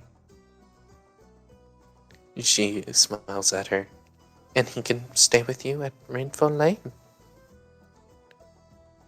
Only if... Meow. Well, then I'll take that meow as a yes that he would want to do that. Need to get him frisky feast. Do they sell that still? Yes, I'm sure Mr. Wiseau owns the company. Pequod, we'll stop and get cat food. He'll make a nice addition. We could even get him a scarf to fit around that chunky neck of his. Meow. Davine leans to Hunk. Do you have a scarf that you think would fit him? If I don't, I will have one custom made. I've got a measuring tape on the ship. I'll measure the circumference of that. He really doesn't have a neck, honey. Look at him. It's just like the head, then the gigantic body. Yes. We'll probably have to have one custom made. I will get it done, as you will it. Davine chuckles. Somehow, we'll figure it out. Good old Zanzibar. Doofus. He goes back into the kitchen. I'm just watching him. How long has he been alive? I see months living in Zanzibar. Julius nods. Yeah, I'm sure him and Monkey Boy were quite good friends in there. They were. They had a good time. That's why Zanzibar struggled to keep the hat on, so that I wondered. Yeah, every so often I saw the hat just starting to roll off his head and him barely catching it while you were around. There were a couple big scares there for a little there. Yeah, a couple breakfasts early in the morning. Goofus almost dropped it off his head. Almost had a heart attack. Davy nods.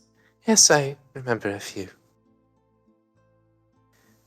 I remember at one point the hat started to roll off and I sort of yelped and reached out for it and I think I scared you a bit, Letty. I wondered why the reaction was so... Oh, whatever. Thank you. She looks down at the cat, kisses him on the head. Meow. Julius nods. Shrugs. You honestly don't have to thank us. This is what families do for each other. Pequod wiping some tzatziki sauce off the side of her mouth from the gyro, just looking. How many times a day did you feed that cat? 6 or 7? Oh my god, Julie. Julius rubs the back of his neck.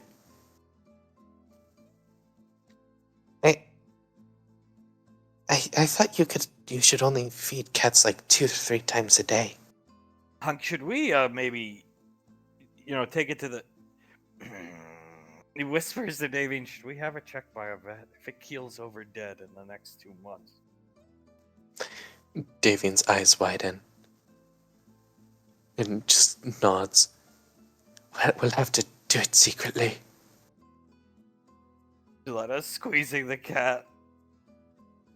I've missed him for a long, long time. Nothing to worry about. Lorelai even put a spell on him to make sure he can't get any fatter. So let us squeezing. I used to have to carry him around at the end because he was so large, as you can see. So when I had my moment, there was no escape for him. That's why he couldn't get away. I felt very guilty about that. Because Julius. Julius covers his face. Julius, what the fuck? Looks up at Soletta. Do you think that maybe we should feed him a little less? No! If he can't get any fatter, then he deserves a good life. He nods to himself. Alright. Okay, whatever you need. We'll get him the finest tuna fish, too. Cats like tuna fish, right? Davy nods. I believe they do. I will. He'll pick up a grape leaf and hold it up to Davine's mouth. I'll get it. Davine takes it, eats the grape leaf, holds the grape leaf up to Hunk's mouth. Fancy, huh? He's gonna bite it. Very fancy. She smiles, lays her head onto his chest. We can get a little more. We don't want to do the choking thing that those two do. As Pequod's still just pointing at the cat, rubbing Julius's leg. I mean, only if you feel comfortable with it, darling. If you want it, there you go. You get what you want. Davine smiles at him. If you want to, I certainly wouldn't mind. Well, I need to make it up to you yelling at you, so I think when I kick in Lorelai's door, I'm gonna wear a wife beater. That should really throw her off.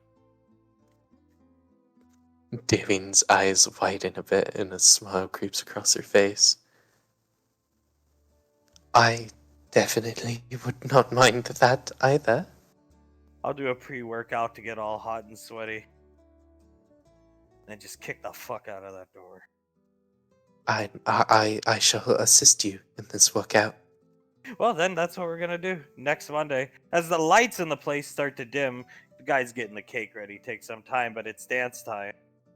Pequod, Julius, it's her birthday.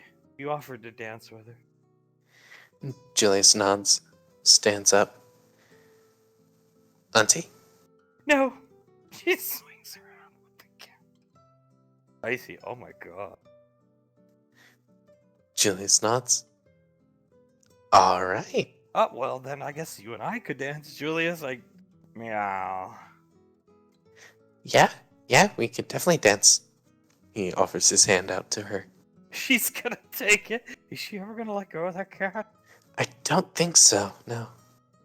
Look at it, Julius. Now that you're out of earshot, do you remember back in the Headhunters when she was just like the mysterious cool lady who piloted the bus? I remember the first time we ever met Suletta.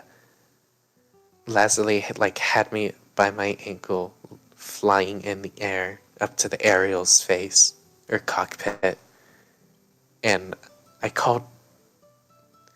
said something like, "Hey, screw you, Lazuli," and then I looked at her and said, "No, not you. You're pretty nice." And yeah, that was probably the moment where I sort of sealed my fate during that point in my life with her. Pequod holding your head. I thought she was incredibly cool, and I still think she is, but look at her. Wow. And that fucking thing sounds the same every time. He nods. Yeah. He squints his eyes. You know, imagine what Tal's reaction is gonna be when she is just holding the cat, making him hold it for her and stuff. What did you do to this cat, darling? He can't even walk on his own volition. Julius starts to snicker to himself. Julius, I want Rainfall Family t-shirts with that cat's face on it. And the back can just read meow. ... Oh, whatever you want, you shall receive. The waiter coming out here preparing to play music. Hunk looking at the cat. May I have this dance? Davine looks at him and nods. You may, my love. He'll pick her up, walk around the cat. Jesus. Gets up here, looking back at the cat. When Hunk comes to that point, Julius just looks over at him, nods over the cat, and just like a circle with his fingers. I was gonna suggest Nicole and Banksy have a dance, honey, but I think somebody needs to stay there with Auntie to make sure she doesn't cry all over the cat. That cat is wet. Meow. Davy nods. Yes. And I honestly cannot tell if it is annoyed by being wet or is happy. It really, now that they're together, and he sets Davine down, look at them side by side. They really look like one another, don't they? Meow. They really do. I think it's in the eyes. That unenthusiastic, I hate you kind of expression. Yes, exactly. That they don't even mean to have on, but they just still have on. Squidward the cat. Davine starts to laugh. Maybe that'll be Tommy's favorite animal, with him loving Crutch Bob Crutch Pants and all. I think you're right. As the waiter starts to play some music, Pequod, all right, Julius, we got to put our backs into this. We got to show these two up. Julius nods. Yes, I agree. It's nice, slow music. Hunk will put his hand onto Davy. You and Pequod know how to dance because you've been practicing. Davine puts her hand in his. We could we could ask for faster paced music if you want. He'll pull her in, or we could take it slow. Let's start with the slow. Meow. He looks over at the table. Let's move away a little bit and start with the slow. Davine chuckles a bit. You take the lead, sir. And he does. To an impressive degree, he's able to take the lead, occasionally spinning Davine around. Complete 360 from the first time they danced here, where he was like 3 left feet. Davine the entire time has a gigantic smile across her face, staring at him with the hearts in her eyes that will never leave. Practice makes perfect, honey. Davine, makes perfect, honey. Julius starts snickering a bit, and Davine smiles at him. Practice does indeed make perfect. He's gonna rest his forehead on Davine's forehead. I don't tell you enough, but you are the most important. As this guy just lets the music play, he's going to get cake and stuff. Thing in the universe to me. So And you are equally important to me, my love. he'll kiss Davine lightly on the lips. Pequod, look at them, Julius. Most important thing. Julius smiles down at her. I do need you to know that you are the most important thing to me in the universe. She looks up at you, and you are to me. Playing with your chin. He smiles down at her. Yeah. Well, let's be each other's favorites together. And he sends her out a bit, twirls her around, brings her back. She's gonna come back for a kiss, though. Oh, when she comes back, he sees that she's gonna go for the kiss, spins her around, dips her, gives her a kiss, and brings her back up. You guys have slowly started separating over time, so Pequod's done mocking them. You Hunk all the way up here. Does the same move with Davine, but far better. Julius glares over at Hunk, and then at Pequod. Hey, you know what? I'm not that mad about that. Because he had to do that with Banksy like over and over again to get it right. And I think Banksy actually had fun. Julius starts snickering to himself. Yeah. He was the one asking, let's go one more round. You gotta be perfect. Yeah. Yeah, he did. So just seeing that makes that one okay. That they did it better than us. Hunk pulling Davine into him. 6 more days and we'll be married. Davian smiles. I cannot wait. Truly, I can't. He will kiss her lightly on the lips, and the dancing will continue.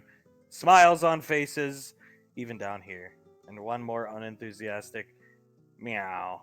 And Hunk will say, and I probably don't tell you enough, but I love you. I love you too. He'll give her another kiss, and one more meow. Cut.